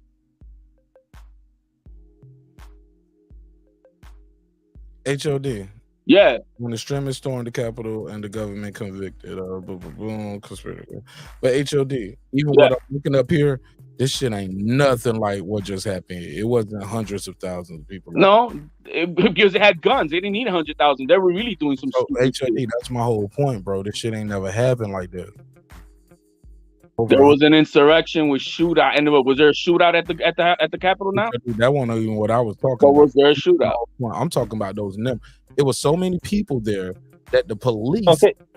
HOD, that's what I'm trying to tell you. Hey, look at mine, Mark. Look at mine. 2018, Green New Deal, 150 people arrested. HOD, and what I'm trying to tell my brother HOD before I pass the mic. HOD, it was so many protesters there that the police knew we don't even have enough bullets. But that's for a momentary thing. But if they weren't going to do shit, that was a dramatic pause. That was a dramatic. They could have burned down the whole place and it would have made the dents worse. HOD. It was times. I don't know if you HOD. It's a documentary on this shit. It's a couple of them. One is called 4 Hours at the Capitol on HBO. I don't know if you've seen it. You seen it? No, I saw the news. Okay, no. This is dope because these are people who were actually there protesting, and these are some of the people who got convicted later. One of them is one of the guys who, but they talking about it on HBO in this documentary. Some of them already did their time. Some of them got probation. Some of them did the clips and then went to jail later, or other things happened like that. One cowboy preacher dude. But I said all that to say this. These people are narrating this shit while they're there, and they telling you what they saw. And that's what I love about HBO. You know, HBO paid them nice. These niggas profiting off their crimes, HOD. They could have burnt down the Capitol, and what would it have done? But HOD, do you know they found bombs placed there? Oh, like I said, they could have. Hey man, but the FBI infiltrated and encouraged it. Oh my god. Oh no, my bad. That's only black groups. Never mind. FBI is not a good excuse. Never mind. Keep going. I'll keep going. Thank you. I don't understand the equate is one thing. One thing did not affect us at all, and the other surely fucking did. I'm not saying that one is better than the other, worse than the other. I'm just saying they're separate type of issues. But I do know is what affected me was what happened throughout the whole nation. It affected everybody, one way or the other. What I'm saying, 2018, 150 people were arrested for storming the Capitol, but nobody knows shit about it. That's because it was about climate change. So yeah, they were in Nancy Pelosi's office. Man, Mex, you're making up a bunch of bullshit. You just sat in one of these Trump Look parties. it up, Mex. I wouldn't have to look it up. It was all over the news. Like all this shit is on the news. This shit was everywhere, Mex. You can see hundreds of thousands of people. It's on Google. It's on Google. How many people next? Where the video at? There was 150 arrests, so at least 150. Read it. What I gotta type in? I'm gonna pull up what Mex got in. Mex, what did you type in Google? That's what, like Green New Deal activist Capitol. Green New Deal activist Capitol. I'll be honest. I don't. 1,000 demonstrators. It said more than 1,000 demonstrators.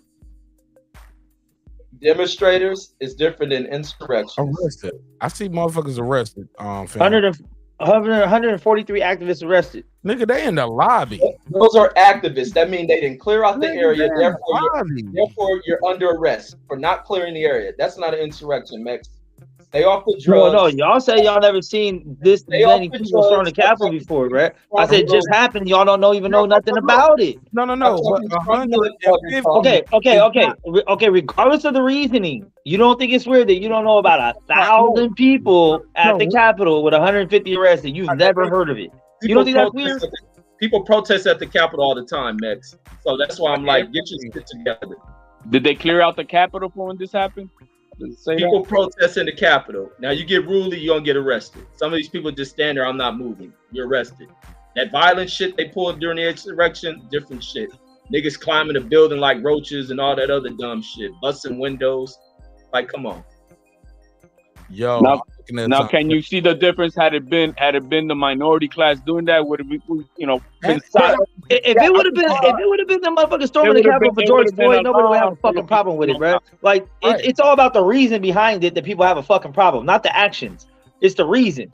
Because if it was a George Floyd protest on the fucking Capitol and there was more people that died and more damage done, everybody would be, yeah, fuck yeah. Nobody would fucking have a problem with it. It's because it was about people thinking that Trump fucking got cheated out the election. So it's like, oh, we don't like them people, so fuck what they did. No. Mex, listen. No. Let me tell again, Mex, I got to tell you the difference.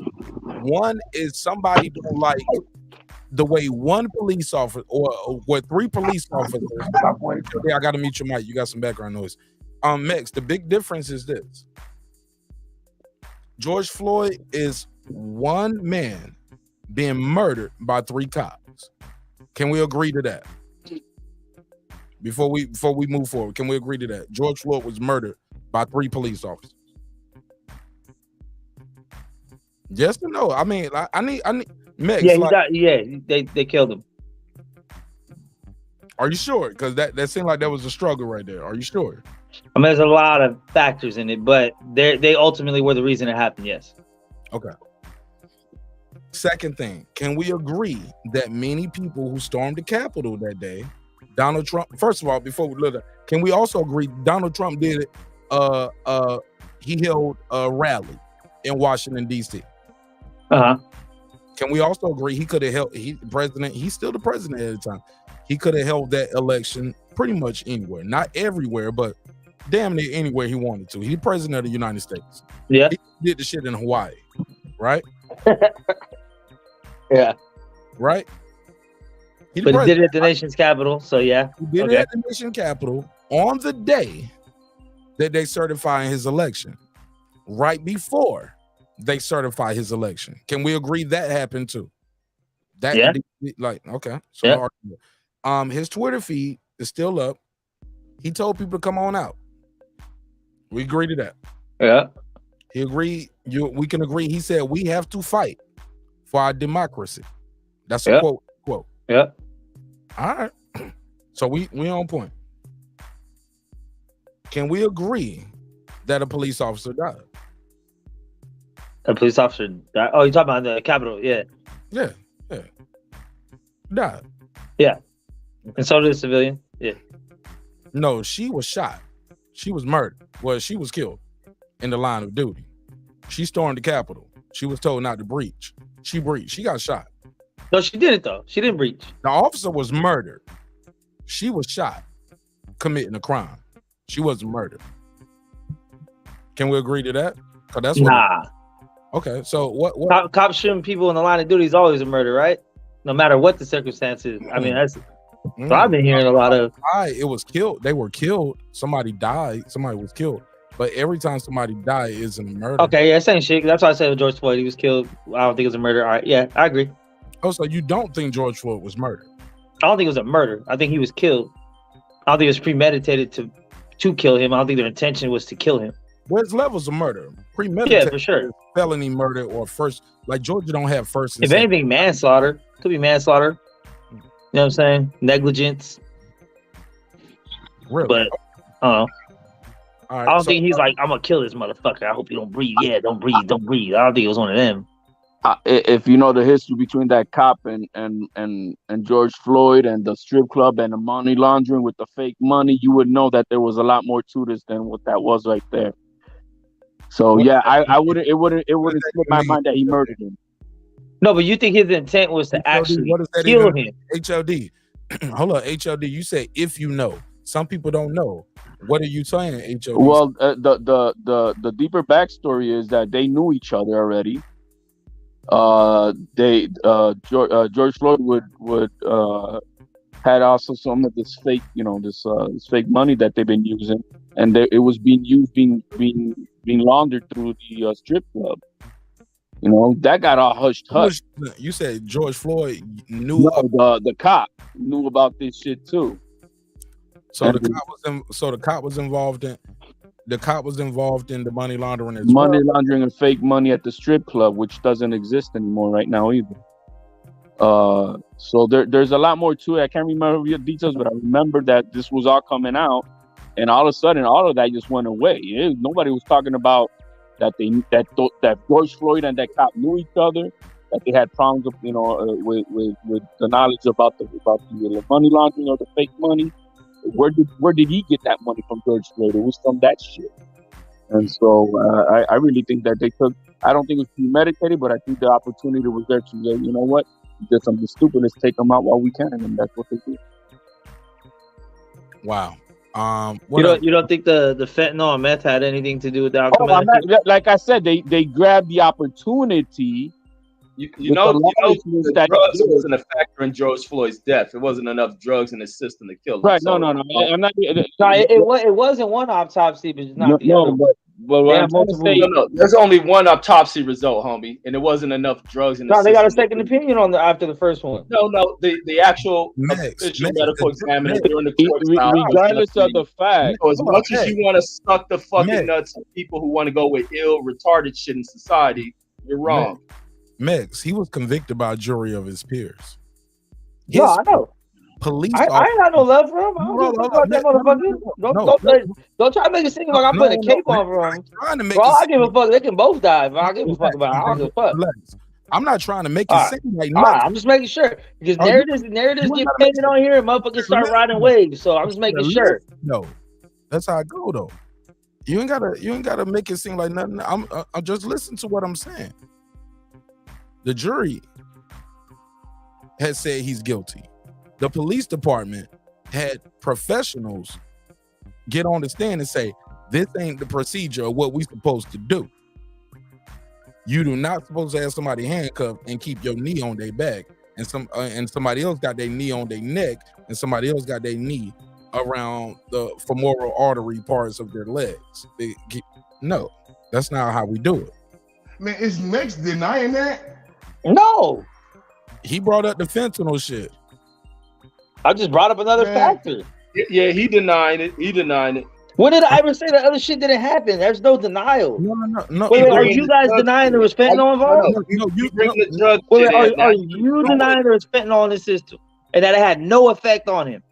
Bruh, it had no effect, and the medical examiner proved that shit. Being murdered, it had nothing to do with him being murdered, because that's what it wasn't. So it don't have an effect on anything that has to do with him breathing or not being able to breathe.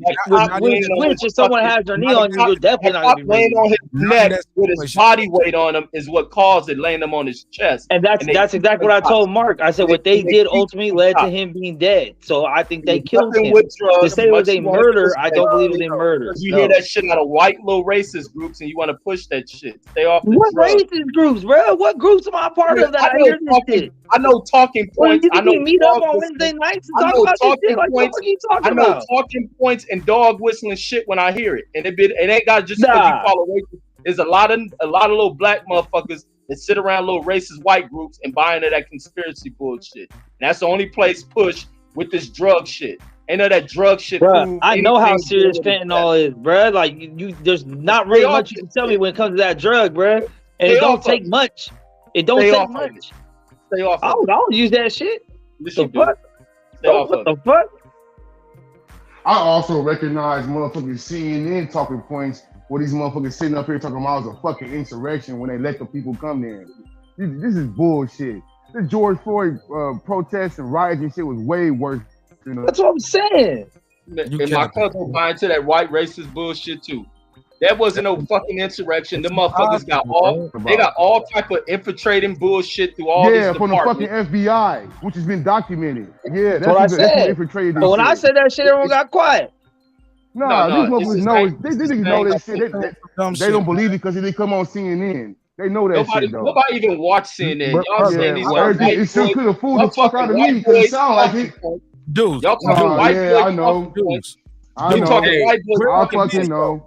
Dudes, I get my news from Reggie. where's the indictments So you think they just picking on all these good white folks for nothing, dude? Bro, all these white folks. How can you identify who's an Antifa and who's MAGA? A nigga put on a fucking MAGA shirt. That shit don't matter. Man. You know those people matter, right? Hold on, let me kill him with this. Checkmate. No, yeah, kill me with it. Please tell me. Let me tell you something. I don't care if you Antifa. I don't care if you're a Trump supporter or a fake Trump supporter. If your ass is on that lawn and in that building, guilty, nigga. It don't matter who you supposed to be with. You don't supposed to be in here right now, dudes. So who's sending these people in there though? Donald Trump? Who? Yeah, I know. So it's a fucking double-edged sword. Yeah, you ain't supposed to be in Target taking big screen TVs because somebody got killed by the police either, though. Dog whistling Trump. Dog whistling Trump. Listen, Max, that's not the same shit, Max. Talking about personal property being stolen, which is insured, is not the same as motherfuckers interruption. A duly Mark. No, Mark. Wait, nobody thinking, oh, so this is just sure. Now you care so much about the Constitution and shit. No, now Nancy Pelosi's safety is so important. I'm gonna tell you give me a fucking break, man. CNN talk. No, one is a state crime. So what makes you hate Nancy Pelosi? Bro, one is a state crime. Nancy? Listen, white boy told you. Hold on. Nah, listen, this is real shit. He talking about some CNN talk. Nigga, this some real shit. Nigga who don't call some cases. I'm gonna tell you like this. One can be a misdemeanor. If I don't steal more than $1,000 worth of shit out your store, which is 80% of them people who win the damn January 6th got a damn misdemeanor. A damn misdemeanor. Mentally and emotionally weak right now, dudes. You gotta let me say my piece. One is a misdemeanor. One is a felony. This ain't no CNN talk. You a street nigga, you a real nigga. Do you know the difference? I ain't even gotta ask you. One can be a misdemeanor. One is guaranteed a felony just because of your location of the crime. Dudes, do you understand what I'm telling you here? So everybody winning January 6th got a motherfucking felony. You see that NYPD cop? You see that NYPD cop doing 10 years in prison, right? So don't buy your half-ass news. You ain't gonna do real research on shit. If you ain't gonna do real research on shit, don't speak. I know about 10 people who were there inside the building, and nothing even happened. Yeah, I know. Where you get your information from? It's about your role. Whatever you did, just because some niggas showed up on the line ain't going that building doing shit, don't mean nothing. I know people who were in Nancy Pelosi's office, and then nothing happened to him. He took pictures inside that motherfucker. Something will happen to them niggas. Now that cop, who's a former cop, that motherfucker about to sit 10 years of his old ass in fucking prison. They're FBI agents. Their cases will go down the docket and they will sit their ass in prison like that cop doing 10 years with his dumb ass. And Trump, where is he at? Not helping neither one of these motherfuckers because he got his own shit. He may be in jail with him. Perfect time to segue. Go ahead to my boy Kyle from the boxing section. Well, shout out to my boy Kyle from the boxing section. Appreciate you, man. Thank you for your time, your energy. If you too want to join the conversation, I got a link out there in the chat. You can call the phone number 404-692-1766. 404-692-1766. Also, got another number you can call 470-705-9507. 470-705-9507. And I'll put you right online and you can talk to the Reverend. Also, you can click the link and actually join the panel. Keep in mind, we got some dope merch out there. Go to martinash.com. Get your shirt, get your hoodie, get your t-shirt, coffee mug, or whatever. Thank you for your time and energy. Appreciate y'all for letting me do the quick commercial break. Kyle, what up? What's going on, man? And first and foremost, man, the best news outlet to get your news from is Mr. Reggie Owens on Instagram. God damn it. Get the fuck off my live. This is the first thing this nigga do. Hey, look, in the words of Martin Lawrence, say hello to the host. The host. Niggas act like I got Varnell Hill on this motherfucker. Man, y'all always plug Reggie first. No. Hey Reggie, you remember that Varnell? She was like, hello Varnell. I just want to say I love you. He was like, hello, say hello to the host first. The host. Yeah. Like, hey Martin. But Varnell. No, I want to get in there. Go ahead, Ron. Go right on Reggie Jones. Go. Here you go, man. I see niggas as well today. I'm back like I never left on me. Nigga, I see. Listen, man. The thing is, George Floyd was murdered, bro. And Antifa and the Proud Boys, whatever the fuck you want to call them, they're part of the same lineage. So they both ain't worth shit. Listen, man, I done worked in these buildings where these white folks tried to take over some shit and do some other shit. Then we had to run their ass up out of there. And they had on black hoodies and skateboards. You know what I'm saying? And they was tearing shit up. So a lot of times they want to blame black people for tearing the shit up, but the white folks start to tearing the shit up. And then, you know, black folks, hey, you see a broken window, you gonna open door, you gonna walk through the motherfucker. You know what I'm saying? You know? And my thing is this though, man, like taking TVs and all that shit, right, is one thing. But going into the Capitol, you know what I'm saying? That's a federal crime, dog. And then you can't get mad when a motherfucker shoot you for being in there. Small hats. Facts. So everybody sure did catch fucking felonies and shit that went up in there, huh? Like I said, I know somebody who was in Nancy Pelosi's office at her desk in front of her damn computer, and then shit happened to that nigga. Put him on the show. Did he get personal computer and everything? On the show. Did he get caught? He posted everything on. Yes, he posted it all online, bro. Nothing happened to the nigga. Put him on. I know plenty of people was there. Nothing happened to him. What's the channel? All they did was ask questions. Elijah Schaefer. They on live. Elijah Schaefer. Where he at? It was a black dude? No, it's a white dude. Nigga, you said the there was a nigga that went there got stretched. I think his ass still in jail. So is he on? Is he on Instagram? Go to jail. He's on YouTube. He has a channel called Slightly Offensive. His ass was with his feet kicked up on Nancy Pelosi's desk. Now they're carrying the world. He's still out here reporting on shit and doing all kind of shit. Everybody win that motherfucker. You said you knew the guy though. But they ain't got him yet. Is what you're saying? Because they getting a lot of motherfuckers. They ain't got, bro. He ain't hiding. Okay. A lot of motherfuckers ain't hiding. But they still getting picked off. Like it happens, bro. Man, some people get through. Now, granted, you niggas is wild, bro. This nigga's a blue check verified motherfucker on YouTube, Twitter, and everything. Posting shit. Look, but you're making my point for me too. I think all the motherfuckers in that documentary I saw should have got arrested. I agree with you, Deuce.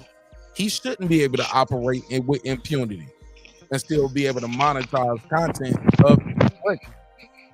You get what I'm saying? But Mark, everybody that took the TV nigga out of Target nigga ain't get misdemeanor. And that shit affected us way more than a fucking bullshit ass insurrection. Shit's still high. Some neighborhoods don't even got their fucking stores and shit back. Motherfuckers got to drive an hour and a half to go grocery shopping and shit. Man, my homeboy lost a $60,000 fucking business he was doing, $60,000 a year business he was doing down there in LA. You niggas started crying about fucking Nancy Pelosi's safety. Give me a fucking break. No, nobody. What makes you hate Nancy Pelosi? Because I hear a lot of people say fuck Nancy. What makes you hate her? Besides you hearing some white boy say fuck her. Because she had that damn kente cuff on, man. Get your ass up off the floor. No, but I think when you talk about the comparisons of the effective of what one thing can affect us over the other. What makes you hate her and Gavin Newsom? What she done? What she done to California? What they done in California? She done in California. That's what I hate about him. What she done in California? Tell me about it. Bro, Gavin Newsom and Nancy Pelosi are auntie and nephew. Fuck them both. Gavin Newsom is a piece of shit. Here y'all go with the drug talk. Reggie, you know Gavin is a piece of shit though. What is it? What makes no? He don't know that because CNN didn't tell him that. CNN think he the next fucking president of America, so he don't know that shit. I'm not y'all. I don't watch shows or hear other people talk to get opinions on how I feel about somebody. But what makes you hate Nancy? You're just saying what you. I told you what she did to California, bro. But no, you didn't. You just say she done something to California. Now, what does she do? Nah, man. It's like I said, it's up to you. I always say. Now I gotta. No, what did she do? Stand on it. Fuck it. I'll stand on it. I ain't gonna play those. I hate when motherfuckers be up here on a live panel be like, well, you just do your own research. Nigga, we live. Exactly. We live. Let's Google that shit. Let's pull it up. this is my issue with Nancy Pelosi right here. A lot of she's very against a lot of progressive shit. And what C. Jones, I'm glad you became a member, C. Jones, because I'm going to talk about shit like this more on members only as well. Bro, that insider trading shit is new shit with her. Can I speak my piece? This is you asked what people, Reggie, look, you had your chance. You told Reggie to look it up. I'm trying to speak my piece, big dog. I ain't trying to disrespect you, but I'm just saying, let me say what I'm saying. This is I heard you the first time. Well, well, look, I'm long-winded. I'm sorry. It's your show. I ain't even got to say it. Niggas know where they at. It's all love. Look, it's all love. It's all love. Nigga, I paid $3 to be here, nigga. Not on this one. This the free live. Oh. You pay for the other one. But regardless, man, it's all love, man. I appreciate you and I respect you, big dog. But this is a lot of people's issue with Nancy Pelosi. She voted against progressive interests. She voted against a lot of things that are progressive movements. She far as I mean, just a lot, bro. Like what though? What the Medicaid for all? She's against that. I ain't no fucking progressive. I'm progressive with a lot of my views. I'm progressive. I think marijuana should be, if it's free in California. If you shouldn't go to jail for marijuana in America, bro. Hell yeah. I'm a part of. Look, I'm a VA dude. Look, I went to the VA today. I was at motherfucker for hours. But you know what? I left that bitch with no bill. Just like you should go to the hospital and leave with no bill. You get what I'm saying? You shouldn't do that. It's not fair. Your tax dollars should go to more than war. And motherfuckers send your kids off to war and hiding under desks when motherfuckers walk in their office with nothing but some damn flags. But they running and hiding under desks. Look, I'm progressive in certain shit. I don't care if you gay or straight. You want to get married? Fuck it, get married. I don't want to be the only one out here knowing what it's like to be dealing with a bitter bitch. Put a case on me, respectfully. Love you, baby. I'm just saying. Yes, so some of my views are progressive. But when I hear that she's, first of all, I don't think nobody should be empowered that long, bro. Nobody. Not her.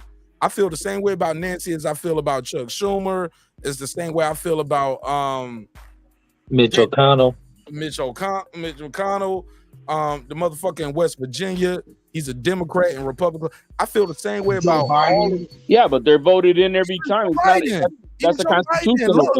Look, I'm not no big Joe Biden fan. He wasn't my first pick. It's what I was left with. And when I had to pick between him and Trump, I picked him. Fuck it. That's my choice. The best of the two evils. and even him, but he's like a debt president. Like if you go back and check his history, like he's one of the people that pushed for student loans to not go away when you file for bankruptcy. You get what I'm saying? Like trying to forgive him now. So some of this shit he doing now is him cleaned up. Like if you know, you know. But some people don't even know that. Like, but he pushed for that shit. But at the same time, he also pushed to bail out the banks, the big business. So, like, I don't like that shit. I'm sorry, bro. I'm consistent. I'm not gonna tell you you're doing right when you're doing wrong just because you black or you white. Like, I like what I like. I don't like what I don't like. And I think some shit is fucked up. It's fucked up. That's my opinion. Am I the smartest man in the room? Nope. If so, I'm in the wrong room. Gavin Newsom is a piece of shit, though, man. But you just can't say that and not back. I'm about to tell you why. I'm about to tell you why, right? Say that, during COVID, hold on, listen. During COVID, that piece of shit ass nigga, right? He let all his businesses stay open. Yep. But he closed everybody else's and shit. Motherfucker was up in French Laundry with no mask on, putting mandates on everybody. This motherfucker ain't got no mask on. They're having a good time. It's like 50 people, 50 to 100 people in this fucking restaurant. You know what I'm saying? Private party. But we on shutdown. Can't nobody even link up or meet up or do nothing. The only thing that was open was the hospital, bro. And his businesses. You know what I'm saying? Everything else was shut down. You get a fine and all the shit, except for that nigga businesses. So all his wineries in Napa were open. And I got homies in Napa that'll tell you that shit was open. That's why he a piece of dog shit. His kids in school, yours at home, being miserable. I love when my kids are at home. And I was having that convo earlier today where it shows where how fucked up most Americans are, how fucked up Americans are when it comes to actually loving thy family. It's how everybody cried about having to stay in the home when that should have been the time for families to come together, enjoy each other, and stay away from the motherfucking paradise of work. And everybody want to run back to shit and then get back to it, and society's still complaining. America should have took that time to reset. But even with those things about the business being open, that's minor shit. What is the serious shit that Gavin has done? But nigga, that's enough, nigga. Because niggas couldn't. No, he didn't allow, bro. You can't come with no mediocre shit and talking about a nigga ruining the state. Nigga, that's You can't come with no mediocre retard ass shit and say a nigga ruining the state because he didn't wear a mask, he left a restaurant open. What is the shit? Nigga, you can't put a mask mandate on everybody, nigga, and you not wearing a fucking mask, nigga. Hey, I get you on that. I get you on that, but you're talking retard talk. Now, what's the big? How the fuck is that retard talk, what's man? the big item shit that has fucked over the state? Bro, I said he's a piece of shit. I ain't said nothing about him fucking up the state. I said he's a piece of dog If shit, if he's a fucked up governor, then he needs to be fucking up some shit. Not because he a piece of shit, yeah. But what's the thing to fuck over the state? Now, people talk about Nancy ain't shit, this dude ain't shit, Kamala ain't shit. Now, when it comes to pointing out serious shit, you niggas can't point out nothing. You hear talks and talks of other people's state shit, and then you gravitate towards using it as your opinion of speaking what someone else spoke. So basically, nigga, listen, bro. He had a monopoly on Napa Valley with the wine. He had a monopoly. Napa's a small valley. Not too many people want to work in that winery shit. What are you talking about? What's the monopoly? Hold on, Reggie. Did he have a monopoly or not though? Was he doing something nefarious? Cal got to prove it. He brought it out. This shit was unfair. Nigga, all his wineries are open and everybody else wineries are closed. Hold on, he ain't got to prove it though, Reggie. If you know it's true, you can admit it. If you don't know, just I don't know it's true. Okay. No, I didn't know if you was trying to, No. Okay, so you don't know that to be true. That's just Kyle saying it. Kyle, like, where you get that information from? Let me look it up. Go ahead, look it up. Hey, what about that electric car bullshit that he fucking signed? They're not even trying to sell gas cars no more in California. That's bullshit. One at a time. What you say about Gavin Newsom with the winery, Kyle? The shit that because he part of an investment group. So all the businesses that he was a part of, I'm gonna let you know it's looking bad because as soon as I type in Gavin Newsom on Google, I'm typing M, typing O, typing N, typing O. As I get closer to the word monopoly, ain't nothing coming out. And did you hear bring up an investment group? That means he fucking. Okay, I got something. California governor, the monopoly man. Okay, it's an article out here about Gavin Newsom. Unveiled a. How far you had to dig for that article? You think Google gonna put something bad about Gavin Newsom on there? Of course you would. I'm just saying, like if shit, they talk bad shit about every president. No, do they talk shit about Joe Biden? You see what they did to the? You see what they did to the damn video. You see what they did to the video. Cuzzo, hey, I gotta call you out about you talking about this dude at the Capitol. I don't see shit with this damn white dude you talking about at the Capitol. Elijah Schaefer. Yep. Yes, bro, he's been there. I seen that shit, dog. He's been investigated by the FBI. What the fuck you talking about? I'm looking and look at where white boy. He just talked a bunch of shit.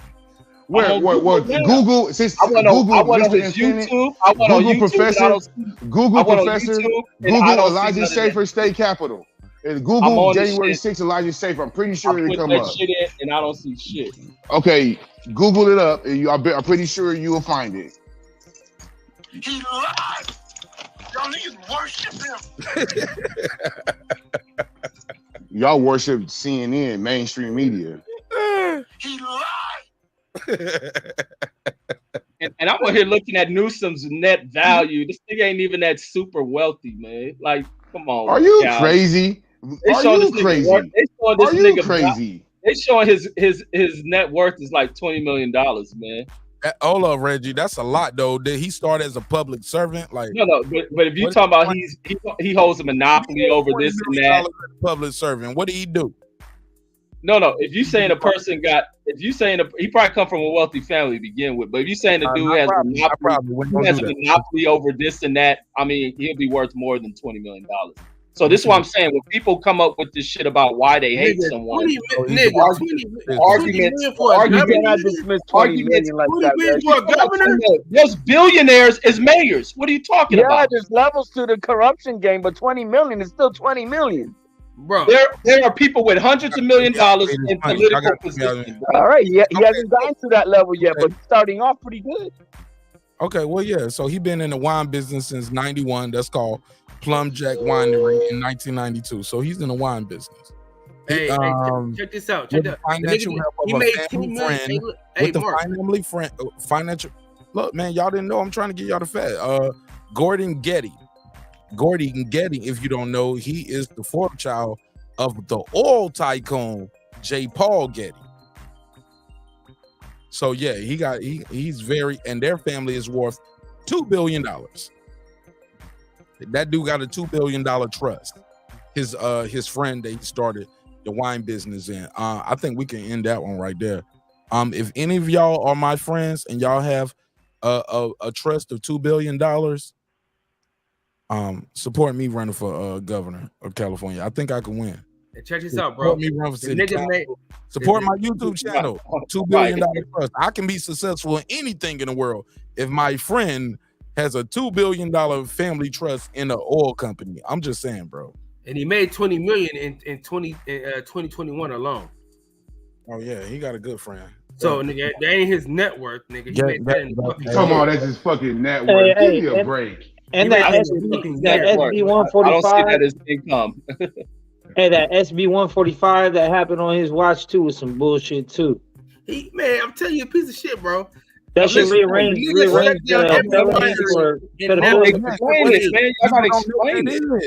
Thank you, Reggie.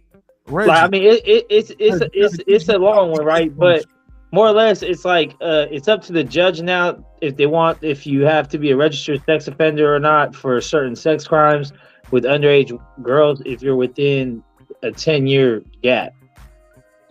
Some shit like that. But it was supposed to be for gay. It was supposed to be like a pro-gay law for that type of shit. But I don't know. It was some shit. But what it did was No, I know. I read the whole shit when it came out. In California, that's what you're talking about, right? Yeah. So the SB 145. Okay, SB 145. Yeah. Yeah, it was some type of loose law for sex offenders and shit, man. Yeah, because under the old law, like gay intercourse, some shit was an automatic sex crime, some shit like that, right? So they kind of like took it off, but the way they rearranged it was because of like young gay relationships. They brought in a gap, and now it's up to the judge to decide if you should be registered sex offender or have to, or whatever the case may be, depending on. Okay, I'm reading it right here. Yeah. Okay, I think y'all mischaracterizing it. I see nothing wrong here, especially in a state like California that you have gay people there. It's America. You have lesbian, gay, bi, trans, queer people. Newsom signs bill intended to. Let me share the screen. See, that's what I be saying. These dudes don't be. I know what the intent was. But they made a 10-year gap on the shit. But here's Cal, you should stay so you can get educated and stop saying red bullshit. Bill intended to end discrimination against the community. After Mark shut his shit down, y'all, you know what I mean? I ain't trying to plug my shit. I'm just saying. I'm never ending it. We're gonna be live all night. All right. Well, I'm fucking with you. What you talking about tonight, Kyle? Man, I'm just talking about the Claressa Shields thing, man. I'm kind of sad about it being they saying it's gonna be postponed, so I'm kind of sad about that. We got some new news. We got an update since the show been live. You've been over there on the struggle shop. You missed it. Oh, nice. Yeah, you missed it. It seems like all systems will still go. I seen that tweet, but I'm not gonna get. I'm not gonna get. HLD talk to the people from the promotional company, homie. We got breaking news over here, man. You missed it. We got the connections over here, man. Yeah, man. See you over there, the struggle shop. I see the weigh-in. I'll be happy. The weigh-ins are being held in public. Motherfuckers who ain't got no not in public. You need to talk to niggas that got credentials out here, Kyle, and you're gonna grow your channel. You ain't gonna make it to that 2,000 mark staying at that struggle shop, baby. You gotta fuck with the dream team, the green team, man. You gonna let me tell you something, man. Fuck with me the right way. You'll get that before December. Hey, if not, you're gonna be at the same spot a year from now. Mark my words. Unfortunately, it's hard. Do it the right way. Do it the right way, Kyle. It's hard. Now I'm gonna do it my way, nigga. Frank Sinatra. Do it the right way, though. Do it the right way. Frank Sinatra was successful, man. Yeah, and I will be too. Don't worry about that. Yeah, man. That nigga didn't have to. That nigga didn't have to go over there and kick it at the struggle shop. Respectfully, I'm just saying, man. I'm gonna holler at you niggas, man. You know I love you though. Hey, I don't play second fiddle to nobody, Kyle. I do my bars the way I do my bars. I love you, bro. Listen. Nah, I ain't listening. You listen to the struggle shop, nigga. What? Hey, listen. Like I said, man, you know, I go where I want to go. I kick it with who I want to kick it with, nigga. Oh yeah. I'm a supporter of who I want to support. So, and that's a fact. I'm at Reggie's show, at your show, I'm at everybody's show. So I do what the fuck I want. And you should, like a real one. All right, so I'm gonna holler at you in a minute, though. I see you at the top, my brother. If you make it. All right, let's keep moving. I love Kyle. You know I gotta fuck with Kyle a little bit though, right? You know I gotta jab on him. This my boy, right? Gotta fuck with him, man. Hey man, that nigga ain't trying to help you, man. That nigga just you sideshow Bob. That nigga gonna fuck about you. Whatever. That's my business. As we proceed to give you what you need, yo. HOD Reggie Owens. I like Mex. I like Deuce, and I don't mean to run the brothers off or Kyle, but sometimes motherfuckers be misinformed, and I don't think a lot of motherfuckers ain't prepared for this shit. A lot of people can't stand in front of this motherfucker right here. This shit is a monster. It's called the internet, and you dealing with a motherfucker with a mouse over here and know how to share the screen. Put that shit on the motherfucking screen. Let's see it. Facts over feelings, facts over fiction. Like I'm not about. Yeah. That's what I'm always saying, man. I hear people non-fiction. I mean non-fiction. They be like, I don't like this person piece of. So tell me why you don't like them.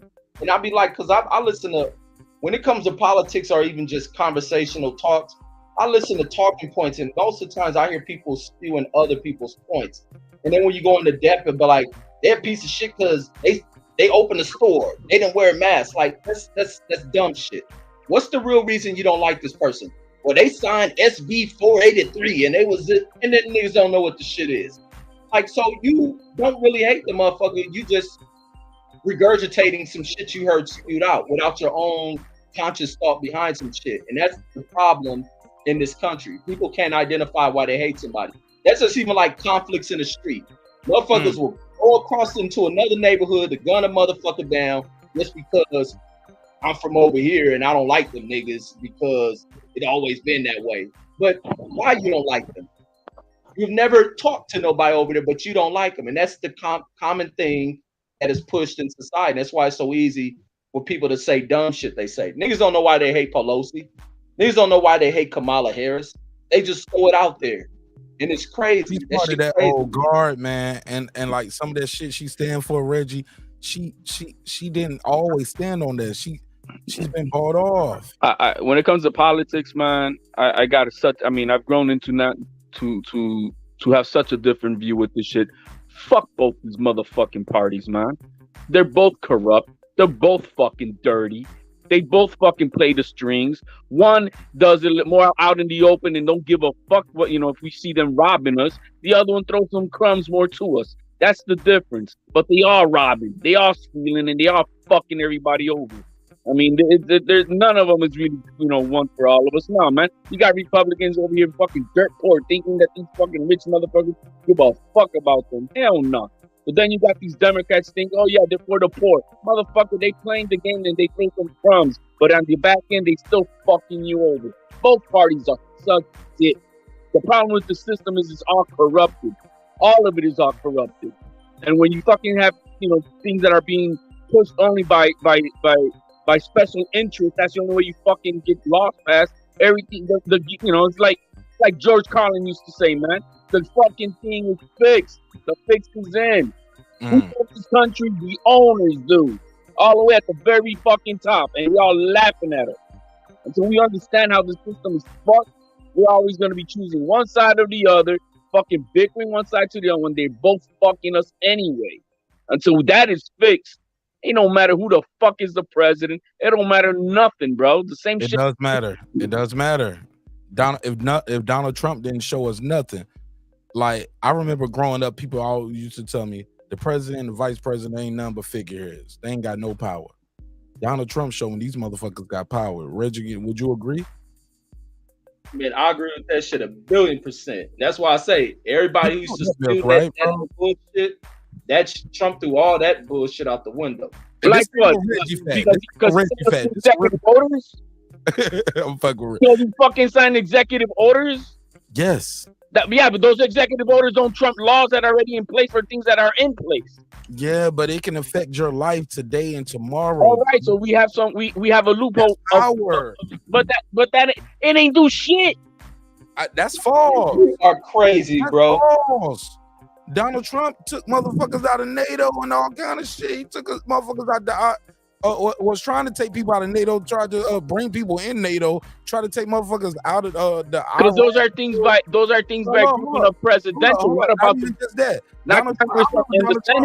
Donald Trump was look. I'm gonna give Donald Trump his props on some shit. I remember Donald Trump was like, "Yo, coronavirus here. We got to give people some money."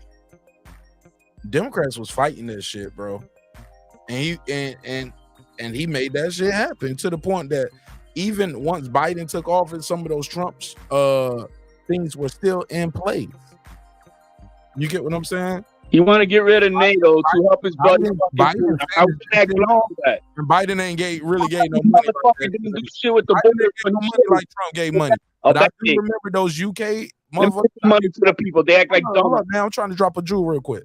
I remember talking to some of my subscribers from Canada, from Ireland, from UK, from Australia. I was talking to subscribers all over the world. Light flex, small hats. Yeah, I was talking to subscribers all over the world when this shit was going down, HOD, and I was listening to what their government was doing for them. They was getting monthly checks. It won't like a little $1,600 here, or or $200 for the next 3 weeks, or no, man, that government was making sure y'all are straight. But on top of that, though, those are also a lot of those same governments that have a global healthcare system. They go to the hospital, have a baby, they don't leave with a bill. HOD, I get it, man. No, that part I'm okay with. We gotta be all on board on that shit right there. We can agree on what we would like to have done. What I am not going to agree is going to tell me that. I'm talking about now and forever, HOD. What's up? Not even just with the C-19 shit. I'm talking about now and forever. Our tax dollars should go to more than war. Oh, I 100%. War than what and getting involved in everybody else's business. But we got people on Skid Row to the point it's enough for us. And which party's going to help us out like that? Huh? Which party's going to help us out? It needs to be all of us together, man. Really needs to be until we fucking destroy this fucking Republican and the Democrats, not the independents. It's more the Republicans and Democrats because they take all the motherfucking money. Look, Reggie, I've been preaching this shit on your show for about 2 years. We got to take money out of politics. How many times I don't say that, Reggie? Well, yeah, special interests is what's fucking people. And this is the other thing. People got to stop being influenced by money, by them using money to push ads. They push ads. They use the money to push ads to manipulate the thought process of people, to spin the cycle of lies. And like the cat who was on here earlier, they buy into this shit. People who think don't buy into what kind of money is put out there, and therefore you defeat the kind of money that's out there. Yeah, they need money to generate campaigns, but just because a motherfucker got the most money shouldn't be the shit you buy into. Yeah, but we got these super PACs. Who allows the super PACs to happen? Who allows you can put a super PAC putting a lot of money in, you can make it wasted money. They play both parties, Reggie. They play both parties. Yeah, you can say fuck the money. I'm choosing this candidate. You talking this shit, and you ought to live up to it. The minute the candidate don't live up to that shit, you get rid of them. But Reggie, my point is we need to make that illegal. You shouldn't be able to create super PACs and now people in special interest groups are being able to hide behind corporations. And in America, a corporation is a living, breathing thing. You get what I'm saying? Like, we shouldn't be able to do that. That shit just is so corrupt, and you can buy off politicians. Well, and even if you can't just buy the politician directly, the thing is the way the system is set up. You could buy laws. Yeah, I'm sorry, you're right. One man, one woman, one vote. You could not no electoral college shit. You could have just, you know, if you have enough money, if there's a law that's in place that you want to remove, you got enough money, we'll remove it. And if you need a law to be made to do this, well, you have enough money, we could do that. If you need regulations to be done, it's all based on money, so how much you can get to get these people to vote on the same shit. I mean, every time we have a fucking bill come out, you don't see all the pork that's in the back of these bills have nothing to do with the damn bill itself. I mean, there's a lot of bullshit that goes on, but we don't know that. We don't see that because people don't really read. But every time there's a bill passed, trust me, there's a whole bunch of other shit behind it that everybody else is getting a nice big old piece of the pie in the top. It's bullshit. It's bullshit. And until we have to wipe this fucking Congress shit out. The way they have the laws made and passed and regulated, all of it, that's got to get cleaned out. And it's not going to. We're so far in the fucking hole. You're in a fucking pipe dream if you think things are going to change by voting for a motherfucker. You got to be done. It ain't going to change because they're all corrupt. At the end of the day, they all I'm telling you, shit has changed. That's too easy to say. They all corrupt. I'm going to let you know how shit changed. Come on, man. HOD, look at the United States Supreme Court. Look at all the federal judges. Trump flooded that shit with conservative judges. That's true. This ain't Mark Nash saying it. Okay. Saying it, Deuce. Like, these are facts. Google it. What does it have to do with what I just said, though? Bro, what you mean? Look, you can't play this shit. You can't. Don't vote. They all corrupt. Like, that's no, I didn't say don't vote. I said what we got to do is fucking clean this shit up. The people gotta clean it out. Give the strategy. How you cleaning it out? There's gonna have to be a rise of the people. He's damn right. Because these motherfuckers ain't gonna change. Don't matter. That's what you said. Who you vote for don't matter. But it doesn't matter if you keep. It matters, and Trump showed us it mattered. He showed us it mattered because look at where we at now. What the fuck did Trump do? Like, what? He sent you some stimulus checks. Did you see what's behind that bill with the stimulus check? Was that a metaphor or was that a rhetorical question? Because I do know he packed the courts with conservative judges. No, I'm talking about with the stimulus checks. Nah, fuck the stimulus check. I'm talking that's cool. That's the way for Trump. But listen, man, you asked me a question. Let me tell you. So who you vote for don't matter. He loaded the judge. He loaded the courts, the district courts, and he loaded the Supreme Court. It just so happens, but it's only 9 slots. These appointments for life. HLD. So who you vote for matters because they can get a slot and they are there until they die. That's important. Yes, no, maybe so. Okay, like and what? Because of abortion that they passed and all this bullshit that they took the federal mandate that everybody's protected under abortion law, under Roe versus Wade. They reversed the laws, bro. That's nothing, bro. If you understand how that's where they started at HOD. Where does it end? These are appointments for life, and these are young judges. These are young folks. The people Trump appointed, these ain't no old folk. Some young folks. And they in these spots for life. For life, HOD. All right, but they already have changed things that have been in place for over 50 years. And we already got people on record. HOD, you can't be serious when you tell me that, bro. Tell you what? Who you vote for don't matter. And we know that the president has so much power. Like, you wouldn't vote for me, would you? I mean, don't vote for me for president. Not right. I'm waiting on an issue that would affect me. Now, when you talk about the Roe versus Wade abortion rights on a federal mandate stuff, guess what? Each state has their own fucking way. So if you don't like what your state is doing, then you move out to the next state. There's fucking 50 states. Nah, it ain't that easy, homie. It's not that easy, and they also have laws in place now. Many states are putting laws in place that you go cannot. to a Democratic state. Go to whatever, New York. Go to New York, go to Relax. California. Listen though, bro. Let's have a conversation. Like you can't just travel, and so, depending on what state you live in, you can't just travel to get an abortion. One fucking law ain't gonna make or break me. Okay. That one law ain't gonna make or break me. HLD, not you, because you're a man and you don't bear a child. But a woman, it would make or break them. HLD, like don't be so insensitive. Like take your personal part out of it. It ain't personal. At least hear me out. Just hear me out then.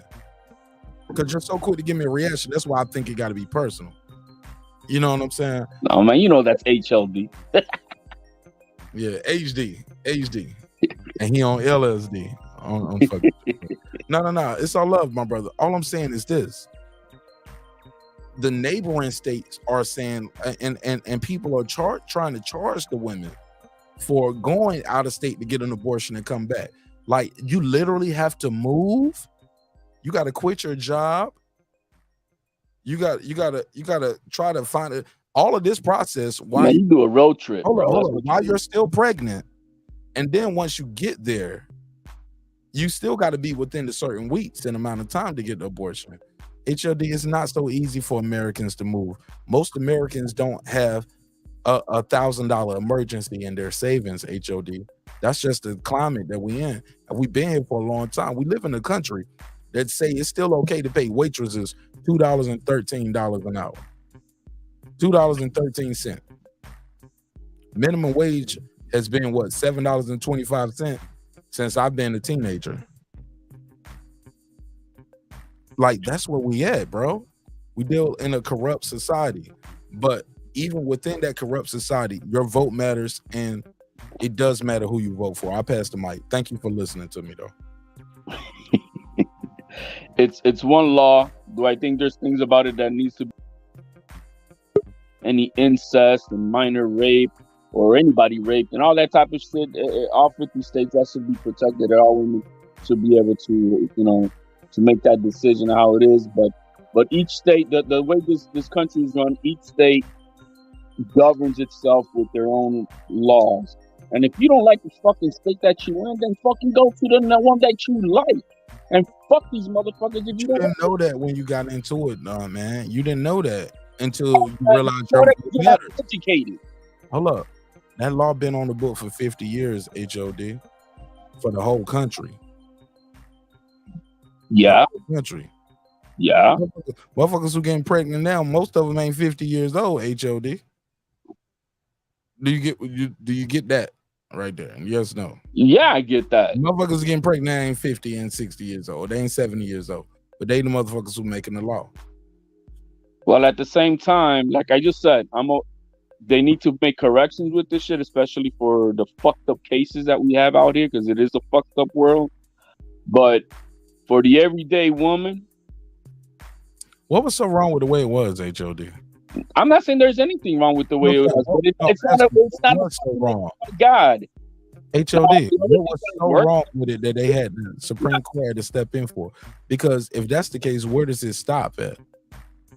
And I want to go back to this with HOD points, because you speak about how these politicians aren't shit, they are corrupt. And I listen to how and I listen to how you talk. If you were a politician, you would fit right in the mode of a lot of them you complain about. How is that when I don't agree with neither one of these parties? Because I know they're awful. But you disagree with a lot of shit, and your points is like, fuck all that shit. Let it be like that. Move. The hell, I'm changing this law. Move. Rather than being a leader that looks out for, if this is an issue, let me tackle it. And rather than being like, fuck it, you pregnant, deal with the shit. Or get the fuck out of here. But we ain't assisting you or making this shit, and we know you're gonna go through issues. Oh, matter of fact, you can't join welfare. You need to go get a job. And that type of ill shit. You'll be no different than the politicians you talk about. So there's a unique balance in becoming a leader. And it doesn't fit into fuck this party, fuck that party. No, it's about you going in there, doing right by the people. It's beyond just you say you join a party, but it's beyond you just sticking to what some leader of a party got you fucking over the rest of society. No, pull motherfuckers together and let them know what the hell you here for, and that's the fucking well-being of your people, and to address issues when you see it.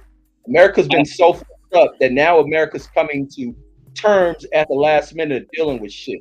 Climate change, drought, fucking famine, pricing, all this other shit, production, you name it, housing going the fuck.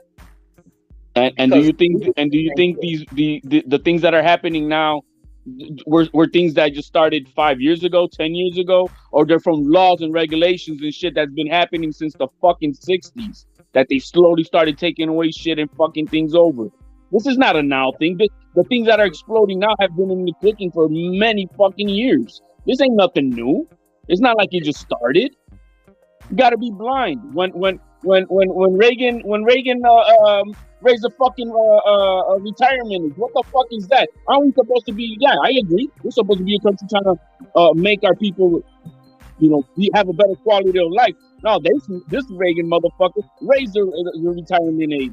I mean, what the fuck was that for? Or how about when he fucking put the Seagull law, where he allows now the big banks buy all the smaller banks? And that's why we ran into the problems that we had in the 90s when the fucking system was falling apart. Because all the money was tied up with like 4 fucking banks only, right? So, I mean, all these things are not something that just happened today and happened within the last 5. It's been happening for a long fucking time. And so that means your vote matters. The system is because we've been voting for the same motherfucker. Run is fucked up. But look, that goes back to the money in politics. The people that Reagan protected, it was part of that Reaganomics, which is all still part of that old guard of trickle down economics. But what we know now, we didn't know back then. What we know now is the CEOs and the motherfuckers at top was buying back their own stocks. You get what I'm saying? We had the housing market collapse because they were betting against the housing markets. Like, it's so much. It's not as cut and dry as you're trying to paint it, HOD. No, what I'm trying to cut is that the system is broken. The system is fucking broken. Prisons open. They're gonna keep on making more too. What about private prisons, HOD? What's your take on that? What about it? I mean, they're still gonna be putting people in jail no matter what. I mean, that's what has been happening before that. But should prisons be a private business? No, I don't think that it should be a private business. No different than I think that healthcare should be a private business. I think healthcare should be for everybody. You know what I mean? But it's a fucking business. Unfortunately, that's the way this country is being run. And until we change the fucking regulation, the way laws and shit are being passed, this is what we get. Go ahead, Reg. I was about to type to say, give me 5 minutes. I wasn't gonna miss a beat, but I'll keep going. But no, but it's like this, like he was saying with the problems being old problems. Some problems are old problems, but there are new problems involving the system. And many of them deal with when you're dealing with presidents trying to break regulations.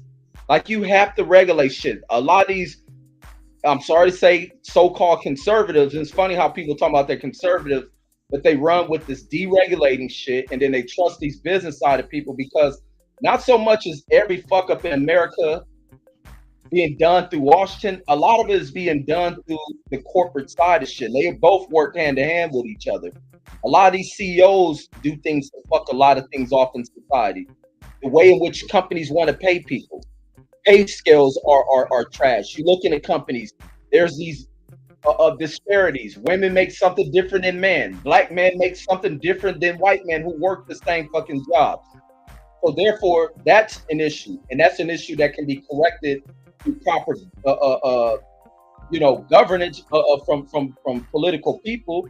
But sometimes you got to look towards this sector of society, and look what jobs do. When CEOs get upset with a union or employees asking for more money, they pack and just pull everything, move it to another state, or more than likely, they're going to send the operations to another country, and that becomes an issue. And so then you come into this thing with housing. You deal with this shit. Why is housing going through these up and down cycles, roller coasting all the time? We don't learn from 2008. Pricing jumps right back up. We run into the same shit, natural disaster, 100-year freak type shit going on, and now housing crashing again.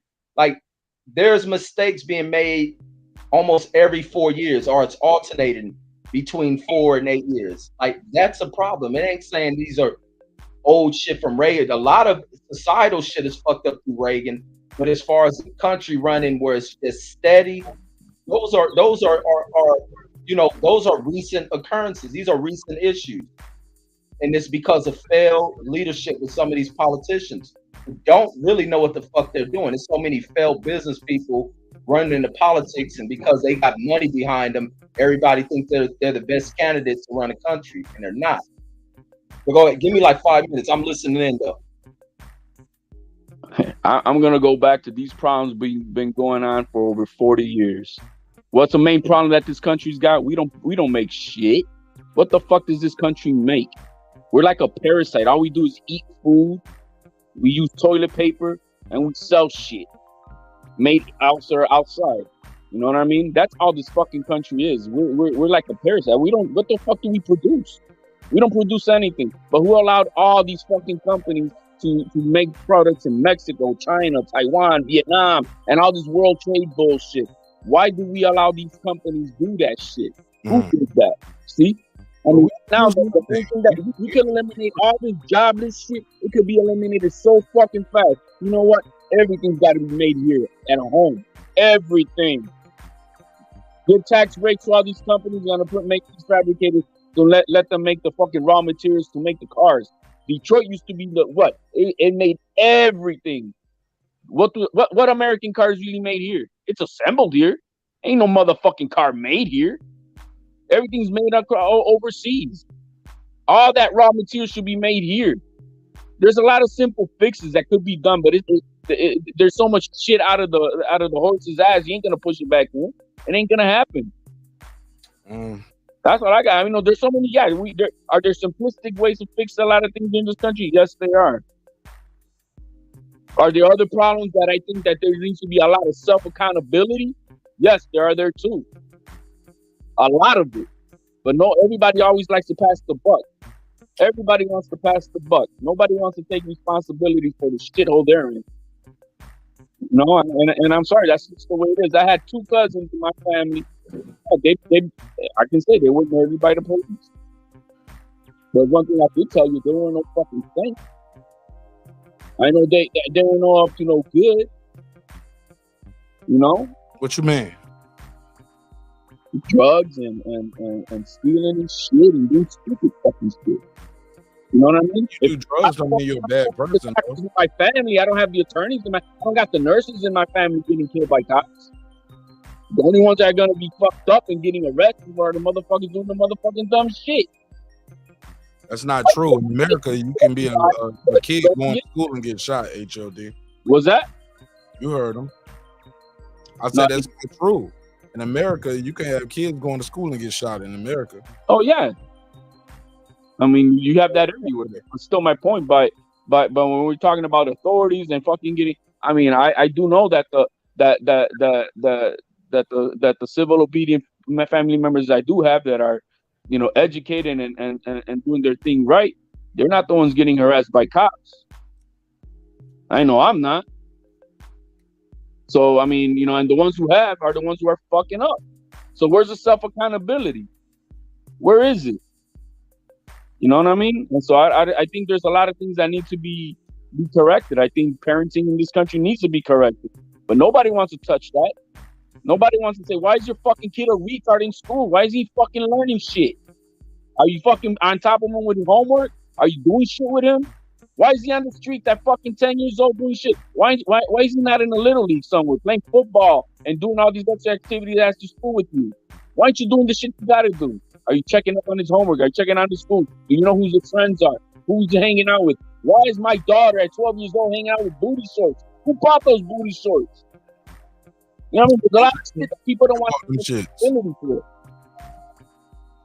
And then we want to talk about all the problems that we have you know, in our neighborhoods. Come on, man. There's a lot of things that need to be fixed also with the self-accountability. Can the government be fixed? Yeah, there's a lot of problems that the government can do a lot better on. No fucking doubt.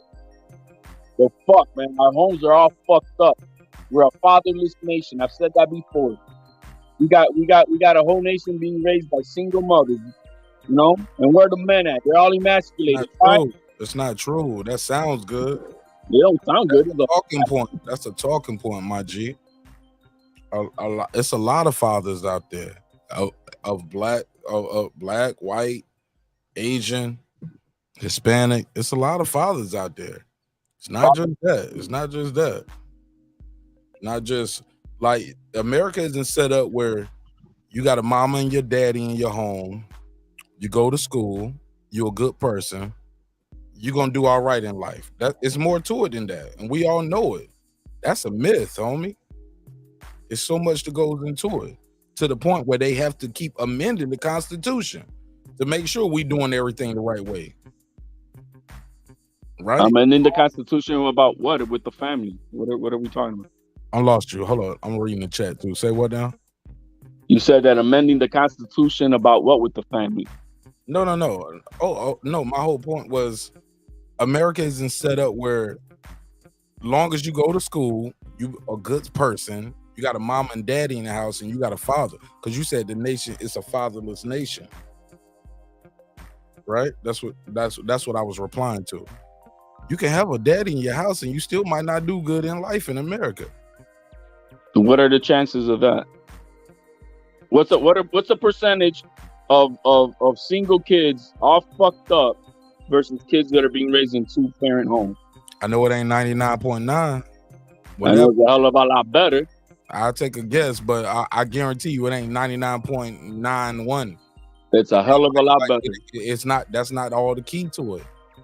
What's the race of the people too? You look at this. I bet you look at the race though. What's the race? You know, I was about to say. Look up the statistics and everybody in jail if they were single. You know that red on that flag stands for blood though, right?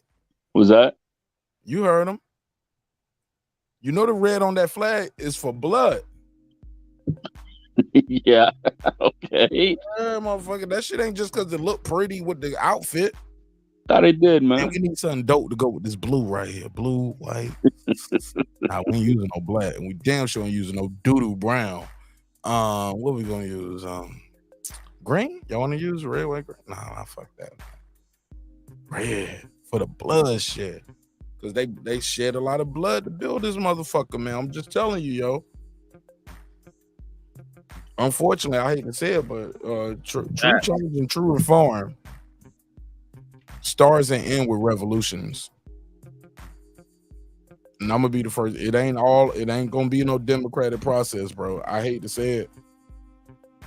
I don't think it's all gonna be a democratic process for fundamental change and reform. Or it's gonna be another situation where you have like a FDR, like a Franklin D. Roosevelt, and it's a war going on, and the country is just so broken that we have to really have a new deal.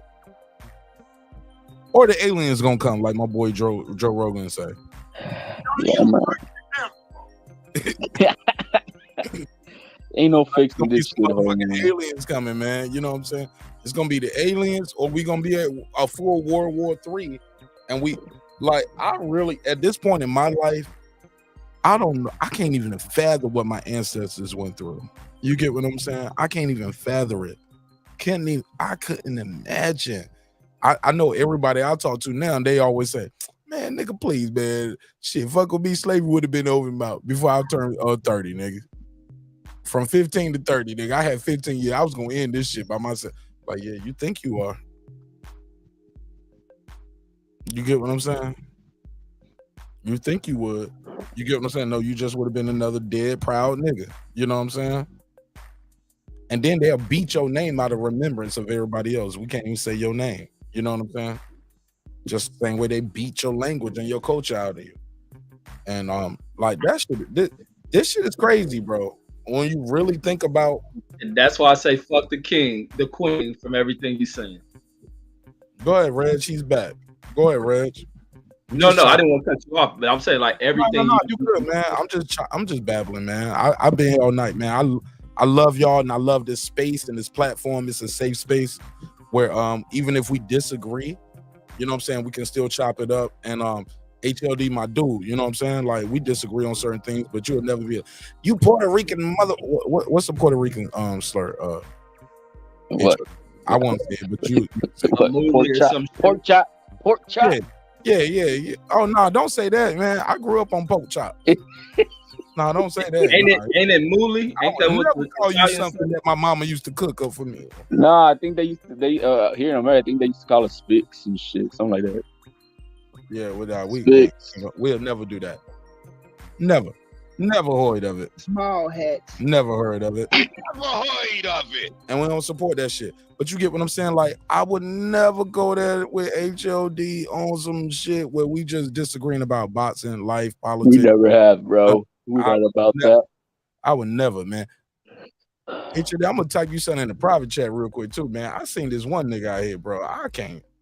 Oh my God, he blew my mind with the shit he been doing lately. I can't even fuck with homie. I won't even say his name on air. Copy that.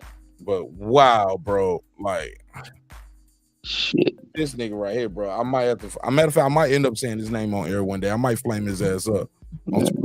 I might give him that time in the spotlight. Fucking Reggie got me hooked up on Artemis, and now he got me waiting with this OCD till October. Your fucking fault, man. Artemis. Hey, that space shit, man, is so dope, man.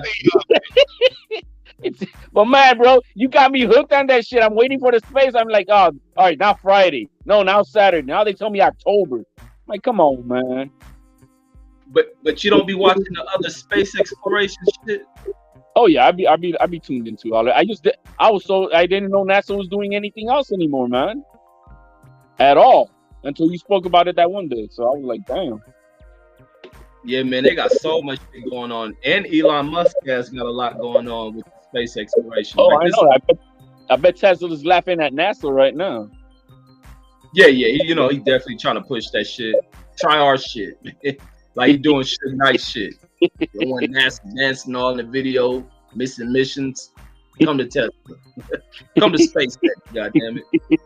Yeah, no, it's some major shit advancing. Like even with the kid, that's why I push with my babies, man, is there's so much shit ahead in your timeline. There's so much ahead. Like the doors open into space, the computer age. There's gonna be a huge revolution in the computer age. It ain't no telling where computers are gonna go, the capabilities of that shit. You're gonna see a huge shift in the car market, the technology side of that shit, especially with California shifting towards an all electric system for cars and stuff. Like that creates a huge avenue as far as jobs, high paying jobs for this next generation, more than people just supposing, oh, California doing this and that.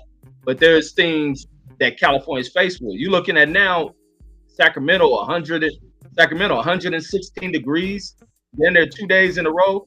Like there's some strange shit. Scientists predicting California gonna get a mega flood, which would amount to like a 1 year period of rain, where it just rained every day for a year.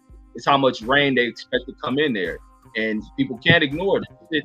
Everything they've been predicting is happening in this world. And there's adjustments that we have to make because of European impacts. I ain't gonna say humans' impact, but European impact as far as tampering with the world, like polluting the world, contaminating the world, and these things. The Earth is going to respond to a lot of stuff to heal itself. And humans, if they have to die in the midst of it, the planet doesn't give a shit.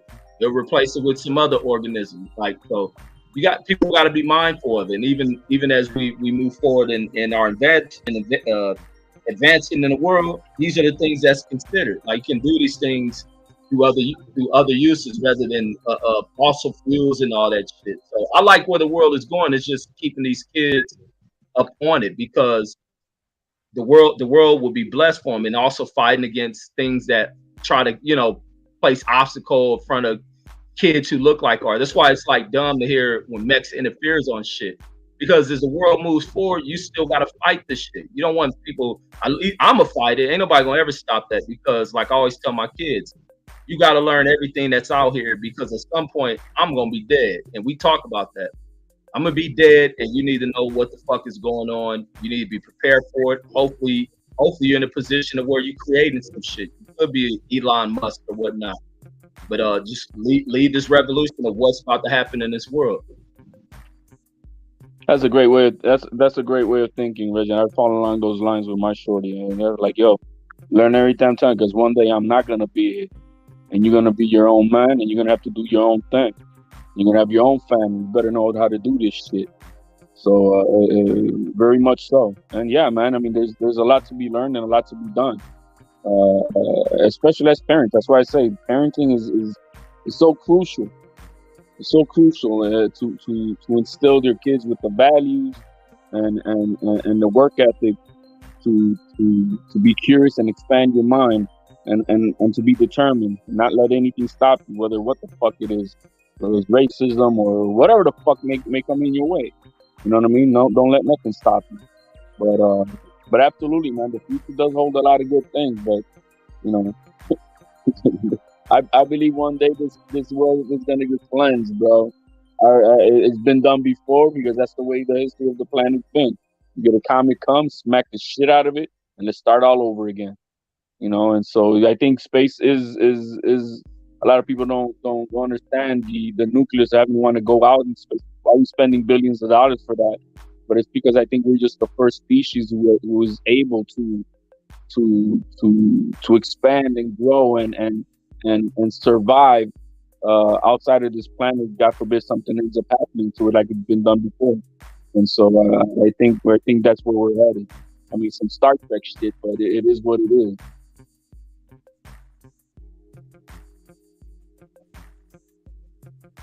Yeah, no, I think it's great, man. That shit's so dope, man. Just looking at everything they doing. Shit, I would like to go see a damn planet, man. I wish I could have been a damn astronaut. At least let me go up to the damn moon and shit. Hell but yeah. I was seeing this other shit they got. I know they take people on tours to that damn Titanic, man. If I was breaded out, I would pay for some shit like that. I would pay to go to the edge of space when they take cats up there. I will pay for something like that just to be able to be up that high to see this type of stuff. Like they got that plane that they take you so far up and then they get you on 0G gravity up there, man. I don't, you know, that's what they do with the movies and shit, and that's how they train a lot of the astronauts sometimes too. Is that you know they I think it goes up so high and then it just drops and then you have a certain amount of time where you got zero gravity inside the cavity of the airplane and you're able to float and shit. No, I want to go up, man. Take me to seeing the curve of this shit. Or shit. Put me in the space station, man. I want to float around this mug, man. I would like to. That shit got to be one of the most dopest experience ever to be able to see that shit. Floating in space, looking out the window, that shit moving around the planet all fast. Like, man, I want to see some what shit that landing like feel like, though? Which, coming back, shit. Oh, my God. That got to be scary as fuck. Nigga, the takeoff and the landing is scary on anything. Like planes and all. Like, shit. Like a big ass bomb under you. Like, shit. Literally, right? Nothing but gas. Yeah. One mathematical calculation wrong. I'd be like, yo, what's Taraji P. Henson now? I need them black girls from that movie in here doing my math, man. They were like, well, they dead, Martin Ash. Well, get their cousins or their grandkids. I need somebody in here doing this shit. That shit is scary. That shit is, it's the descend, bro, coming back. Shit. Yeah, that motherfucker on fire and landing in a fucking astronaut. Come on, bro. Yeah, they be showing them mugs when they coming back in, man. They be looking out the windows. That shit just showing that off their little heat shields. And at one point, it turned into a parachute. They can deal with the parachute, but the parachute won't even work until you get to a certain level. You got to get down some. If not, that parachute just gonna flap. That parachute can be looking like a bird with a broken wing. That motherfucker. No, you're right. It is at a certain point where gone. No parachute. That shit is a wrap, B. I'm sorry. Sorry for the visual. I had to do it. Some people just listening, they could probably gonna rewind. They be like, hold up, he cut the camera on? What are you doing? Yeah, man, that shit crazy, man. And Reggie goofy ass want to get up there with the motherfucking stars. Hell yeah, man. I think that'd be good. Yo, can Reggie be our first YouTuber up? Like J. Paul, by that point, J. Paul will be Elon Musk. And he'll just send niggas like Reggie up. Yo, I'm gonna send one YouTuber up. Reggie, you gonna do it? Hell yeah. Man, they give me an opportunity to do that shit. I'm going up. I don't want to stay for no long time. Nah, like, Reggie, you got 2 kids. 2 days, bring me back. Reggie, you got 2 kids, man. You can't get your ass up there, man. You can't do it. Man, they can go and watch that shit launch and ask me about it. Man, shit. They give me an opportunity, NASA, man. You hear me, NASA? Y'all give an opportunity for that shit. Let me go, man. I don't want to spend months of y'all training shit. Let me just go up there, chill, eat some of that food, and get the fuck back. Like, I would do that shit. Matter of fact, I would do this shit. I was gonna say I wouldn't give a fuck if this shit blew up, but Reggie, I wasn't gonna go there, but since you went there, it's time for the funnies, my nigga. Like, I promise you. Reggie wants a crash course like in the movie Armageddon, man. They just, it's a weekend crash course and send me up. Yo, I got top 5 answers on the board. Hold up, man. I got top 5 answers on the board. Matter of fact, I got 7 when I think about it hard though. Reggie, who would you go up with first of all? Because you can't go by yourself. So who you gonna go with? Give me your crew. We about to play a game show. What's the worst that can happen when Reggie goes up in space? Man, I gotta go at least with a doctor. Gotta wait for the theme music. All right, and we're back. Reggie Owens, who would go with you in space? Man, I'll definitely have to bring my 2 kids. I'll think about that shit. Put them through that shit. Yeah, that's what I said. GPS on your ass. Yeah, that's what I said. I'm thinking about that. I gotta bring a doctor up to that mug. At least so if some bad shit go down, the doctor know what to do. They're gonna be a doctor. They're gonna be doctors. They're gonna be rocket scientists. They can fix the shuttle in space with some. They know how to fly the shit. So they gonna be the best of the best. Who personally are you gonna bring with you? Man, shit. Whoever want to go, man, as long as they enjoy that shit. I want people really into this shit. So look, I need a top 5 answer. Oh, bring Deuce Times with you. Man, hold on, let's make this fun. I want HLD, let's make this shit real fun. Reggie, you got to bring somebody from YouTube with you. Who you bringing with you? The smartest nigga on YouTube. You bringing Dr. Martin? You gonna bring Dr. Martin with you? He said, I'm the smartest motherfucker in this room. Off of YouTube, man. Bring 78 Sports with you. Man, hell no. That motherfucker want to lift off the damn pad with both of us. Subscribe. I don't care how many subscribers he has. I'm sorry. Go ahead. Yeah, me 78 in the rocket. That shit about to lift 1 foot off the damn pad and blow up. Like shit. Coming back. But no, I'm gonna take probably one of these nerd motherfuckers that know rocket, because I'm gonna need somebody that let me know what's going on, so I ain't in there. And what's that big ass bang? What's this? So I take. Oh, I take a get this smoke. Hell no. That nigga he can sit down there where the flames creating smoke. He can stay down there and shit. I gotta take me an astronaut motherfucker, man, who knows what's going on. You need to take somebody that's gonna keep you calm when shit go bad, because by the time you bring YouTube nigga, you just there for comfort. Bring Stormy B, man. He gonna keep you calm.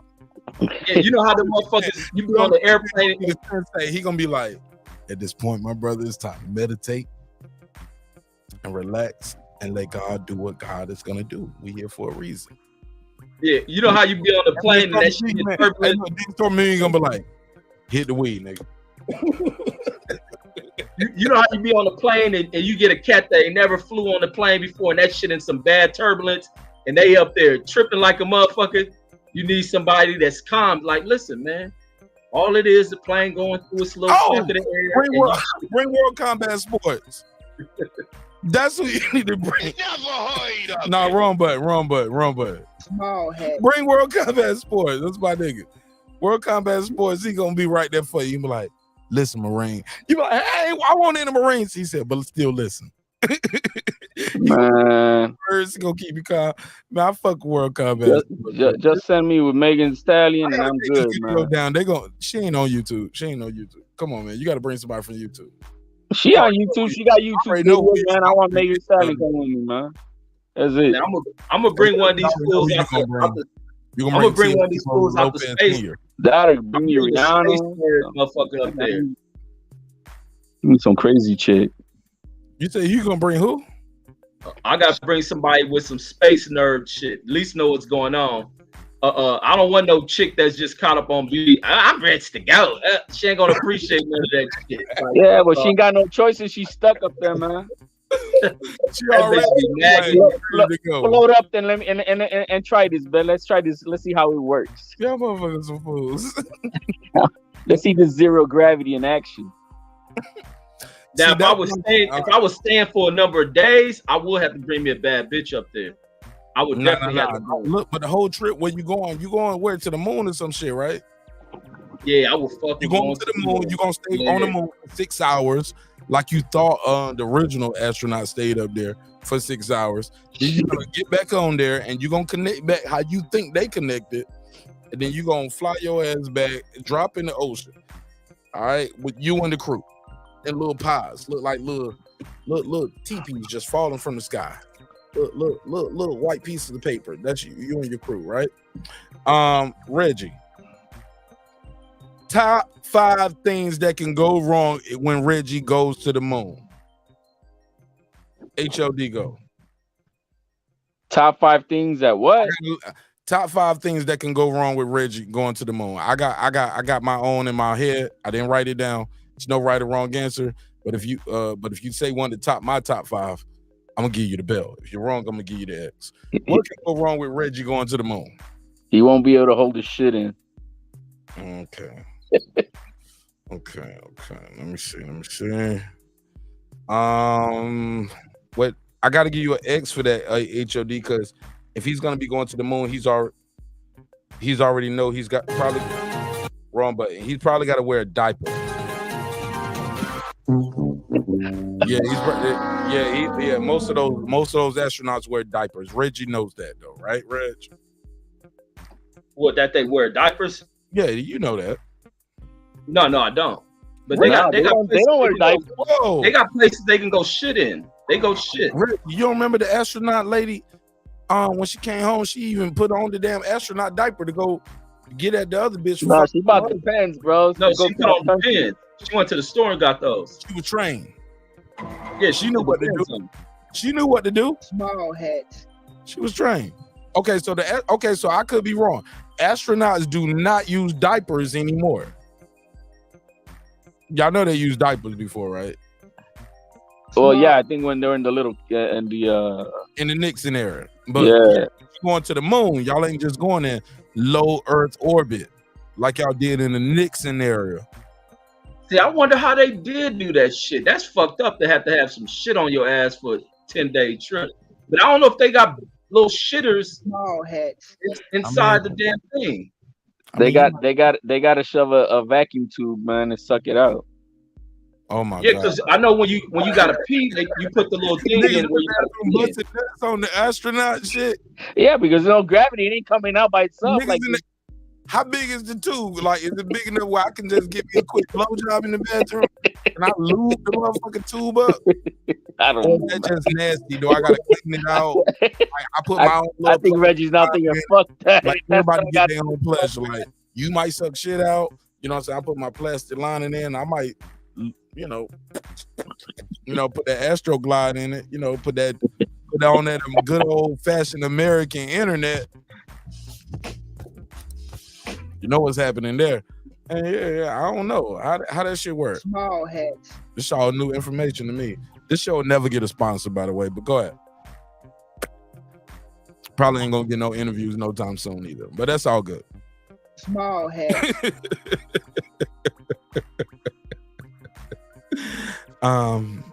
This is the part of the show where the guests say they don't want to be a part of the show anymore.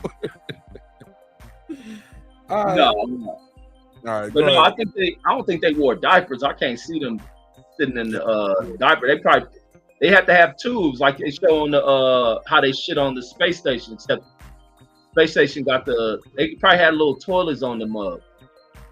I think while they're while you're like on takeoff and shit like that, I think you may be wearing diapers like Marcus saying, and then once you reach a stabilized zone where gravity could be pressurizing the cabin, then you could go to the toilets and shit that they got in there. But I think they do have diapers for takeoff and shit like that. A maximum absorbency garment, also known as a MEG, is an adult-sized diaper with extra absorbent material that NASA astronauts wear during liftoff, landing, and extravehicular activity, also known as EVA, to absorb urine and feces. I was right. It's worn by both male and female astronauts. Basically, and here's a little graph of it, and here's a little chart. Yeah, I knew it. You see, I knew it was like that. No, you just did your search as I was pulling mine up. No, man, I'm no, because y'all laughed at me earlier. Small hat. Yeah, I said it earlier. Oh, when you initially said with the Nixon. Yeah, motherfuckers wear diapers, man. Small. But back then I think it was more full time. Hey, look at the little doodle shoe they got right here. Look, this one nigga shit stank so bad they held him out the window. They was like, nigga, if you don't get your stank ass out this motherfucking shuttle, nigga, we gonna disconnect your air tube. Small hat. Hey, I'm sorry. Like, that's how fights start up there, man.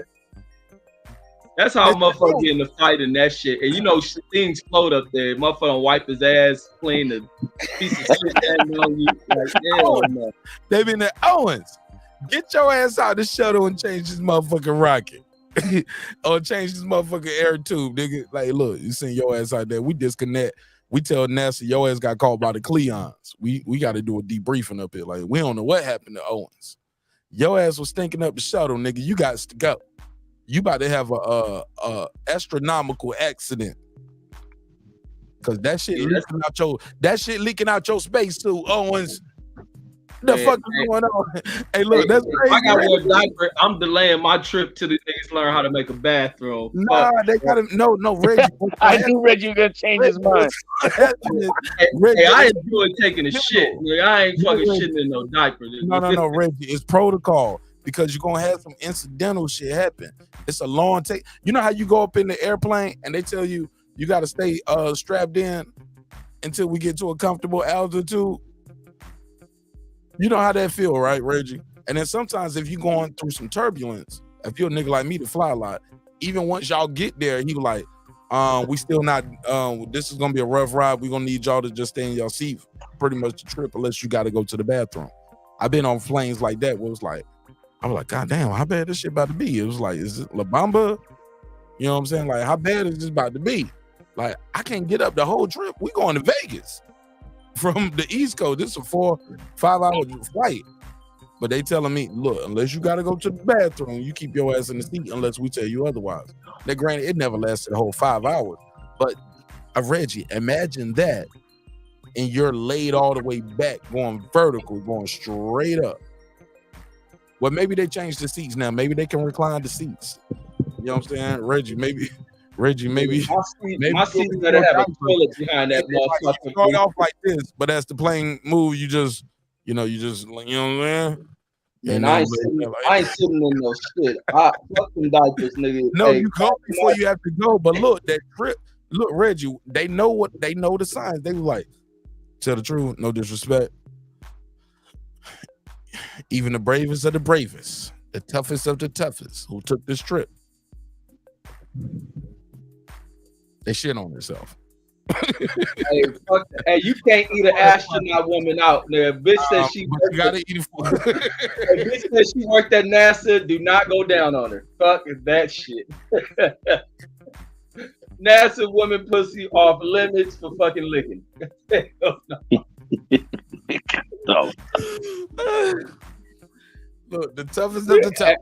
Ask her how many times you went. She shit on herself. She has to do it. It's part of the process. It's just something about the velocity. It shakes your intestines, push everything back. You're gonna shit on yourself. That's just part of it. But hey, look.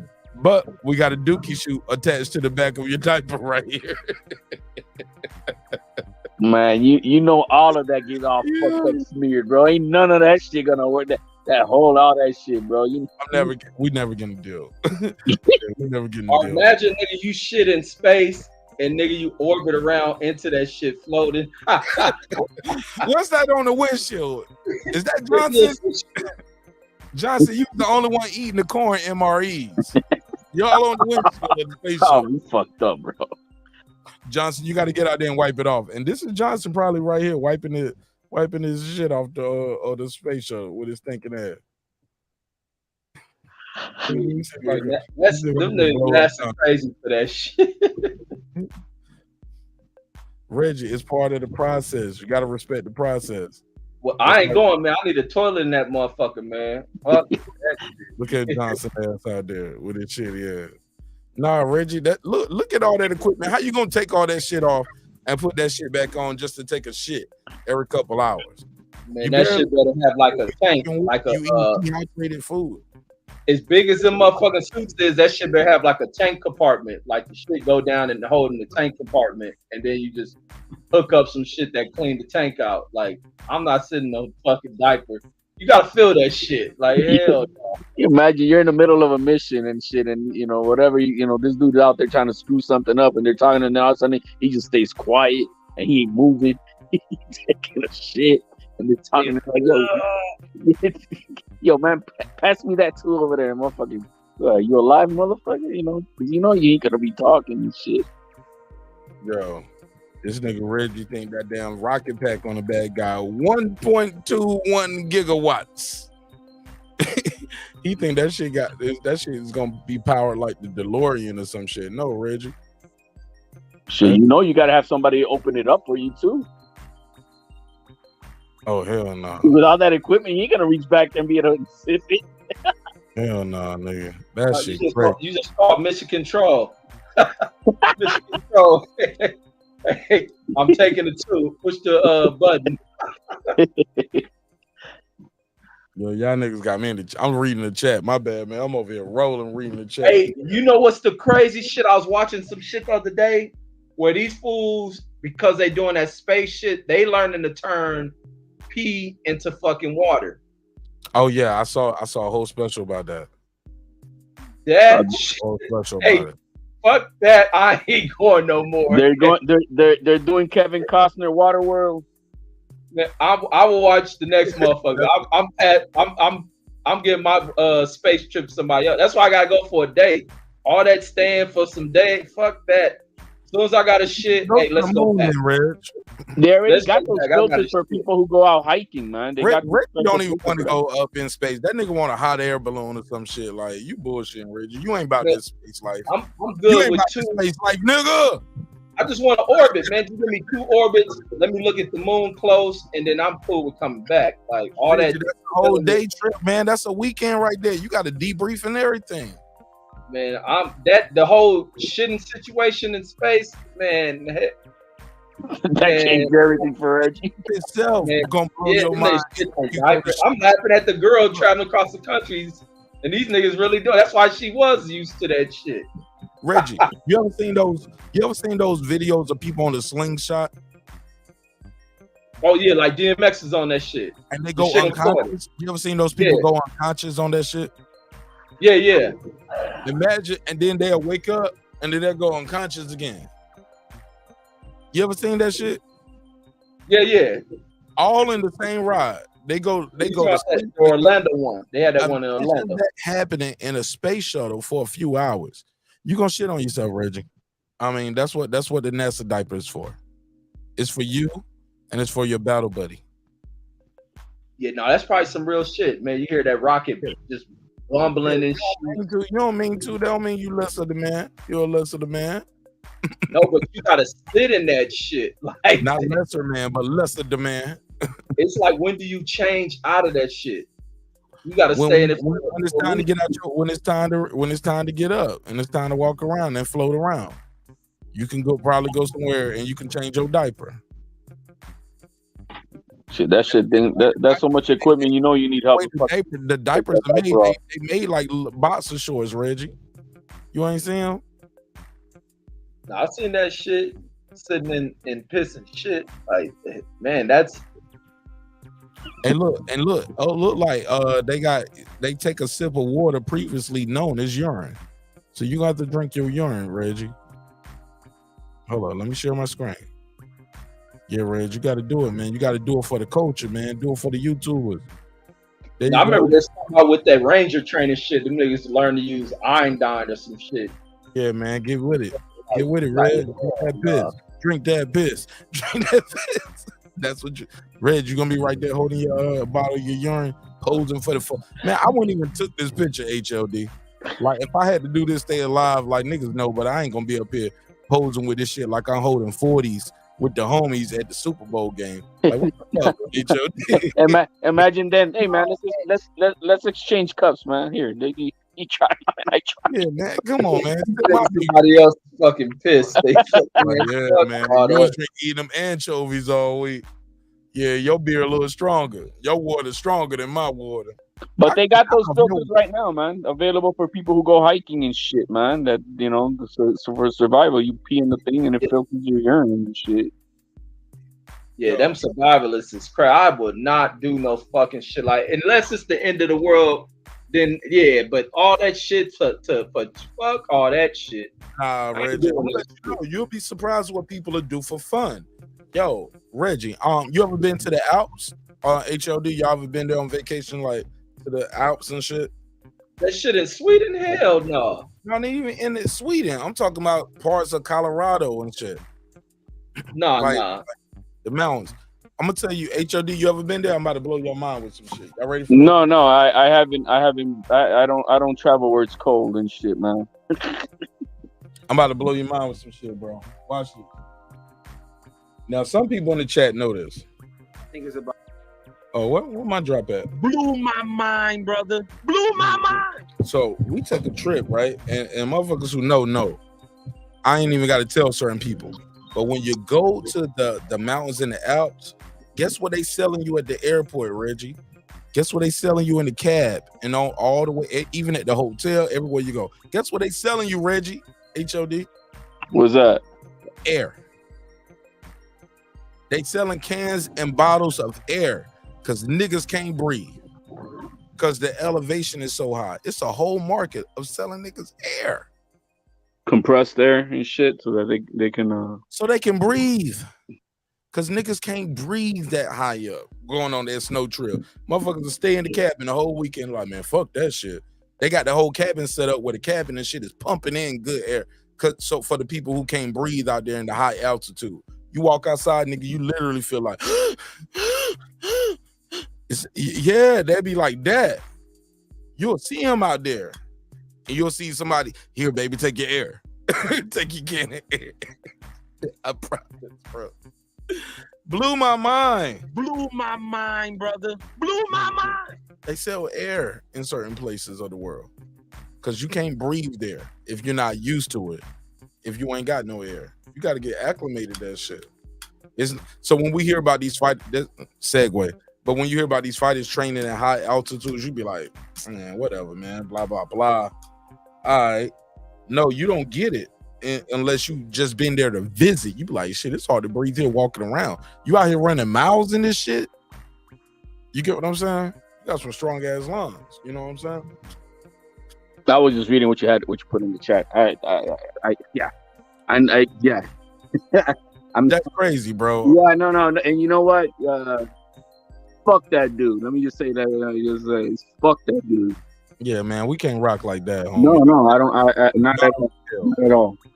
Not at all. It's part of like a group thing or something. I don't get into it, but I know what you're talking about. Yeah, that shit crazy.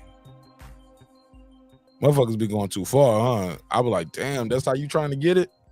You get what I'm saying? Nah, they on some weird shit, bro. I don't fuck that dude and everything he's part of. Yeah, man, I can't get busy with that shit. Like, wow. But it is what it is. It's gonna be what it's gonna be. You know what I'm saying?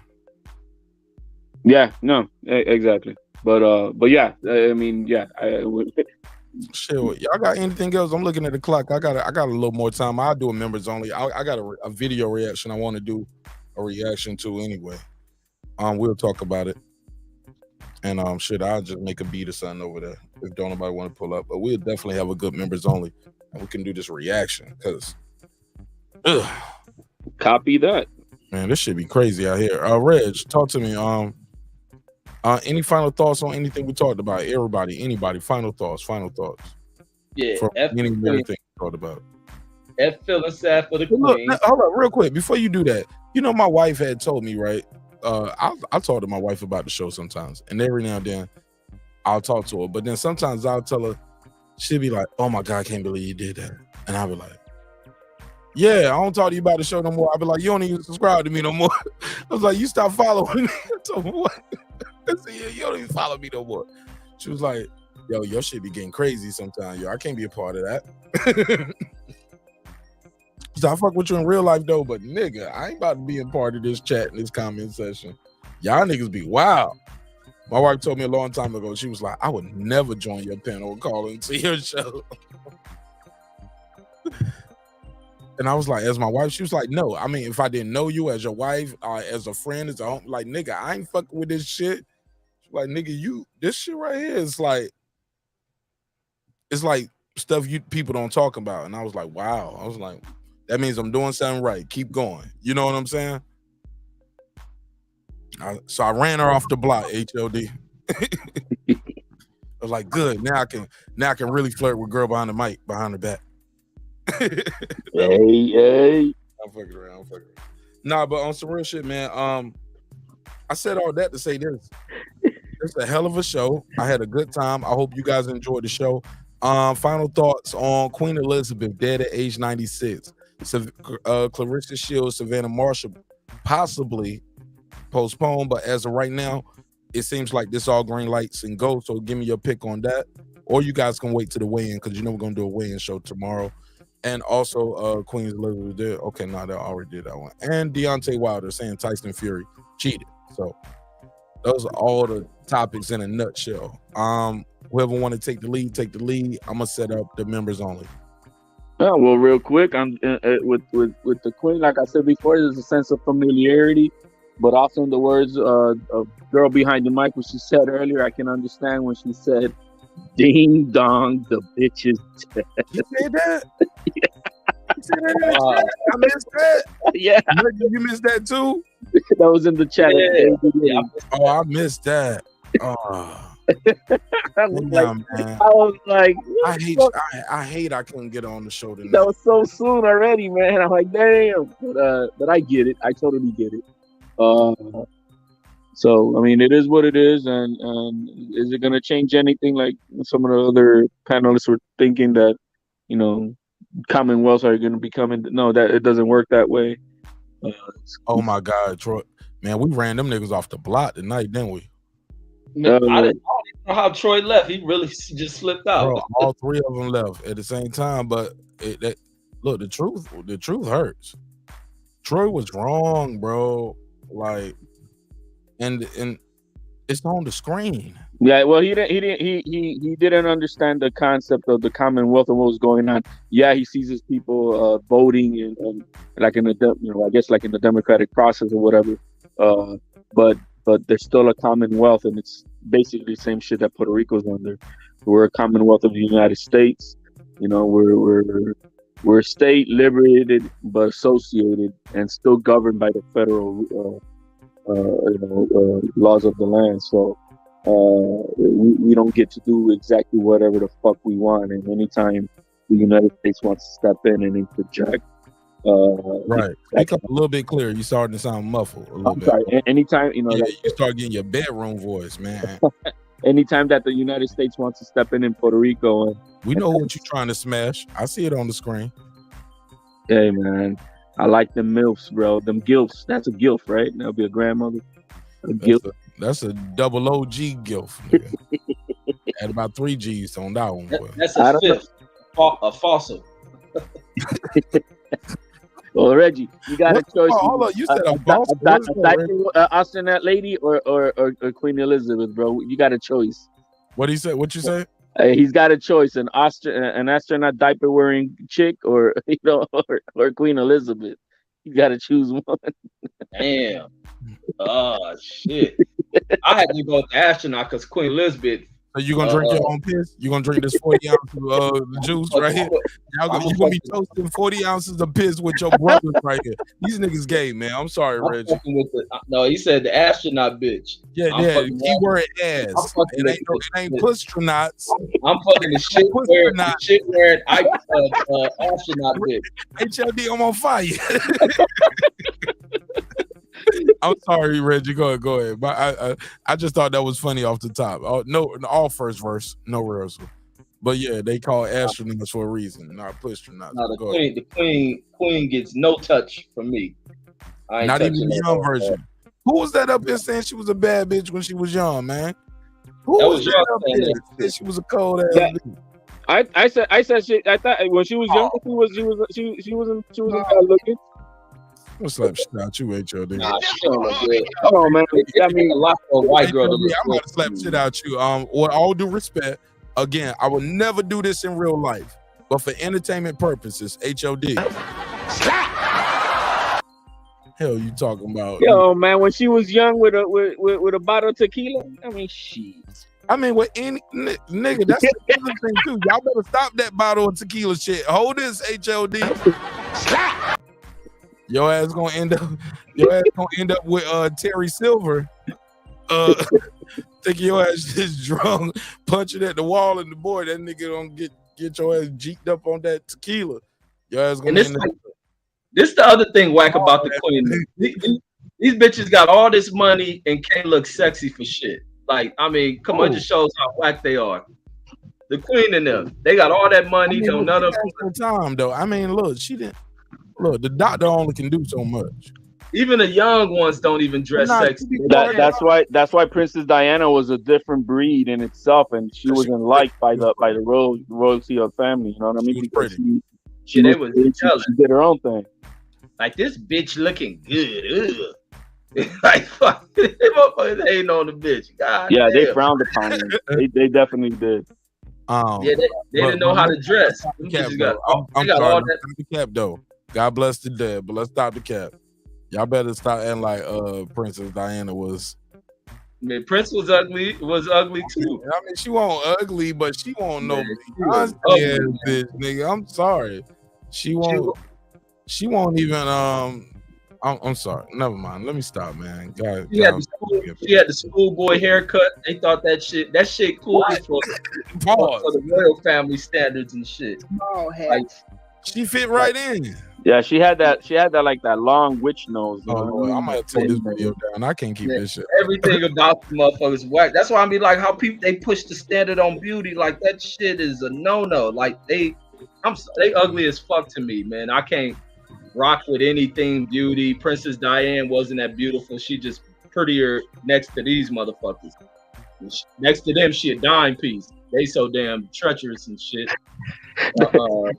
That's like a 4 amongst a whole bunch of ones. Does a 4 look so beautiful amongst them and shit? Right, yeah, right. I'll be looking at Diane, man. Her haircut's all fucked up, man. Wasn't nothing sexy about that shit. These girls out the hood look 20 times better than them. Like, understatement. Dress, like, man, dress, all that shit. Nothing is appealing. Like, how can a woman is gonna dress seductive? They don't dress. We gotta clean this up, man. Like, damn, we talking ill about the dead right now, right? Like, we gotta clean this up. But we talking about her when she was living, though. We talking about her. We talking about her best moment when she was living, when her heart was much younger. Yeah, right. May they rest in peace. True. May she rest in peace. Yeah. Yeah, but beautiful soul. Yeah, the 96 can rest in peace, but we talking about when she was like 20 and 30. She's still, I mean, nothing seductive. You can't find one outfit that's seductive. From not even just her, anybody in that family. They don't wear shit seductive. You can't even see none of their legs. What their legs look like? They thick. They are they pale? Like they hairy, bro. They hairy. Yeah, they probably hairy as shit.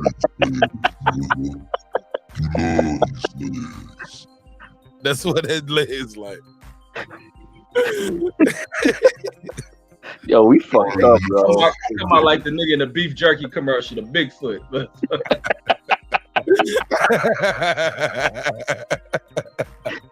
Fucked up, bro. I'm never gonna make it. I'm never gonna make it to the top, man. But long as I got real ones like y'all, we gonna be all right. Damn, man. I don't think we ever gonna get through these final thoughts. Y'all keep just cooking. I'll just switch the shit over so y'all will see it when you see it.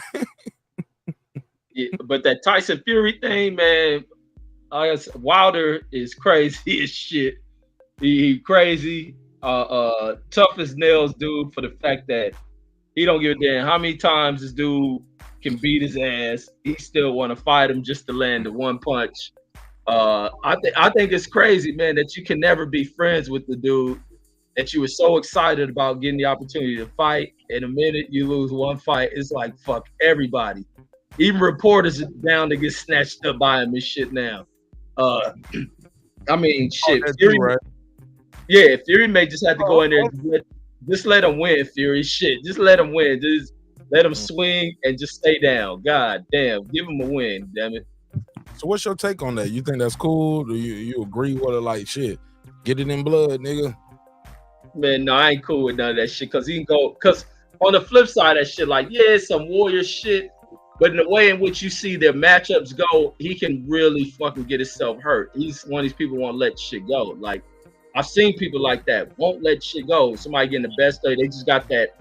It's like the people who really got a level of dog in them, but really it's a level of not having no damn stint, of knowing when to just say, live to fight another fucking day. And it'll end up bad, man. It's just like, it's not just from you not landing the right hand, it's just the fact going into the fight, you're not utilizing any of the boxing skills, not utilizing any of it. And even before this fight, you wasn't utilizing it in the Luis Ortiz fight, even though he wasn't really coming at Wilder. I think his thing was to box Wilder on the outside, not to get caught with the right hand, which he still ended up getting caught. But Wilder was letting so many rounds go. It's just not a style that worked. You trained on all this other stuff going into the third fight, and you resorted back. Like, you can't resort to that, even though it was a tough, grueling fight, but it was more of the standpoint of you endured more, you soldiered up through it, but it was damage coming from that fight. But I would like to see it being he wants to fucking fight, but if he don't look good in helenius, then it's like, nah, fuck that. But we all know he's tough as nails. He's one of the realest cats to do it in this era of boxing, and he probably in many eras, he's one of the realest dudes to get in there, and that can't never be taken away from Wilder. But it is crazy that he won't let what hasn't been proven, but it's set in his mind that it is what it is, that you'll never be friends with a guy you'd have made the bulk of your earnings in the sport, and that shit is crazy to me. I did get a text from Tay Jones that I didn't read early. He said, I did a video on that subject today. He said, go ask everybody on your channel how that dent got there if it wasn't there before the fight. Quote, end quote. That was at 12:32 a.m. East Coast. So from a punch, shit.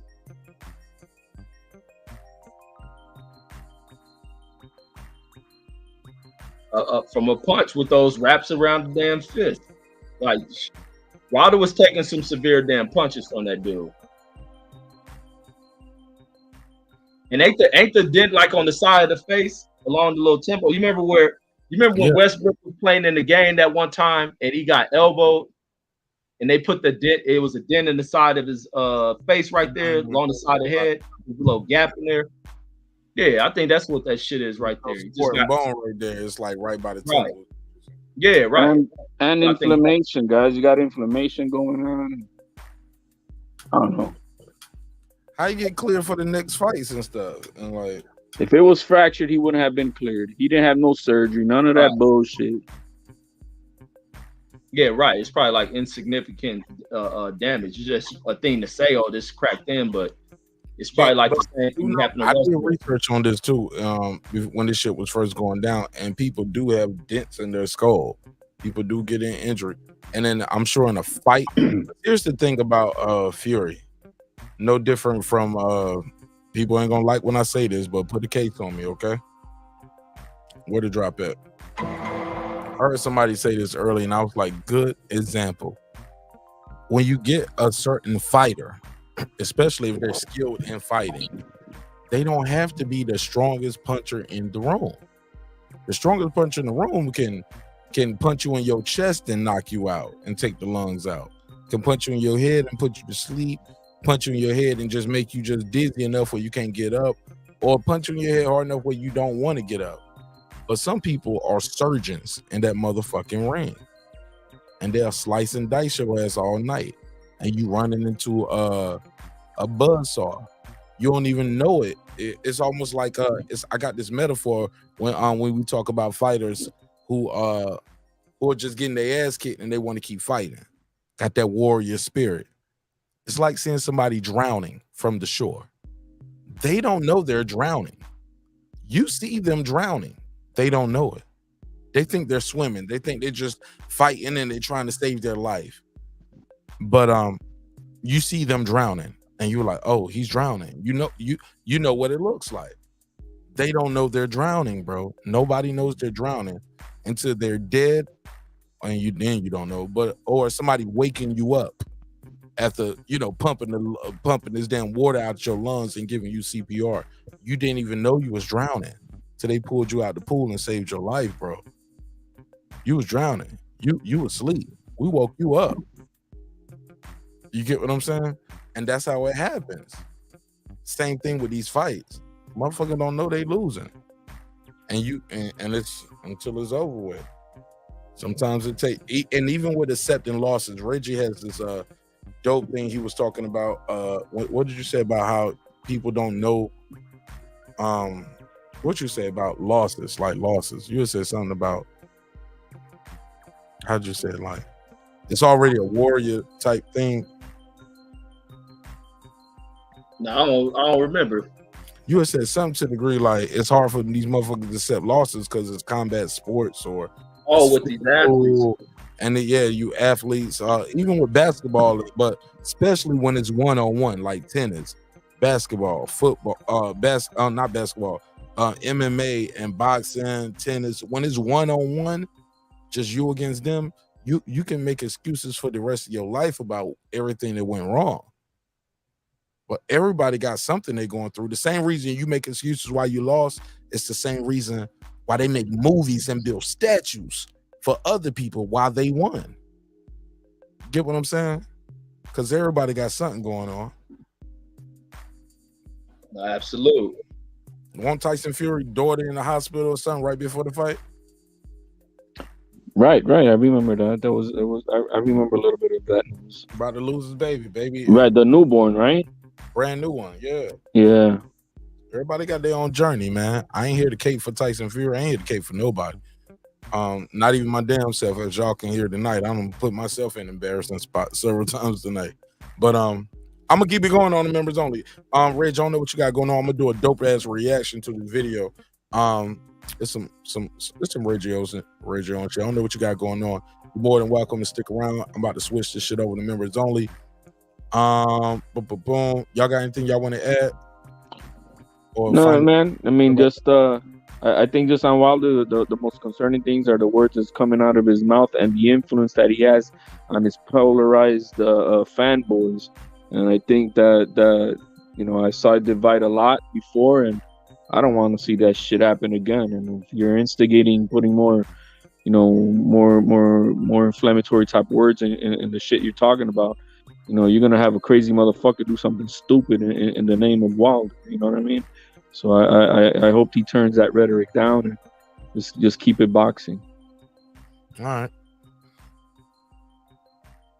Reg, anything? HOD?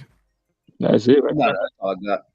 I fuck with y'all. Hey, look, man. It's been another great episode of Breaking Beats, where we break down business, entertainment, art, technology, sports, and anything else you will not feel like squeezing into those letters. Hip hop political sports show with a comedy twist, like to let the jokes fly, because life is serious enough. Members only, members only, members only stars now. Gonna have a good conversation over there. I'm gonna do a quick reaction. And yeah, I look forward to chopping up with y'all. If you already are a member, you probably see it already has switched on right now. So I love y'all. Hope you love yourself. If not, guess what? God loves you, and so does Martin Ash in the neighborhood. Yeah, we about to start it right now. I'll see y'all on the next one. Oh, man, y'all know I got this little drop I end the show with. Man, I heard somebody the other day telling somebody else they need to start using this drop. I was like, why would you tell a nigga to use the drops from my show? Like, that's kind of fucked up. And I seen you on my show. I seen you on my panels, been in my chat. He telling niggas to like, man, you need to start using this drop because you did shit. I was like, nigga, what? Man, I'm gonna slap shit out you. Slap!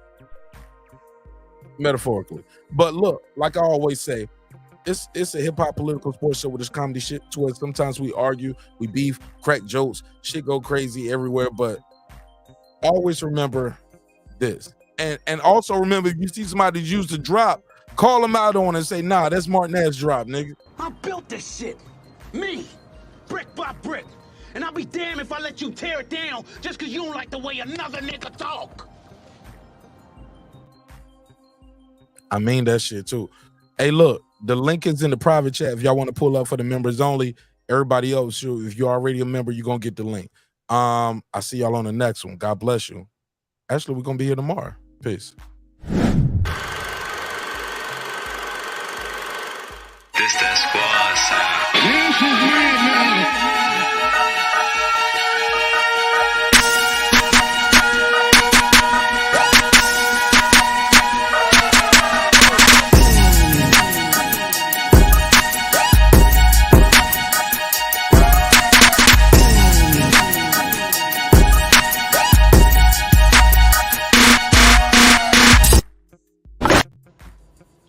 Subscribe. I don't care how many subscribers he has. Support him.